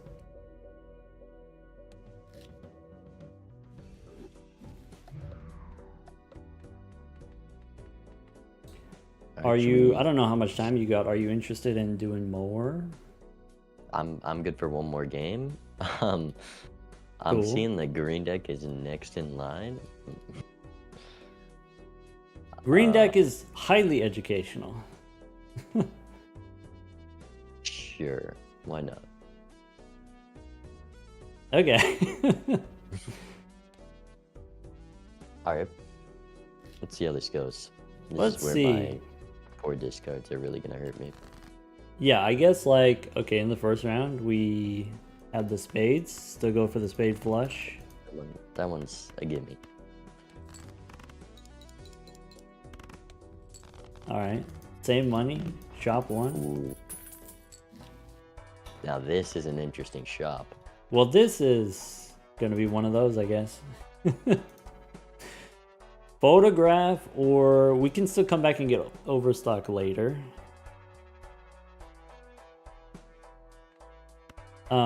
Photograph for sure. I guess the question is, do you take the buffoon pack also? I would think I would, if sure. there's overstock, I don't take it. I think I don't even take this hangman. I probably just go photograph, go next.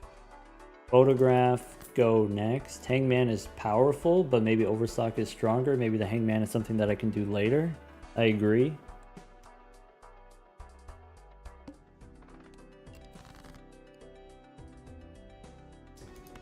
All right. In the big blind, I guess, do we go for the straight? Probably not. Throw away the king and then try to go for hearts.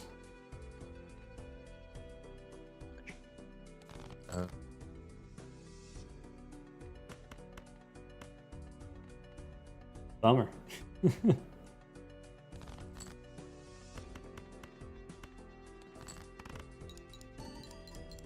Well, we're out with 10. Could have afforded that buffoon back. I guess you wouldn't know. Like, if you miss on the flush, if you miss on the 5-card hand, then you lose another $2 by playing a hand. Right. Jumbo Standard or Arcana? Well, we have $16. We could do Overstock plus Standard. I went the Arcana because I like that chance of a Hermit being a big game changer. If I just get that Hermit there, that's $24 I have, and then I'm up to 14, and the next ante is a lot more. Okay, A lot so you're smoother. gambling. You're gambling for that 1 in 7 chance. Well, there's also low rolls that can still be something. Okay, so you're gambling for that 1 in 4 chance. I'm taking the standard like back here, 16. is what I would do. Alright. And I'm for Put sure that taking first. overstock, so I overstock first. Because I'm going Arcana, I overstock second and am unpunished. I guess I do have the option I could buy these, but maybe these are not great. And maybe, so like something that you could do on the green deck is you could take an early joker that scores points, and then that's money because you don't have to use your discards maybe. Right. With going for straights, Yeah. probably still gonna have to discard. If you had the money, would you take the Arcana pack and the standard pack? Like if you had $20, you would do both, right? Probably, yeah. Standard pack is garbage. Yeah, the Arcana went back was garbage. I spun the wheel. Okay. It hit for a foil. I mean, that happens So marginal. sometimes.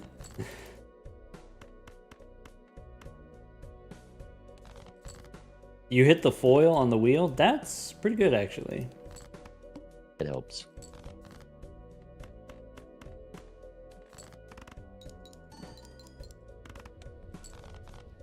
I did not get the flush right away. It took me 2 hands, so that cost me $2. Ooh. I was in there with $13. I instantly went buffoon pack, and because I can afford both. Did you get the one shot? I did get the one shot. Okay, yeah. Yeah, I guess like Jumbo Standard has on average at least 1 seal, but then it didn't have any, and so we got slightly punished there. It was more expensive than the Arcana pack. And then Right. you got the one shot, so you're also up $2 over me. Because I added a card to the deck, I didn't get the flush right away, and then maybe you got a different draw and you did get the flush. But like again, that's kind of like not necessarily tied to this decision of like whether or not you add a card, but just like the draw is completely different. I can't afford both, so I take the Spectral pack instead of the Buffoon pack.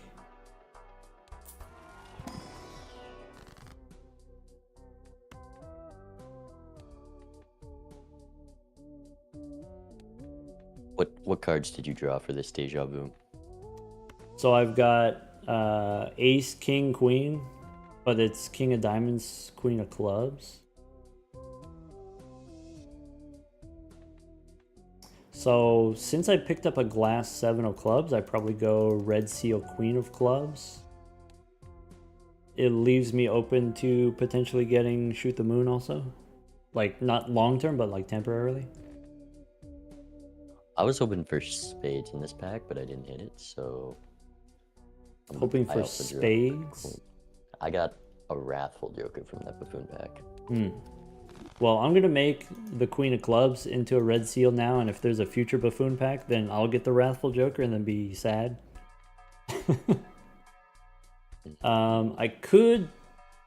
I don't have enough money for the buffoon pack, but I could take a star and then set up a flush house that way. I don't value it this early necessarily, but maybe that's something to consider.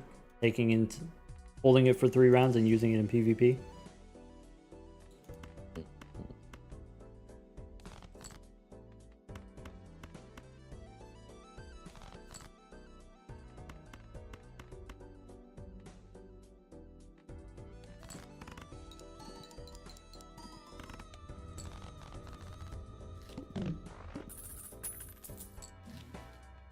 This shop is interesting. I'm probably gonna use this priestess. Which normally I would.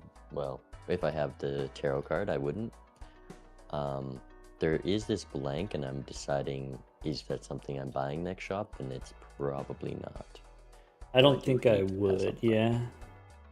I think I want to have money for other things rather than the blank, which doesn't necessarily pay off right away. I'm looking at 2 rentals, which I really hate here.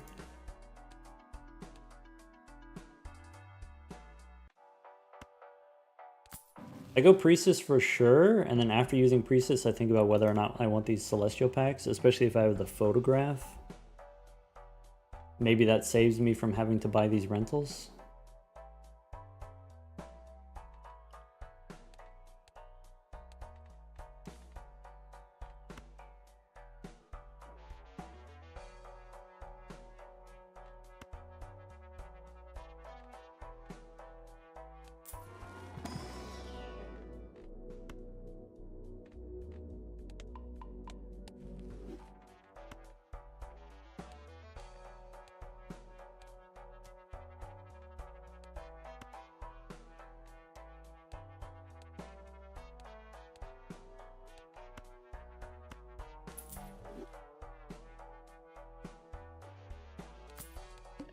Not the easiest big blind for me, but I'm out.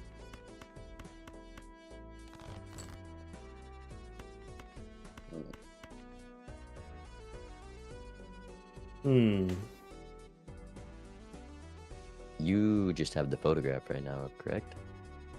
I took a speculative Droll Joker because the Droll Joker, even though it's a rental, if you can win in one hand, then that saves you money, and so it pays for itself. But I drew my red seal, so I think I sell the Droll Joker, and I can still win in one hand. 4x does it clear in one hand? Yeah, because I'm thinking level 2 flush is 500 points, and then 4x is 2,000. I did not realize you had a level.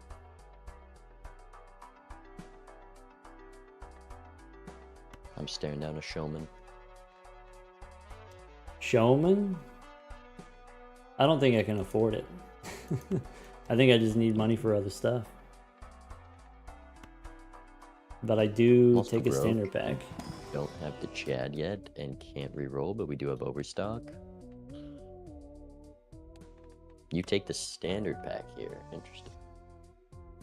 On The green second I deck get a I red do. seal, I guess the difference Ooh. with green deck is you don't benefit from interest, and so you don't really get punished for missing on a standard pack. And you know, every 5 cards there's 1 seal on average. So it could be a gold seal would be good, could be a blue seal. Maybe another red seal. Purple would be good. Obviously the standard pack in Ante 1 was garbage, but that's like a kind of an extreme case.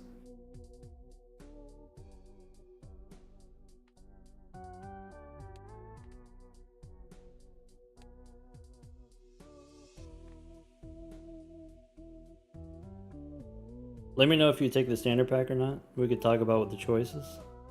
I did. I took the gold 9 because it was spades. And Okay. I wrathful. Jack, red seal. I'm not too interested in, but I'm tempted. I guess without having Wrathful, I'm kind of open to the possibility of playing any different kind of flushes, and so maybe I take a red seal jack. And then when I do open an Arcana pack, now I have twice the probability of getting a red seal for Justice if Justice is in an Arcana pack.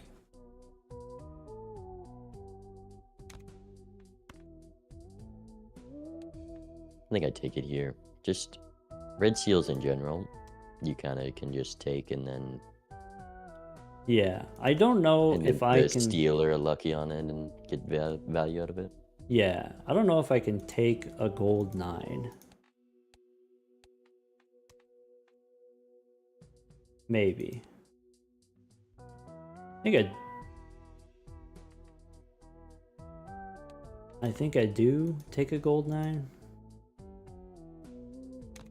But it's rough. It's not easy. Okay. Celestial pack I can't afford. Showman, we said no. I could take a Hierophant is maybe something that could be useful short term in the 1 PvP. Or maybe I need my money for the next shop. I only have the 1 Joker.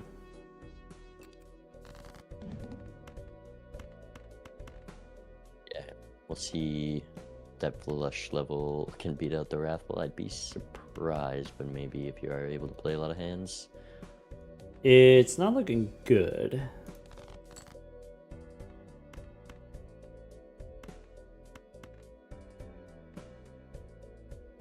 I've been holding on to a Neptune in case I do trail that straight flush, but...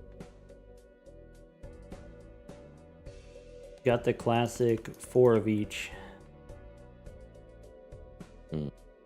50-50.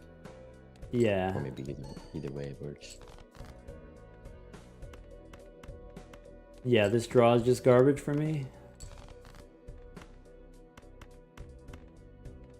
Took too many hands to find the first flush, and it doesn't have a red seal, so that's it.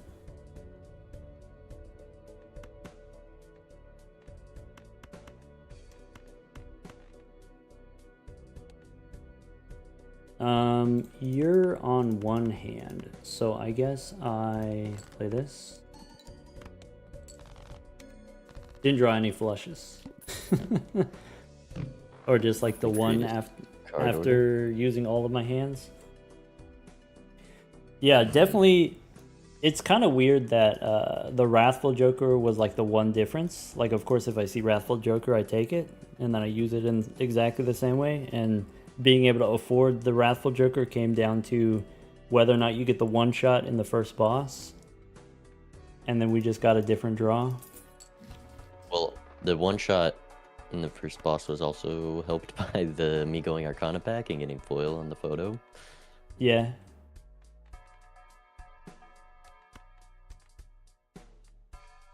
For you, are you considering this smiley face? I'm gonna open the Buffoon pack first. I guess there's a question of whether or not I open the Arcana pack. I've only got 13 bucks. I went Arcana pack first. And I think I probably will too. It's not very good. Could be a gold card. I think I'm interested in the Priestess, actually. I would like to get more flush levels than I do, so now I have the level 3 flush. And then look inside the Buffoon pack before deciding on what's in the shop. There's a Polychrome. Yeah, this Onyx Agate is... I think I take it for sure if it's not rental. Okay. I think I take it either way. I think as a rental, it's the kind of thing where you can win with fewer hands.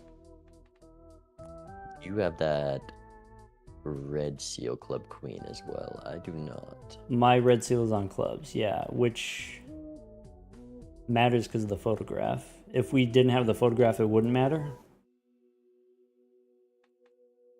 Yeah, I mean, so in my position, red seal on the queen. Also, we got the glass 7. You take the Onyx Agate here, even as a rental, or you still wouldn't? My deck is not looking great for an Onyx Agate. Sorry, I meant if you were in my position with that specific deck. Red Yeah, Seal yeah, Queen and then Glass 7, you take it? Yeah. yeah. Without the Wrathful for sure. Okay. I guess when I'm playing on Gold Stake, I think about like Wrathful is the thing that I can sell out of at any time. But if you've already made spades, it's a little bit awkward, but not impossible. Well, I just have that one Spade 9. I'm not exactly built into it. I'm just definitely not built into clubs. I have a Queen of Hearts and a Jack of Diamonds, Red Seal. Hmm.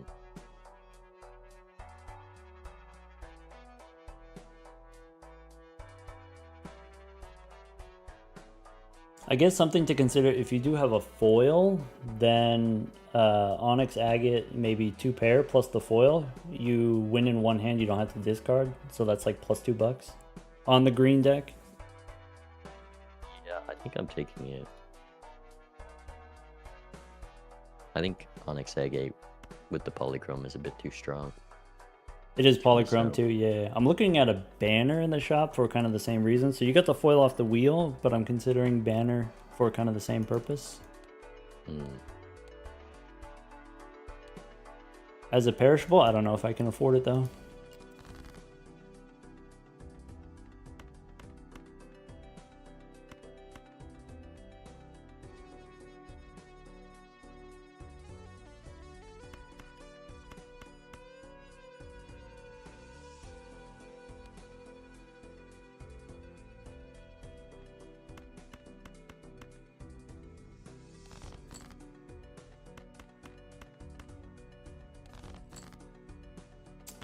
Didn't draw any clubs. That's not good. It's an interesting draw.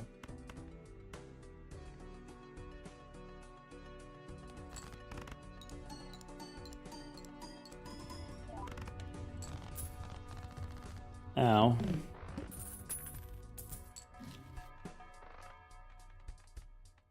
Wow.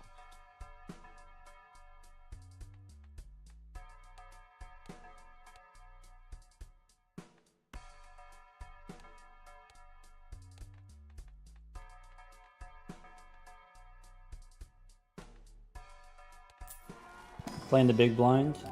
Did you open Arcana or Standard or both? I just went to Arcana. I don't have the money to afford both at the moment.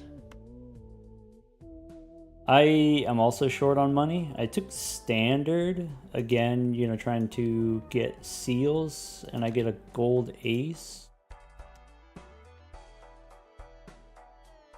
Ace of clubs, I guess.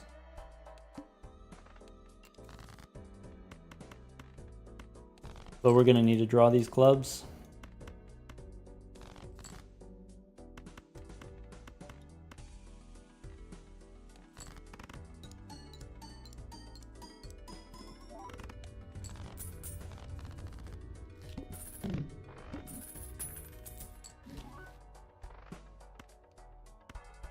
Okay. I gotta do some math. Okay.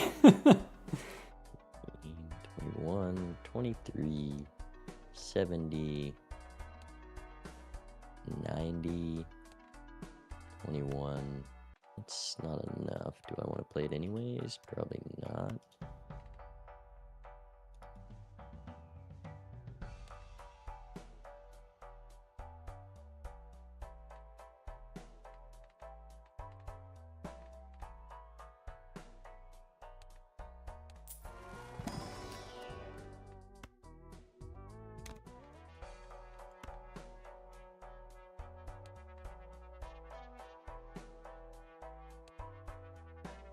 I do not like green deck.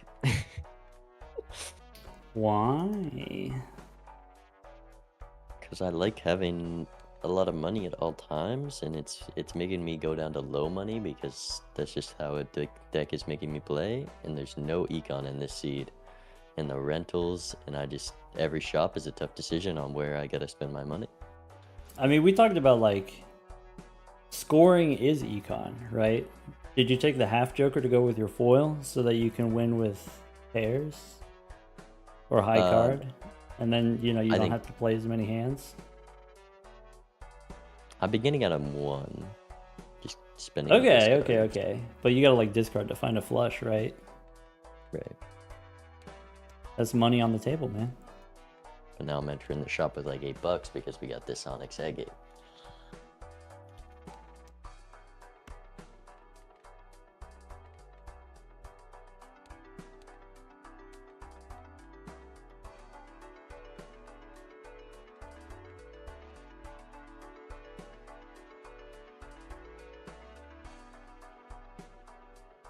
Where are you at right now? I am in the last shop before PvP. I haven't re-rolled at all because we haven't had money to re-roll.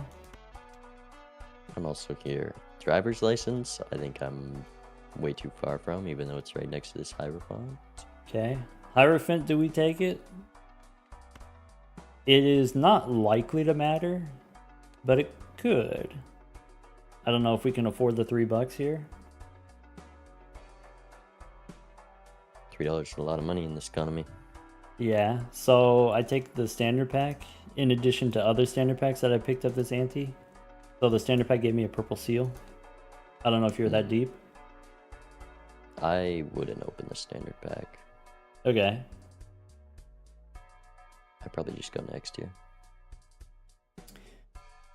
Okay.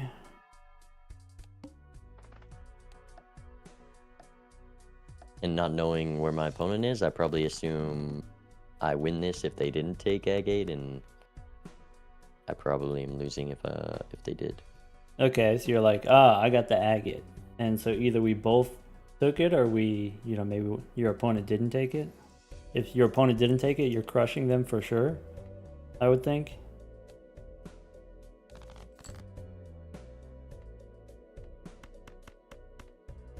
Is that what I want to do? Probably. I draw the club's flush, and I ask the question whether or not I want to dig for my glass card. I think I just send it.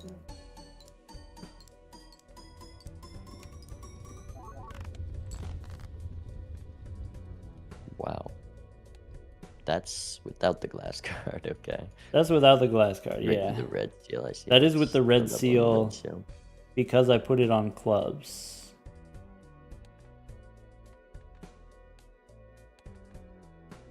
Not knowing that Onyx Agate was going to show up. Put it on clubs.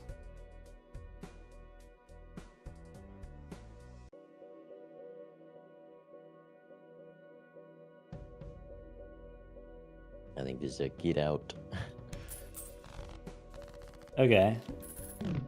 I got a question for you. So let's go back in time. And when I had the option to put the red seal on the Queen of Clubs, I also had a King of Diamonds. Those are my two choices. I chose the Queen of Clubs because I had a 7 of Clubs was glass from an early standard pack. There was a star in the shop. So would you have done red seal King of Diamonds and then take the star? Or do you do the same move of like red seal on the Queen and pass the star? With star and shop, I definitely go on the Diamond King. Okay.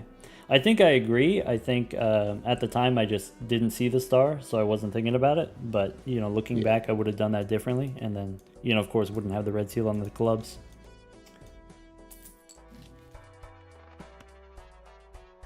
Trading card. More Arcana Pack gambling. Gambling. I mean, you've opened a lot of Arcana Packs, right? Yeah, they haven't been great. Okay. I guess now that we have the Onyx Agate, maybe the Arcana Packs are more valuable than the standard packs. I've been passing on standard packs for a while. Yeah. I'm starting to think about trending in that direction.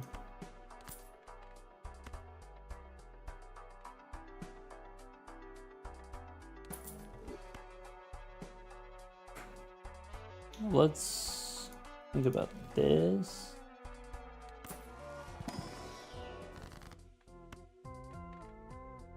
Hmm.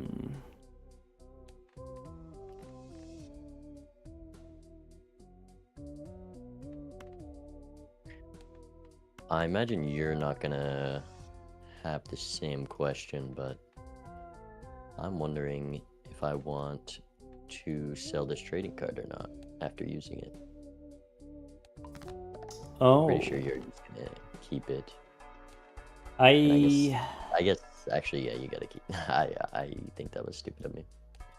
as a rental, I gotta keep it. Yeah, I think you're right.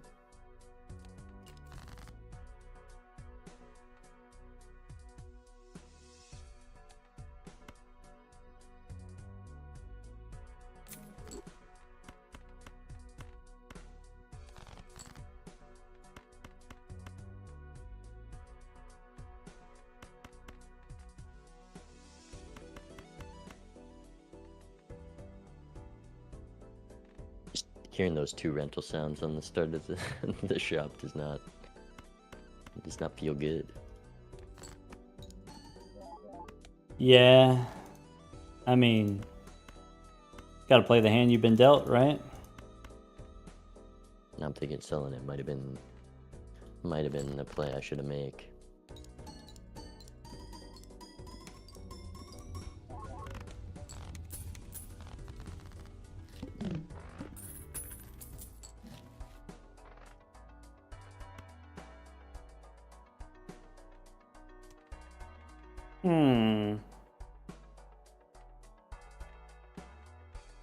Rental riffraff is interesting. And maybe that's something worth selling out of the trading card for. I did keep the trading card for one more round.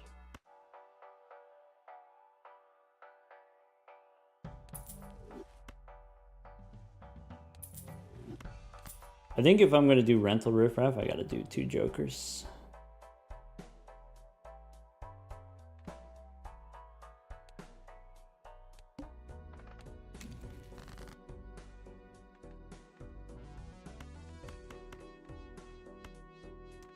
Okay.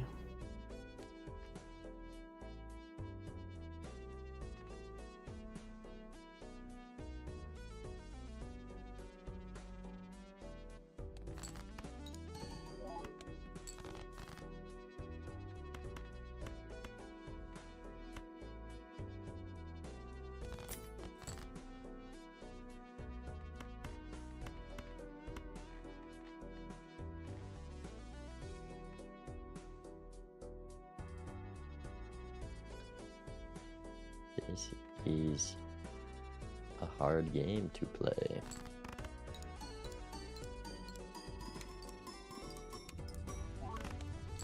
Decent amount of tough choices, to be honest, yeah.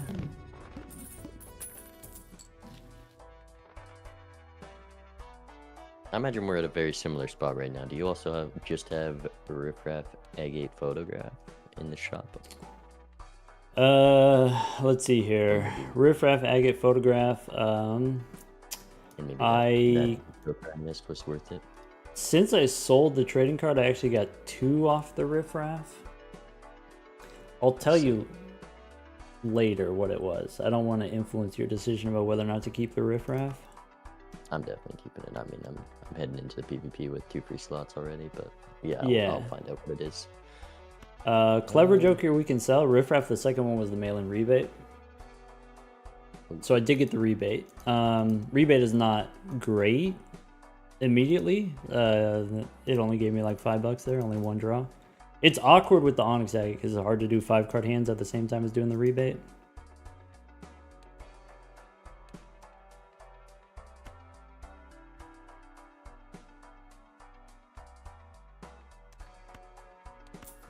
I think I'm taking the Celestial packs.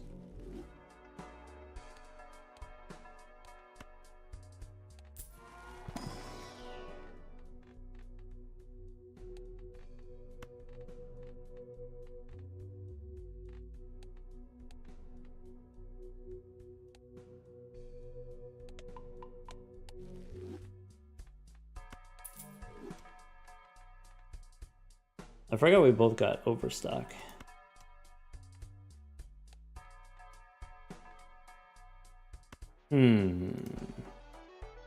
Alright. Even on lives. That's useful. For me.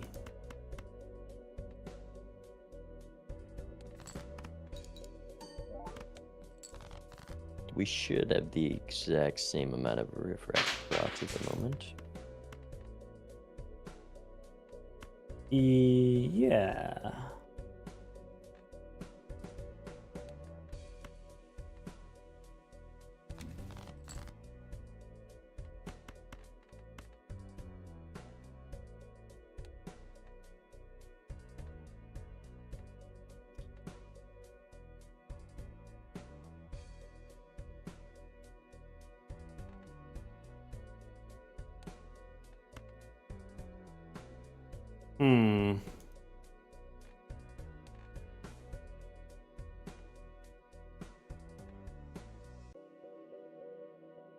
Awkward draw.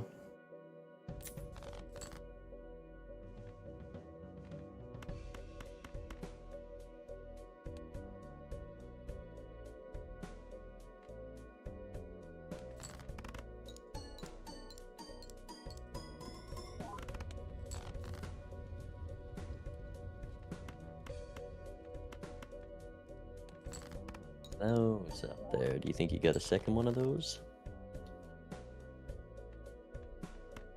Could be.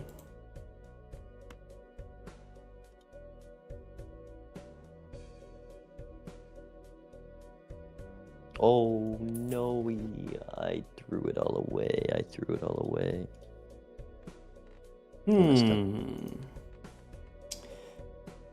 Yeah, kind of unlucky here. 10 of my spades or clubs are in the bottom 23. More than half of them. It's kind of rough.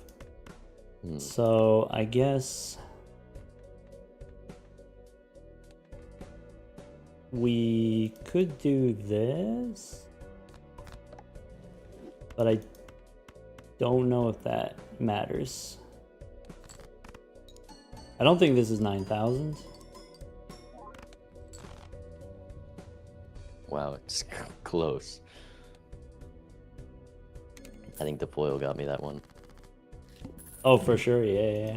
That early wheel hit. Alright, now we're good on money. So we open the Arcana bag.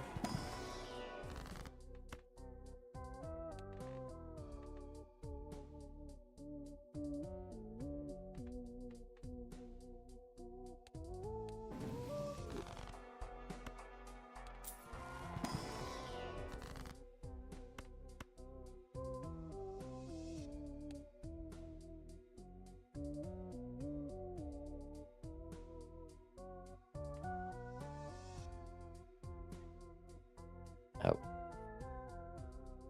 You open the Spectral pack? Yep. Okay, options. Could make a purple seal, could immolate. Probably I immolate. One consideration, I did draw my purple seal inside the Spectral pack. I think I immolate anyway.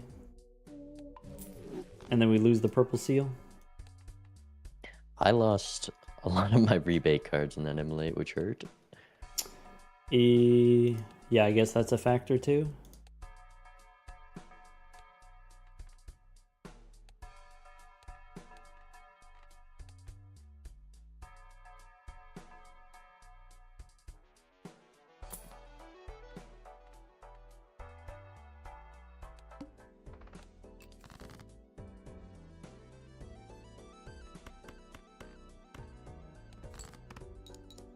$25,000 is not a small number. True that.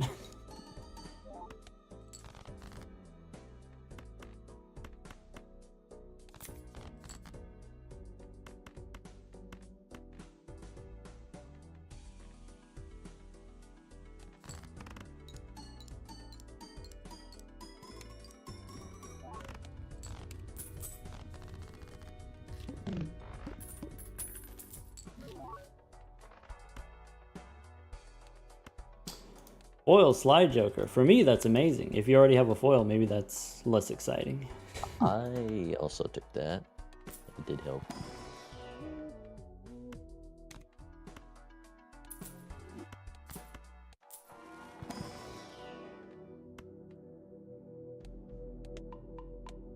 Do I want to do that? Probably something I need to do.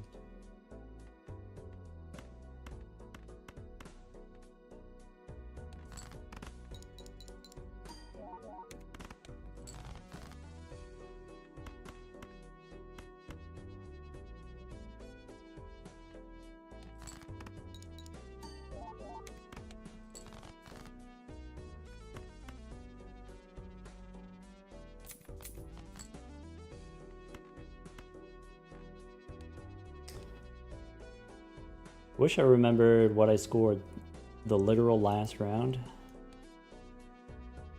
For around 20,000 on a regular old flush with the base card.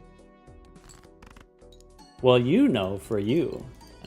I need to know for me. I mean, that's what you scored last round.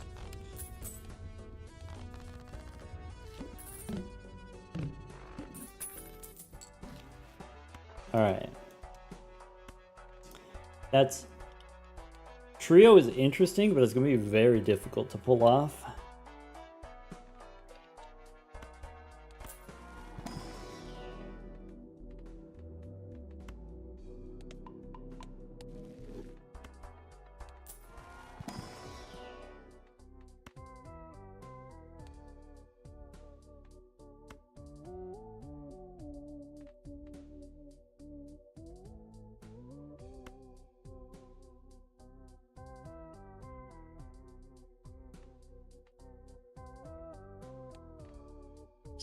Interesting. I got two very expensive cards that I might need to play.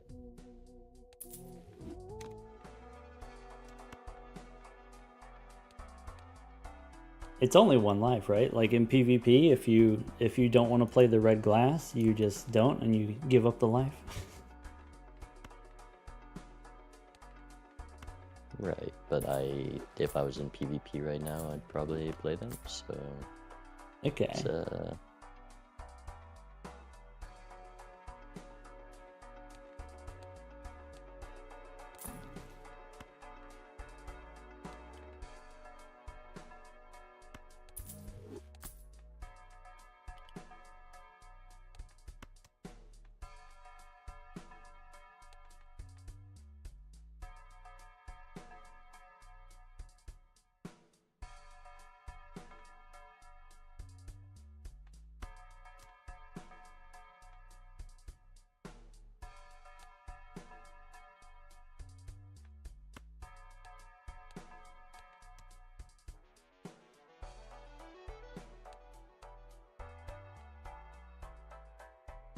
to calculate, okay.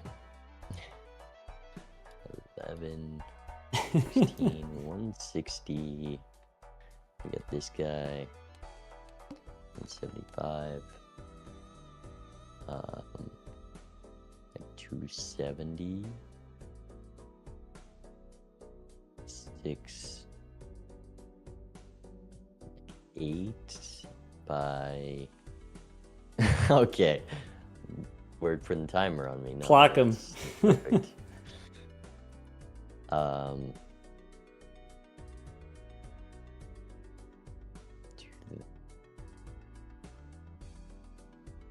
Plus that. Okay, this clears.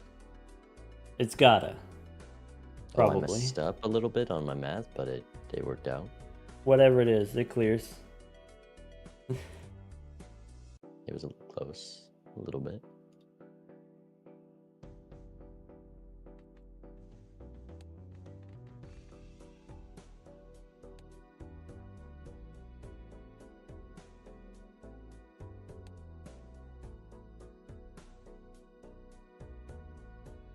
Hmm.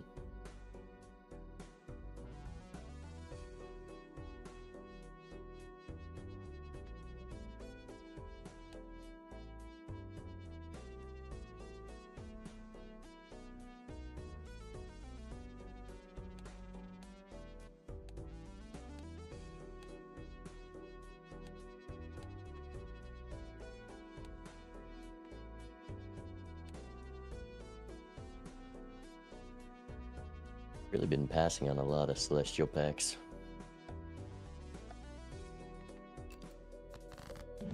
They're not typically super important. Right.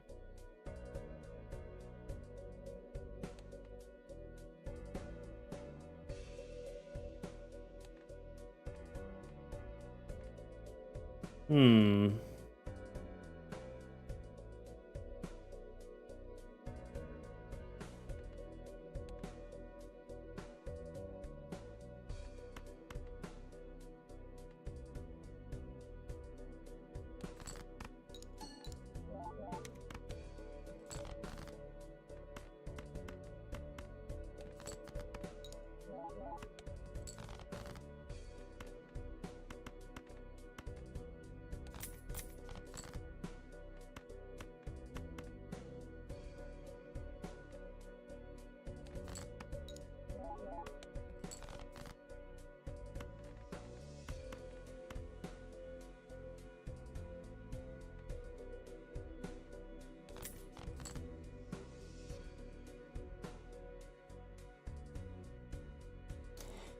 Interessante.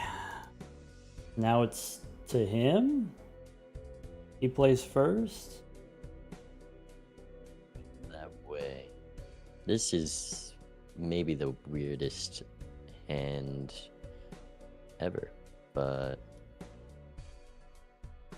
you work with what you got. Weirdest hand ever?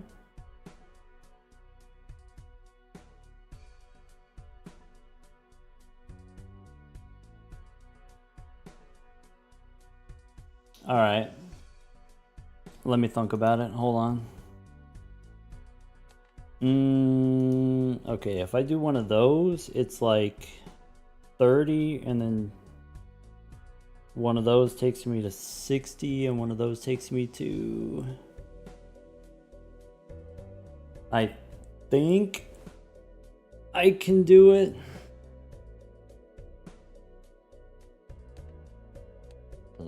You probably can't. You might as well just keep them.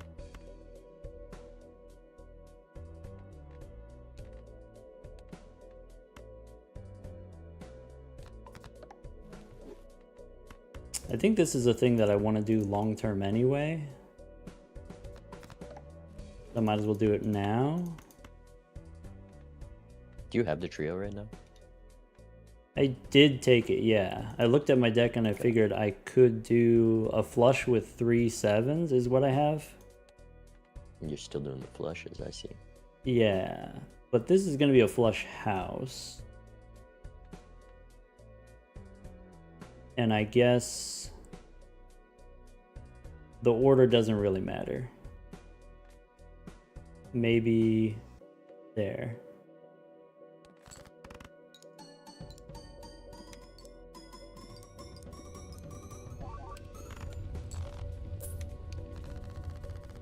Okay. He takes it. Now we're even. Another trading card. What vouchers in the shop for you? I've got the grabber because I didn't take the reroll before because I didn't think that I could afford it. What'd you get? The reroll glut. That's pretty dang good, actually. I think so. Especially if we got overstock, right? Yeah, that's gonna do a Right. lot of work here.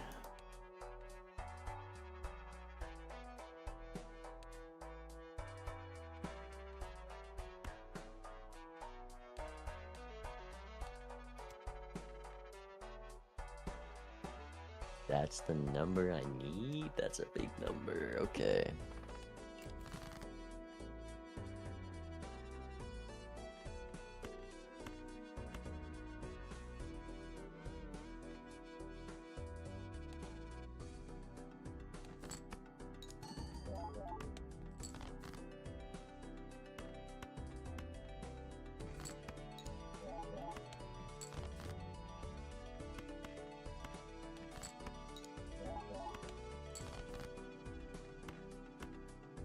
Does that do it? Do I want to do that? Probably have to.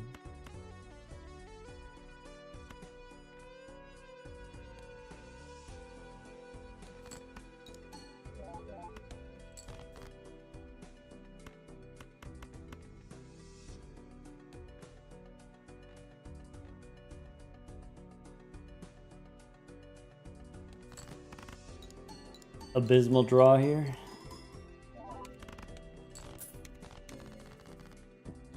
Yeah, gotta get creative with the hands. Yeah, I bottom decked my red seals, and I was relying on those to win. I see that. Bummer.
My game's starting to lag a little bit. I don't know why. After running for, I mean, you played enough Balatro. This is the first time happening. That's odd.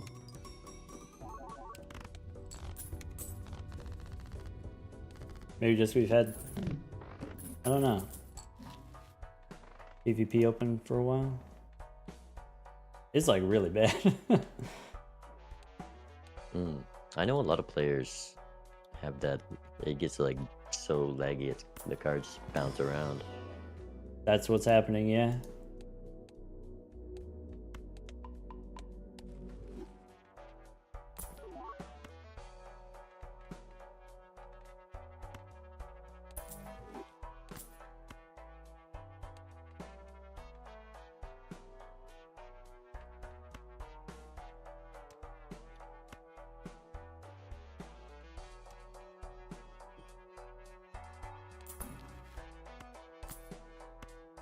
Alright, I made it to the PvP with a interesting lineup of jokers. You made it sure. unscathed.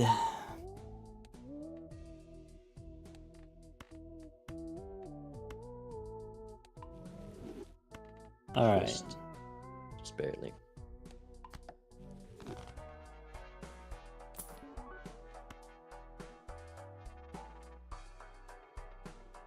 That's tempting.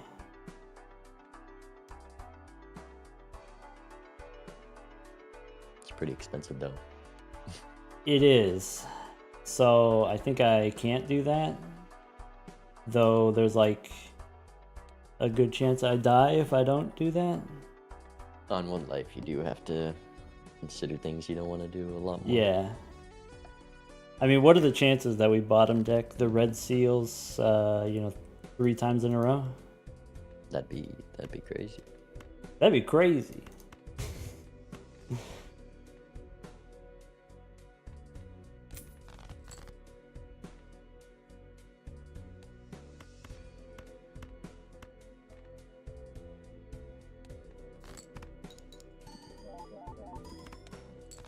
Oh man, I've got like a 1.5 second delay on my game actions. I've heard, from what I've seen, they say it's like a memory leak or something. Yeah.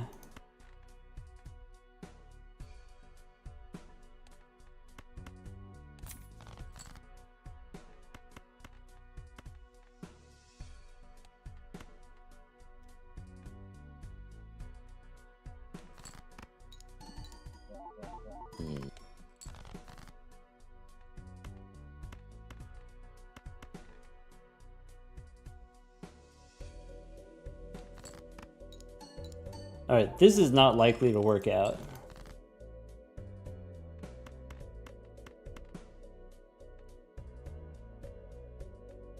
It's like I gotta Okay. go.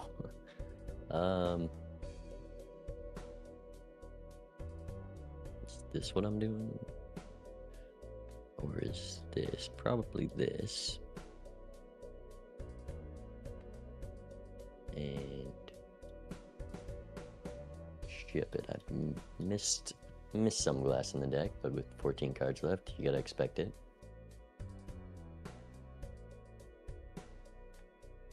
Okay. So this is what I did last time.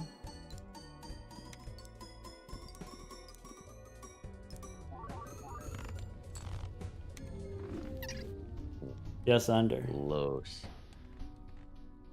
Yeah, I took that seeing double a while ago. Yeah. Did you? You never got the red seal glass, I see. Yeah, there weren't any justice cards in the shop, and that was because we didn't really have that much money. We weren't really re-rolling that much, and so you're depending on the Arcana packs for the justice card. And then even if the justice card shows up, you still need to draw the cards in the Arcana pack, which maybe doesn't happen, not guaranteed. I did open a lot of standard packs, which ended up not being really relevant, not really being useful. Yeah, I think when I'm at the point for a red seal, I only open standard packs when I have the money to spend on it, and you did get rewarded with that purple seal. It's just unfortunate that it had to go in the immolate. Yeah. The purple seal was nice, but it took us like 5 standard packs to get there or whatever. Was the purple seal what gave you the moon card? Yes. So I guess then I had the extra moon, which is how I was able to do the flush house, the last PvP or whatever it was. I've been doing full houses just to get whatever glass I can in the hand. Also, because I had both those reroll vouchers, I was able to roll a lot and found a justice on my last roll that ante, which seemed to be the difference. Yeah. Yeah, it was. I don't remember what I did instead of the reroll voucher, but it seemed important at the time. Not much money, but that was when I got the rebate, so I decided I can probably get some money back, and I did end up throwing that PvP, and it was on like Jax or something, and I made most of my money back. Yeah, maybe that's it. Cool. Yeah, interesting to see, with all sort of like the difference between opening a bunch of standard packs versus opening the Arcana packs. And the thing you said was like, once I have some valuable card, then I want to make it even more valuable. And the way that you do that is by using Arcana packs to stack additional effects. So maybe like, you get a couple extra gold cards, maybe a glass card, maybe those were the things that I took from the standard packs. There was like a second red seal, but you also saw both red seals.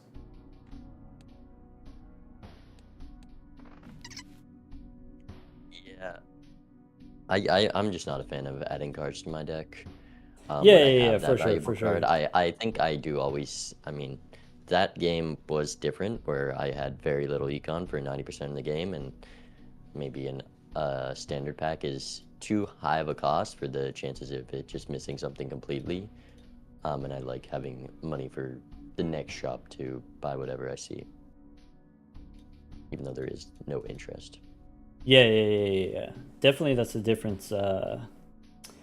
When you're playing on green deck, you don't get the benefit of interest, but you still get the benefit of, well, if you have $15, then you get to buy $15 worth of stuff. And there's not necessarily $15 worth of stuff in every shop, but there could be in one shop. You don't know before you go into the shop how much money you're going to spend there. And so it's useful to have a little bit extra. Also, when you open those Arcana packs, you want Hermit to be a possibility. you don't necessarily take the Hermit every time, but you want it to be a possible out that you have, and so maybe it's worth saving money on the green deck for sure. That was an interesting game, a battle of the blinds a little bit. I'm sure if you didn't lose a life there, definitely.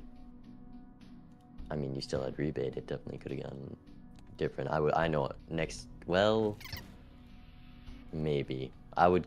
A lot of my stuff was about to perish, and I was probably gonna die. I probably would have skipped to PvP next ante. Yeah. This would have been you know, they're not all super interesting if they go an extra ante, but I think this is one where it could have been interesting if you go an extra ante.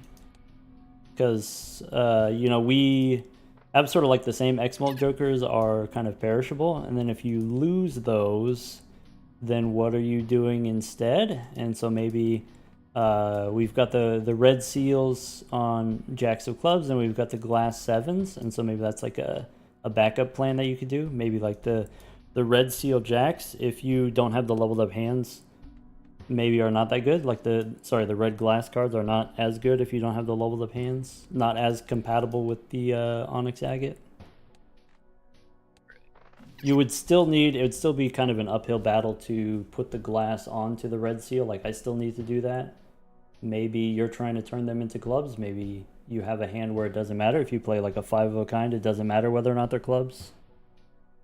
It just depends on what levels your hands are. I mean, I was full house. I had to use just the Onyx Agate to get a little bit of base malt on my photograph proc, but Yeah. You just have the one club, and then that's like enough to get it off the ground.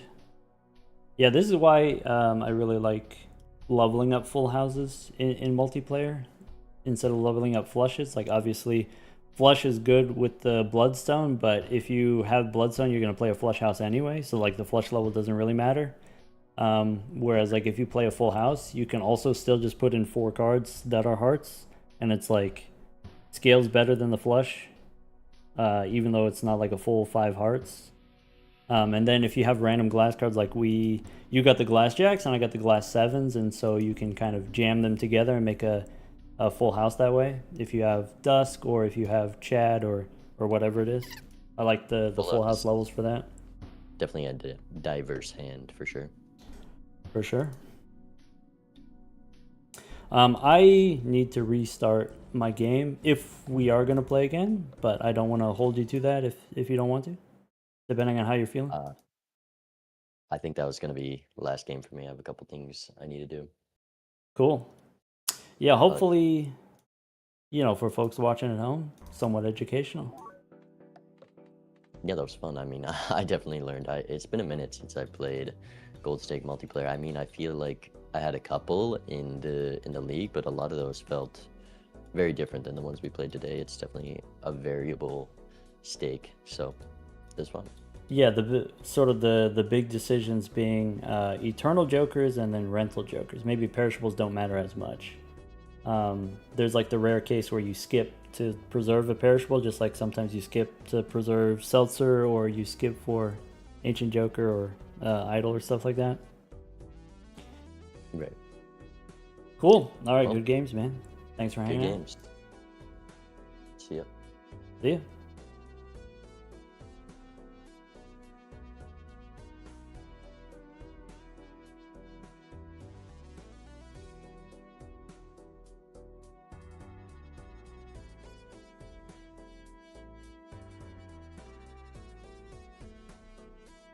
And that's it. Definitely interesting. Yeah. Interesting to see. You know, obviously, if you have a small sample size, if you only have like 1 game or even 3 games, is not a very large sample size. It's hard to tell sort of different decisions, what's better. So, you just got to play a lot more and then see a lot more. I think Gold Stake multiplayer, like specifically Gold Stake multiplayer, is interesting because, you know, in the ranked multiplayer Discord or whatever, for White Stake they have a flowchart. It's literally, it's a solved game. It's like, here, these are the things that you do in this order. But no one plays on Gold Stake in the ranked ladder. And then even in MLB, not that many people were playing on Gold Stake. Is the stream ending? Yeah, that's gonna be it for today. Usually we don't stream on Thursdays.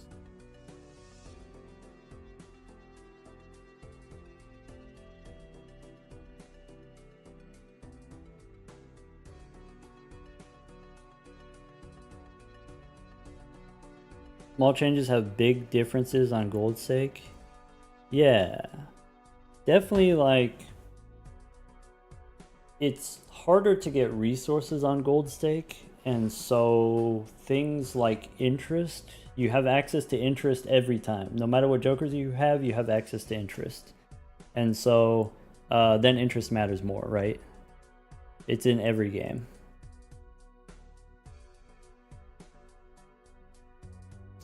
Do you think you could get a anyway, so because interest matters so much, then there's a lot of snowballing that happens. If you can, like, on gold stake, because the scoring requirements are so high, sometimes like one joker makes the difference between whether you survive or not. And so having just like an extra $5 for one extra joker can make a big difference. It's not a real flowchart. Yeah, it's not exactly.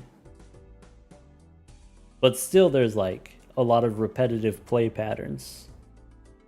A lot of people do the same stuff. White stake multiplayer.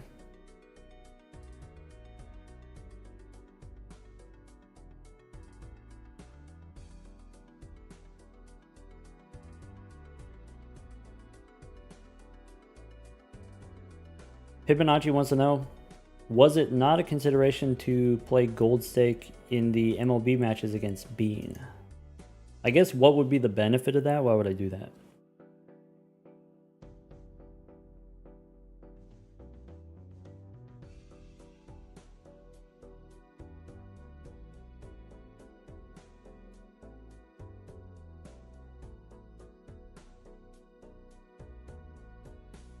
Maybe able to navigate better, maybe able to beat him if you play on gold stake instead of white stake.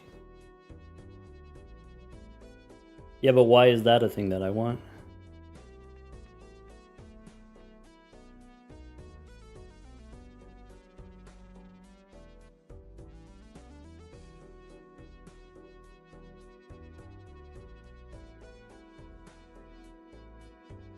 Alright, thanks for hanging out, YouTube folks. Let's look for someone to raid.